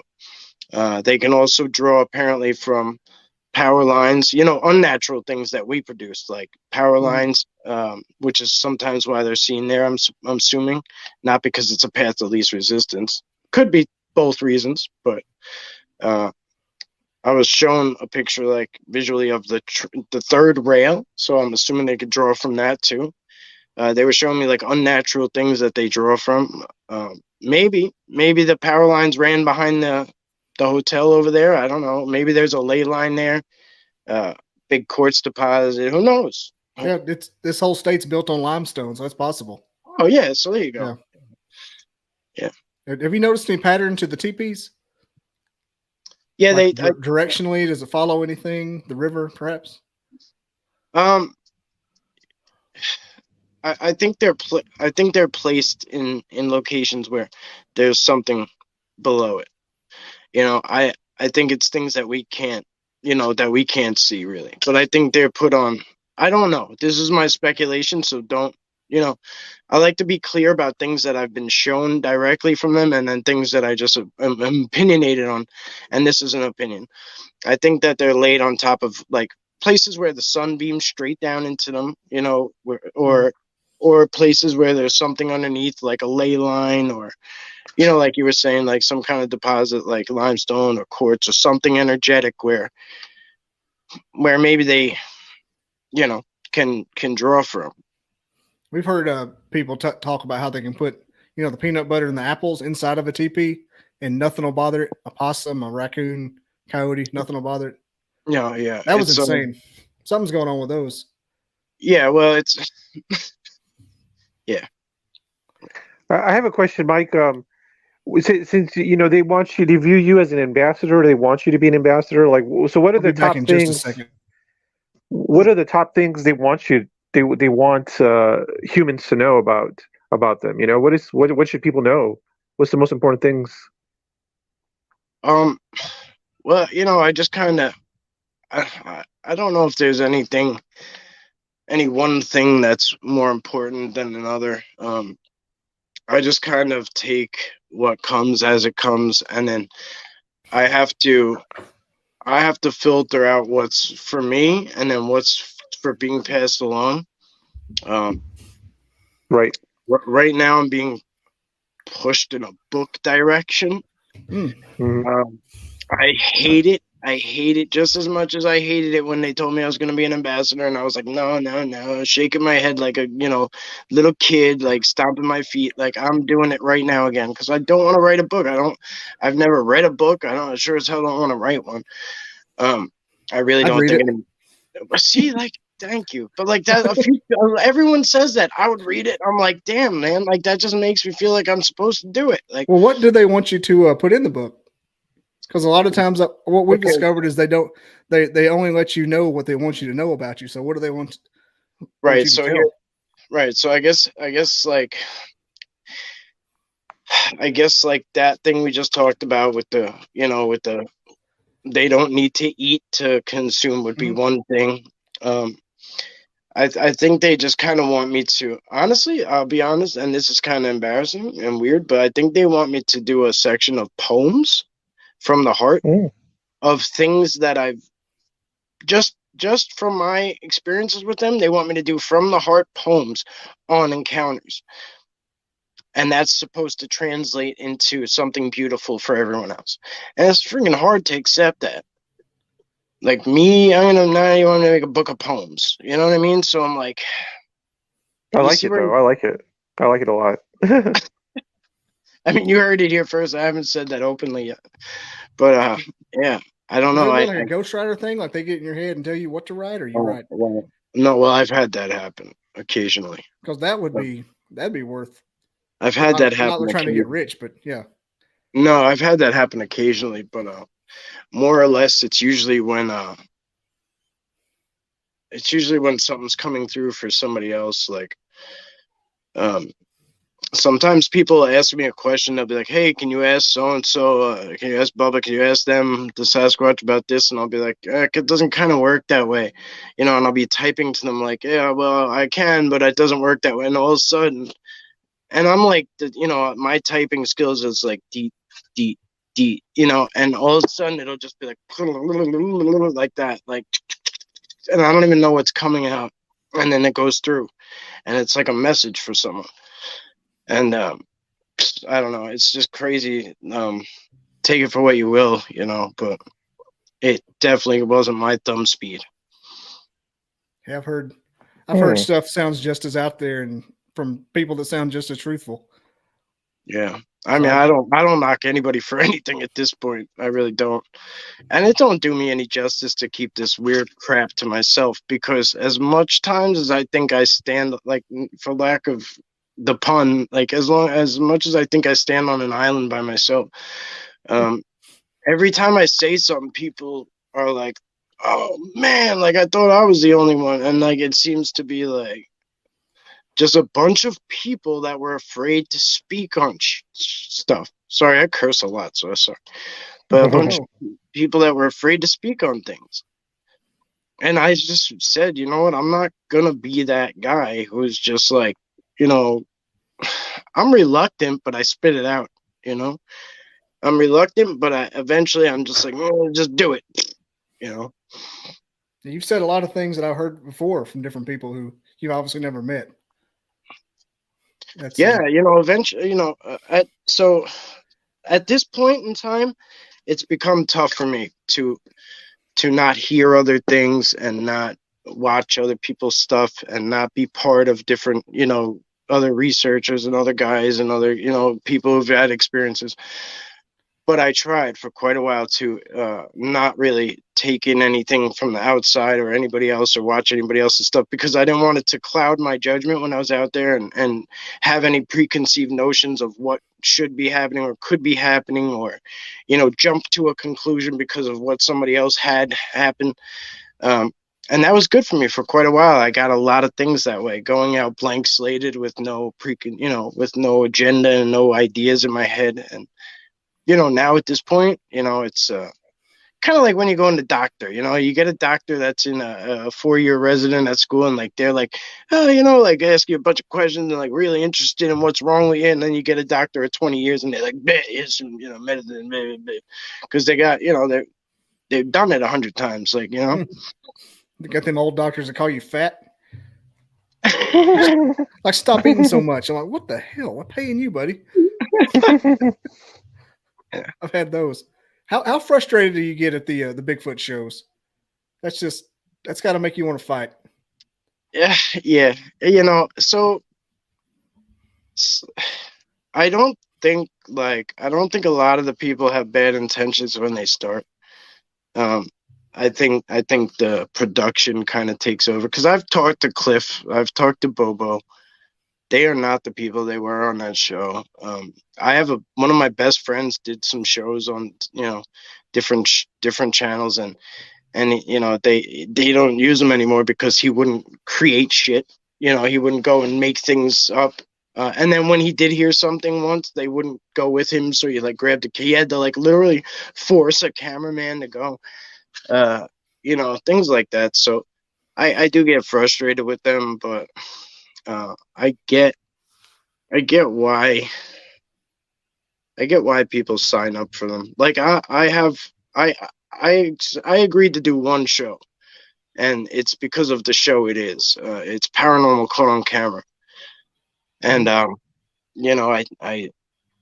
gave them temporary licensing or whatever the hell it is to use one of my videos. And it didn't air yet. I don't know when it's gonna air. We did an interview months ago, so I don't know when it's gonna be on. But anyway, I like that show because they just take the everyday person, and they take their home video or whatever it is, and then they give them the option to interview or not, and they ask, can we use your footage? We'll give you a few bucks for it. Do you want to interview or do not? If you do interview, we'll give you a few bucks for it, which I think is pretty nice. I was doing it for free because I was excited. I was like, cool, I love that show. You're one of the only paranormal shows I watch. Anyway, so, but yeah, I do not so I remember when I told you earlier, I said one of the, maybe a good guess would be my buddy Doug, Doug Highcheck. He did one of the best shows ever, I think, on TV, Monster Quest. And he's a legend to me. I love this man, and he knows it. He's still so active in the monster community. While I don't consider them a monster, you know what I mean? I just love all that he does for everyone and everything. He's just a great guy. He's a friend of our Randy in Minnesota. I think he's a friend of everybody, honestly. Yeah, he's a wonderful man. House. He's a wonderful man. He really is. He? Yeah, I heard he was cool. He's very cool. Very cool. I think I folded a piece of paper the first time he called me. I saw his number come on, and I just I fanboyed, you know what I mean? I was oh, I got all flustered because Monster Quest was on my, on my TV when he called, you know what I mean? So. When you told me Doug, I thought that's who you were talking about. I was like, surely not Doug Highcheck. Yeah, no, yeah, Yeah. he's really cool, like about like just like helping out everybody and getting on anything and Yeah, just kind of. maybe I'll use the channel. I know Randy said he would talk to him, and Randy forgot. Yeah, I mean, you had on Anthony. Anthony's good friends with him too. Yeah, Anthony is a superstar.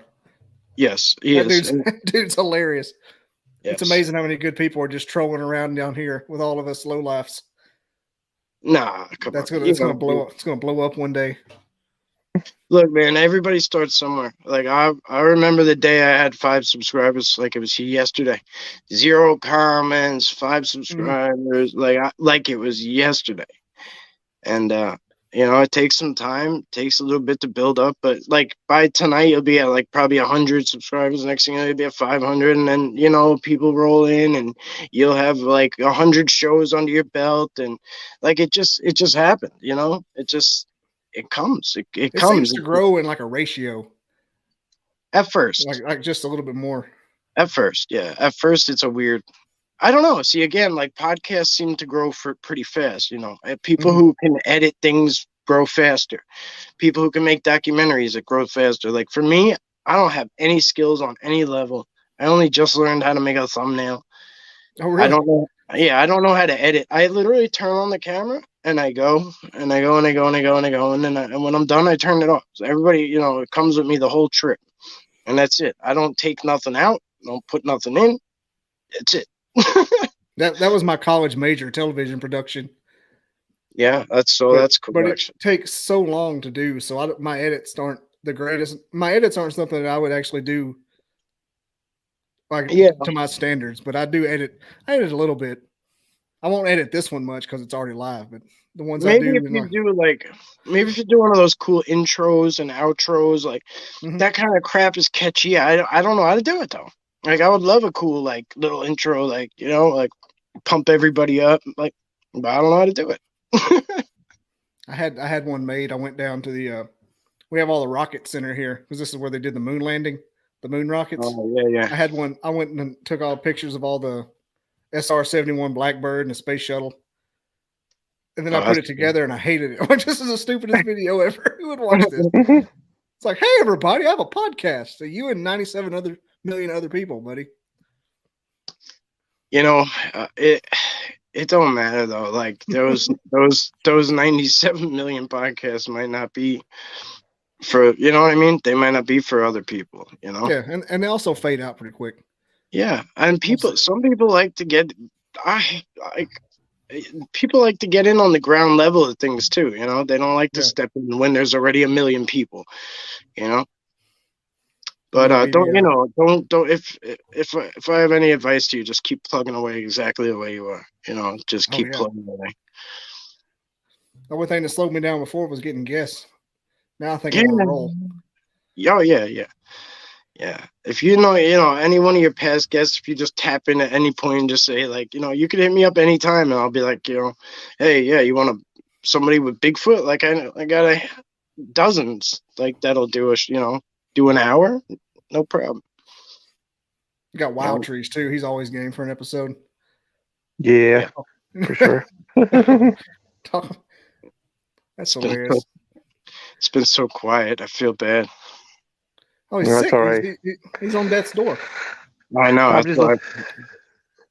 just listening. He's down there in Texas and he's sweating to death. It's hot here too.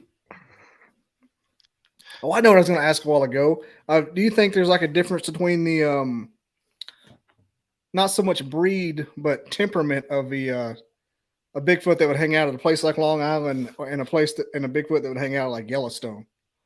Yes. Like it seems like a different officer in the Bigfoot army, something like. Yeah, you know what I mean. Yeah, yeah, absolutely. So I mean, again, so I have the knowledge now of the mountains of New York, and then the suburbs of Long Island, and I've been to the Adirondacks too. So, but anyway, we'll just talk about what I frequent, which is the Catskill Mountains, and then Long Island. On Long Island, they're very tolerant of people. They're very tolerant of people. They're very used to people. they do not act like Sasquatch, really. I mean, they mimic like sounds of suburbia, like cat fights, dogs, Harleys revving, and truck brakes and crap like that. They can't do a Sasquatch scream, and you know what I mean, like in the middle of the a neighborhood of thousands of people. You know what I'm saying? So it's kind of funny. Like, so now when I go upstate and they're screaming in the woods, they're throwing rocks, you know what I mean? They're throwing rocks at my roof and doing these like Sasquatch type things that I've always heard of. My son, well, actually all three of our boys, I don't know how the dice rolled this way, but they're all autistic. All three of them looks like. And but our one who lives up there and has his own room, he's 7, I think. He keeps telling us of this thing at his window in the tree outside his window. And I'm like, oh, whatever. Like, I'm thinking he's just hearing me talk and, or whatever, like picking up and wants to be like that. And, so he's talking about the big hairy guy outside his window. And he's telling us that he's hearing rocks hit the window. They're throwing rocks. They're throwing rocks. They're throwing rocks. And I'm like, yeah. My wife too. She's just brushing them off about it. And lo and behold, one day his screen is off, and he's like, "Oh, the screen fell off." So I'm like, "All right, I'll go get it," because he opened his window. So I'm like, "I'll go get the screen." There's a freaking pile of rocks out there. I mean, not like in one spot, but like they're all over the roof. Like, I mean, we're not talking huge, fist-sized rocks, but they're big enough. Like some of them are whatever, but they're, some of them are like this big, some are that big. They didn't fall out of the sky. You know what I mean? Like, so something, unless like he's got a little girlfriend and that's walking the pitch black mountain back roads to go throw rocks at his window, and then something's doing it. They might have that attachment to you, since they know. I don't know. See, like he makes these like noises.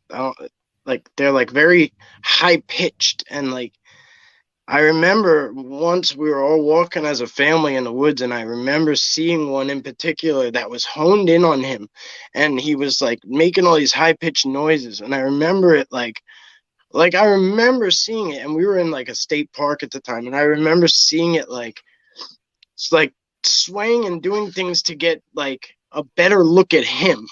And I don't know. I mean, this is going back a long ways, like many, many years. He was young, like really young. And she yelled at me at the time. She's like, "I know what you're doing back there." Like, because she thought I was filming like the woods. So I was like, "Oh shit!" Like I kind of like ran back up to the family, but I was kind of like trolling back to like see what was happening, But I don't know. I can't say one way or another. But I mean, they could be fascinated with the people who are autistic. Yeah, I don't know. Like I tell you, he hits these notes that don't fit in my range. You know what I mean? Like, I know you've heard about how people have said it's not necessarily a disability; it's more of a extra ability. Let me tell you, he does not. That boy, that particular son, does not feel pain. None. He whoops me all up and down, and I mean, like he enjoys when I like bear hug him. Like, I'm no pain. He falls like nothing. When I tell you nope, and it's scary sometimes because like you don't, like if he really gets hurt, like he doesn't know he really got hurt, and it's scary sometimes, but he's superhuman is definitely not an understatement. Yeah, that's not the death sentence I used to think it was. Yeah, bro. Right. Well, they don't fit into our into the normal society. They don't fit into that. So there's something wrong with that. But man, I don't know. There's so many advantages I see to them that I wish I could be so carefree sometimes, He may be like the ultimate whisperer. He may put you to shame. Yeah, you never know. Maybe the poems are to get to him. Yeah, it could be. Mind blown. Yeah, hey, that's how I think. Like if what the base of this conversation is true, anything's possible, and I'm okay with it. If you want my honest opinion, I hope some of it's true.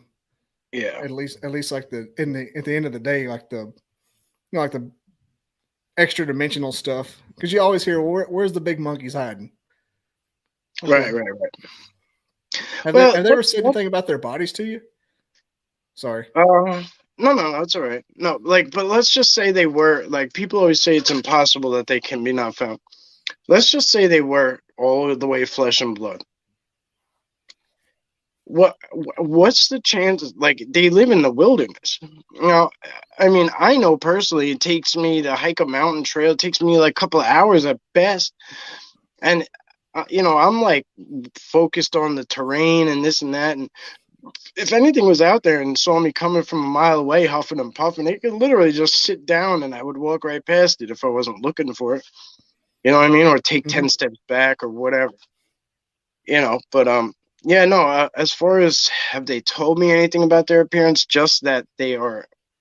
So I've seen people put them in this box of like these variant types, and there's only this many variants.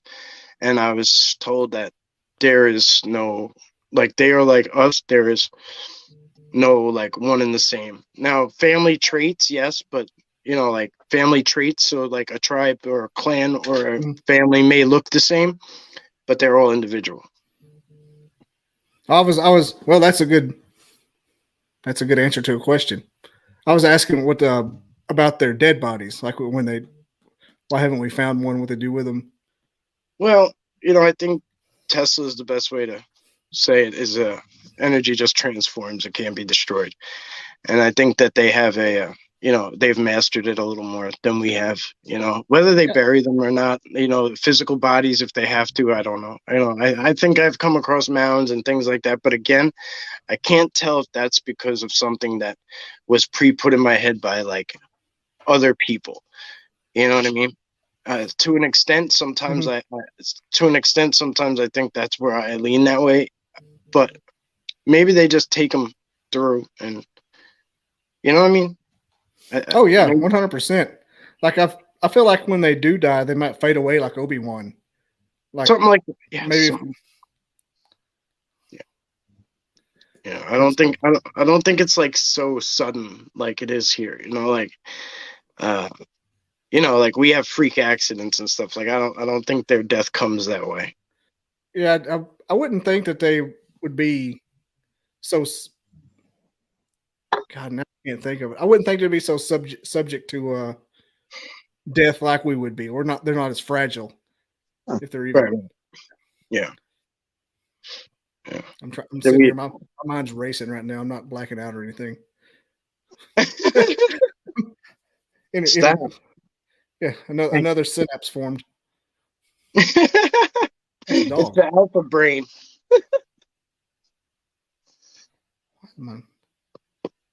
What do you want?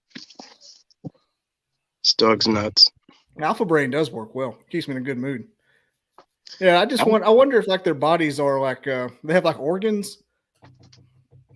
Because I know they can transform into orbs and go back to from whence they came. Well, that's amazing that you know that much. Yeah. So interesting enough, I was told this very early on, and I couldn't fathom it. I literally brushed off what they told me, but they said we turn into orbs, and I don't think all of them do it, or maybe they do. I don't know, but I'll talk for who talked to me. He said he turned into an orb, and that's when he goes through. So all those bend tucks connections and that, and he goes through it just like energy through conduit, just like electricity goes. That's how he travels through, and so you might see a footprint and then where'd it go. It doesn't necessarily mean they stepped through that portal or they disappeared. They can go into that orb energy form like you just discussed, float away. You might see it floating through the woods, or it might go, sometimes that tree knock ain't a tree knock. Sometimes that's an orb smacking into the tree.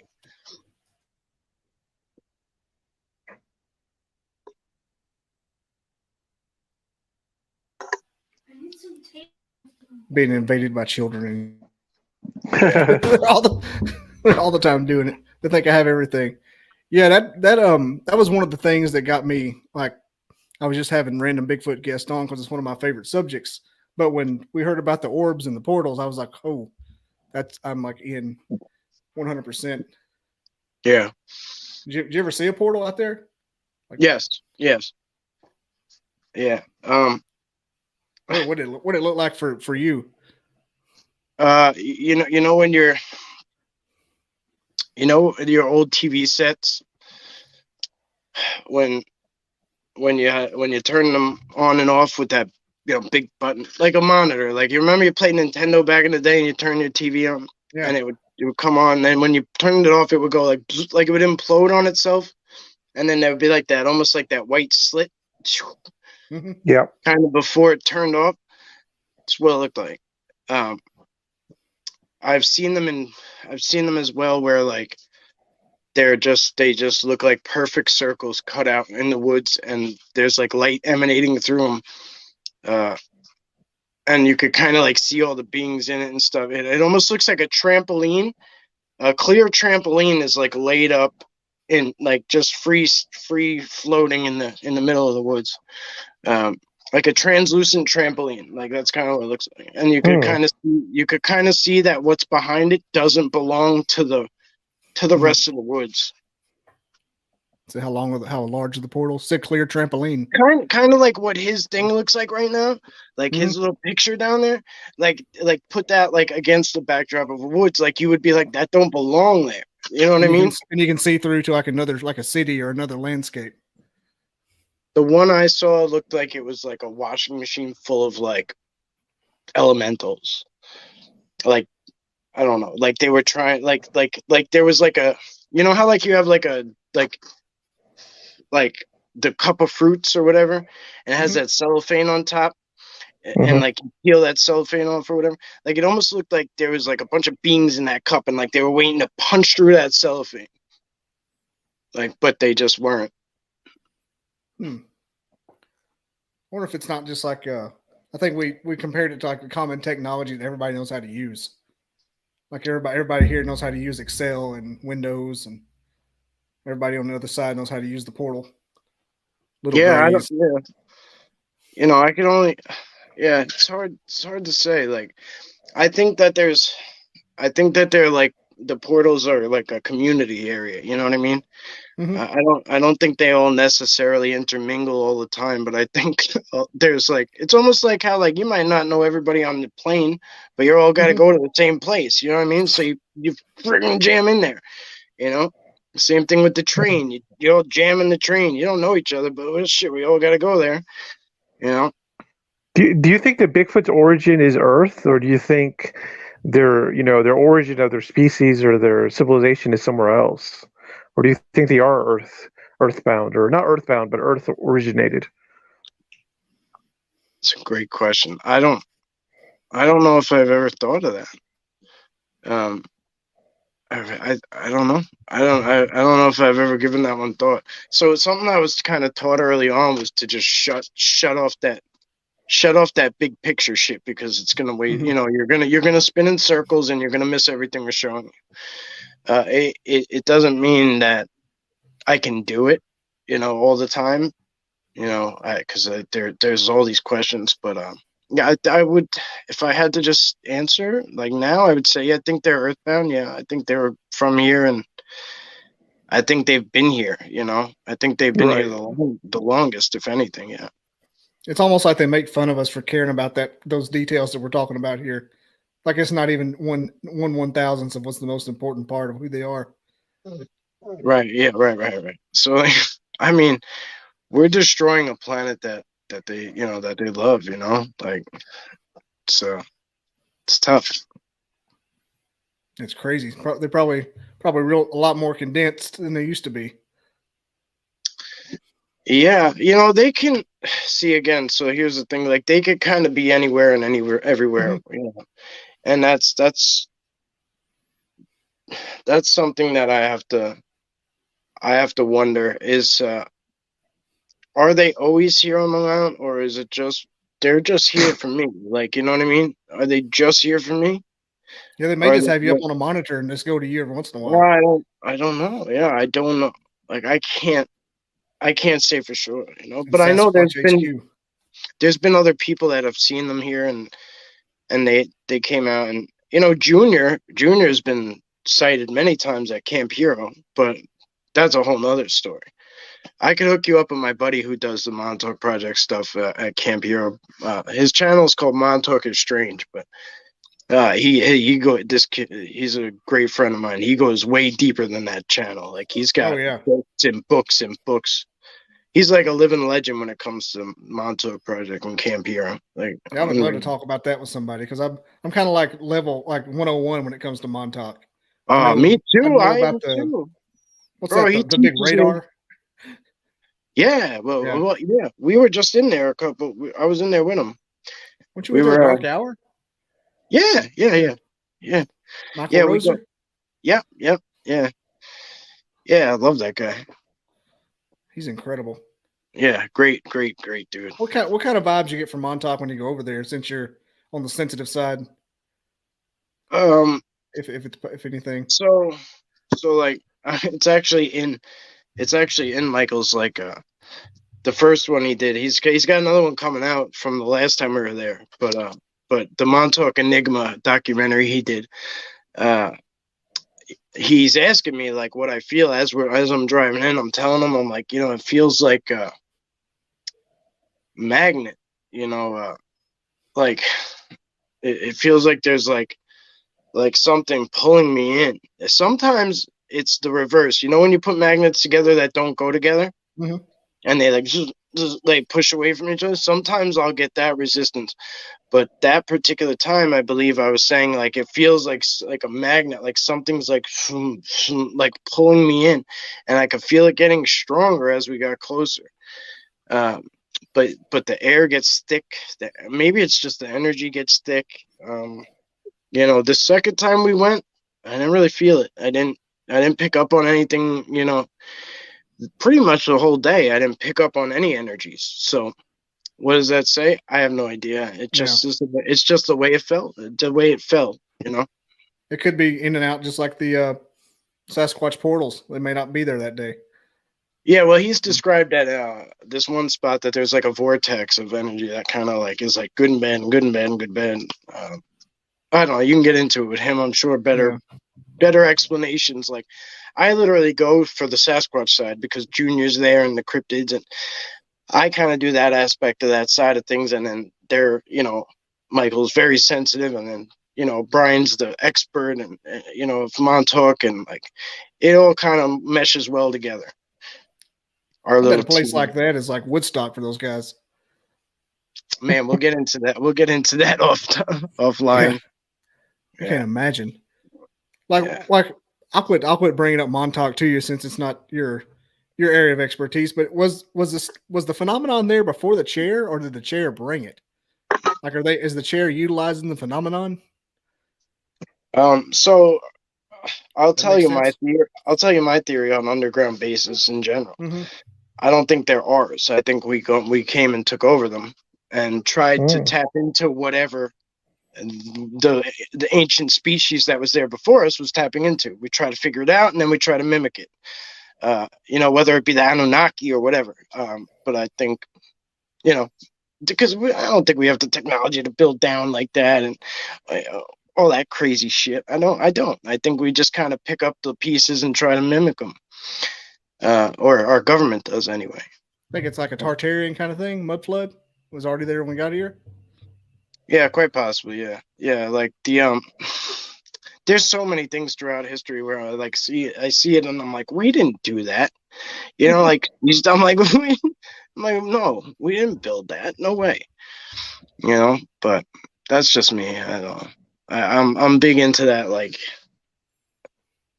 I had to get big into the Anunnaki. I don't want to say big into it, but I had to get knowledge of them. I had to get knowledge of like reptilian races and things like that. I had to kind of learn a little bit about everything, because I'm out there dancing, you know, in their playground, and I kind of got to know what else is, you know, swirling around me.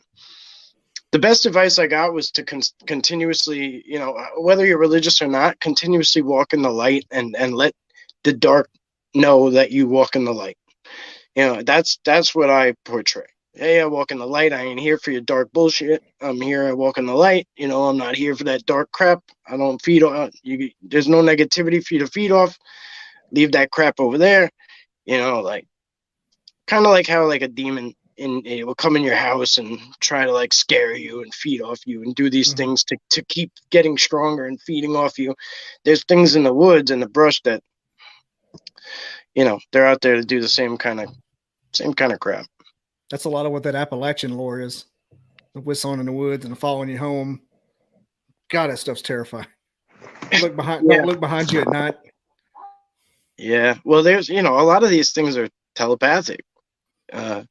So no matter how hard you try to not let it follow you home, it could literally just watch you through your eyes. Like as scary as that is, it's you can't drive home blindfolded.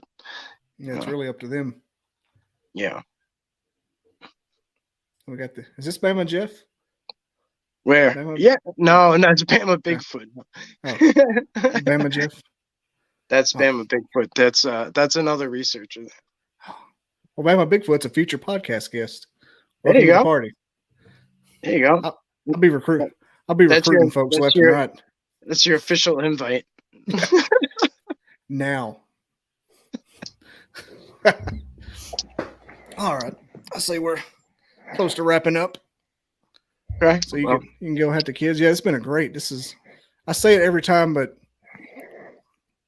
wait a minute. I know what I was going to say. I know what I was going to say earlier. I keep losing trains of thought. How in the world do you go on with your life knowing there's Bigfoot out there? Let me just end with that. Okay, so it's very tough. So I don't know where you work, but how do you go into wherever you work knowing there's Bigfoot at home? Well, I'm a retired veteran. Like I'm forced into retirement, obviously. Disabled veteran is more accurate. So I do not physically work.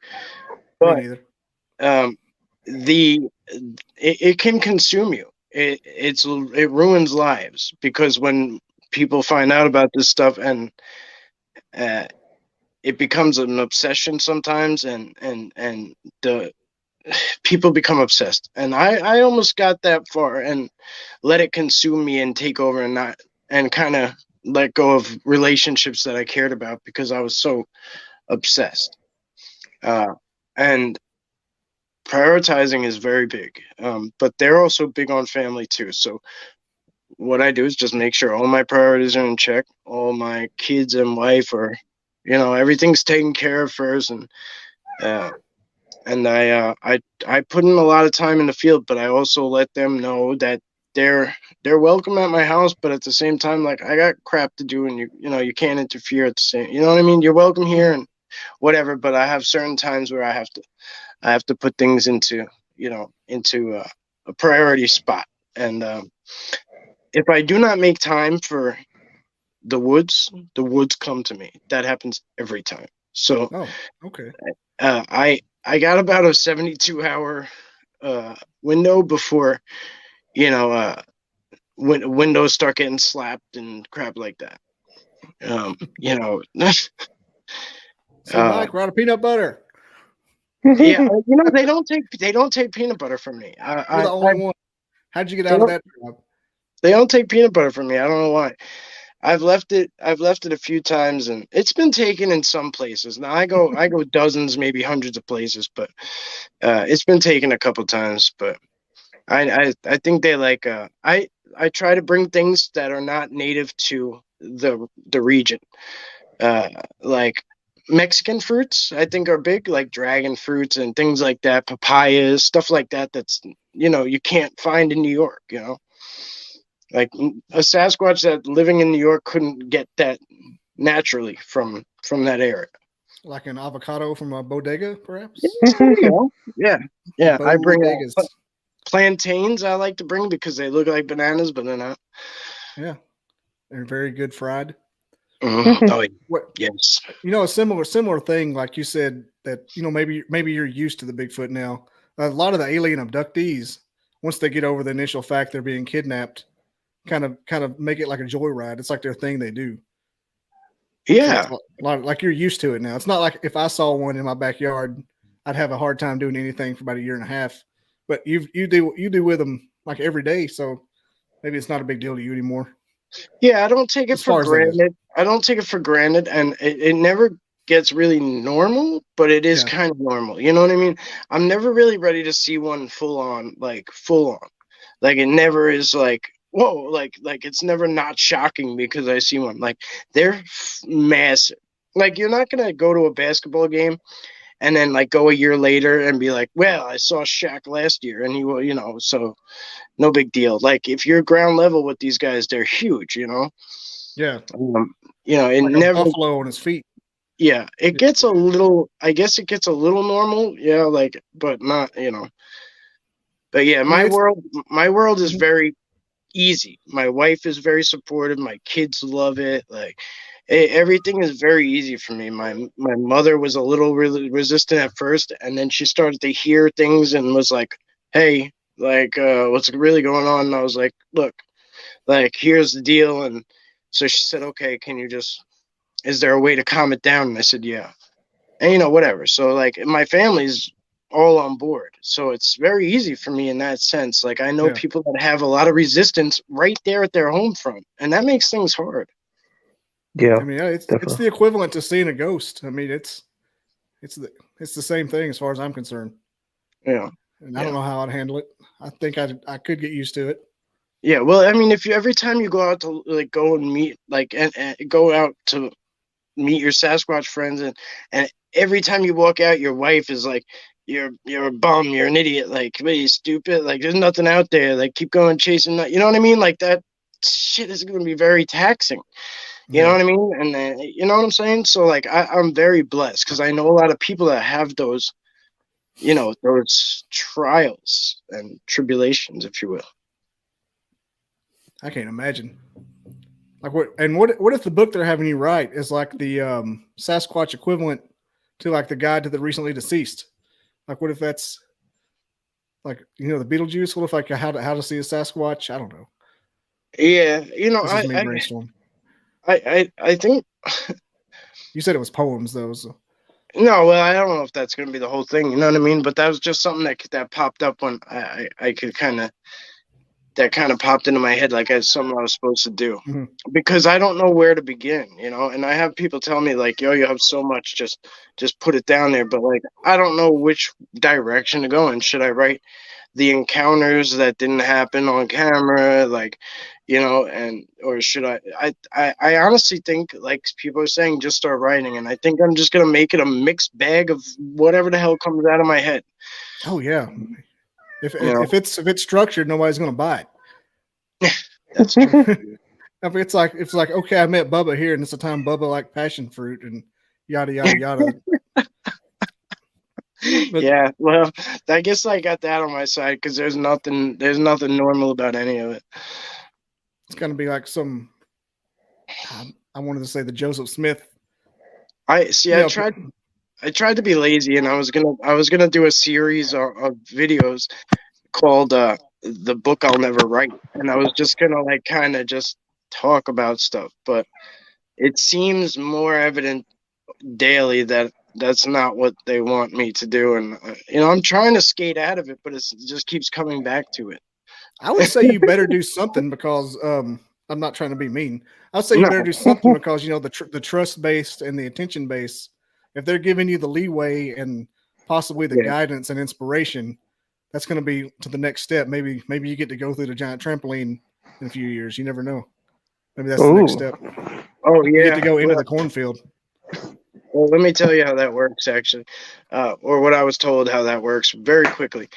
Because I had a time where I was near a portal and I was on this like ledge, like this high ridge, and I didn't know I was near a portal, but I was like, vibrating, and it like vibrated me back to the point where I almost fell off this ridge.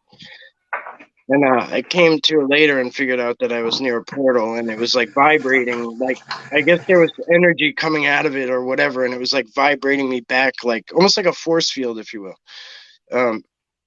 And I was like, damn, well, I wonder if I almost walked through it. So the message that came through next was, you have to be invited and you're going to have to consent to go through. So even if we can't just pull you in and you can't just walk in, you have to get an invite and you have to consent. Like that, as a human, as me, I don't know if that's for everybody. Again, you know what I mean? I'm just telling I'd you what I imagine know.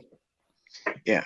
Yeah, because it can't be very good for your body if it indeed is something you can go through. Like, it's got to be kind of black hole-ish.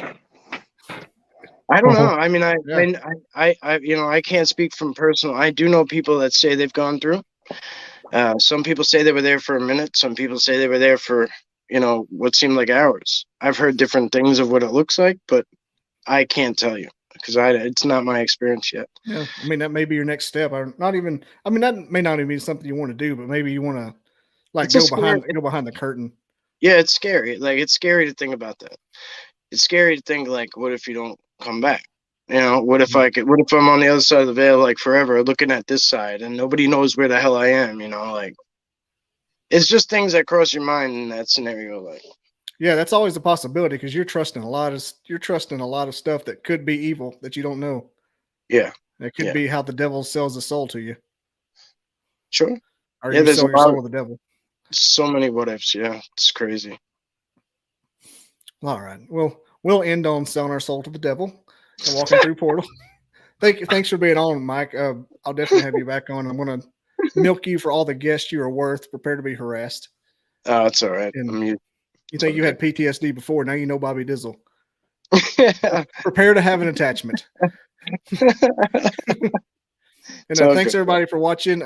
You can find Long Island Bigfoot on Facebook and YouTube by searching Long Island Bigfoot. The man does not hide very well. Not very Bigfoot-like. Not a hard man to find. I typed in Long Island Bigfoot 10 days later. He's right here. The guy does not take any tips on hide and seek from the champ. And Wild Trees has disappeared. We're going to go ahead. Well, Wild Trees is back. Wild Trees, thanks for being on. Thanks for being on, Wild Trees, as always. Get well soon. Thank you, Mike. Don't you go dying on me. I'd love to have you, Mike, also on my channel when I'm feeling better, for sure. Yeah. We'll work it out, brother. Sounds good, man. Thank you so much. Links to Wild Trees is in the description as well, and all the ways to follow me is there as well. Thanks everyone for joining, and we're going to sign off right now. Thanks, Mike, in broadcast. Bye-bye. Bye, everybody. Later, guys.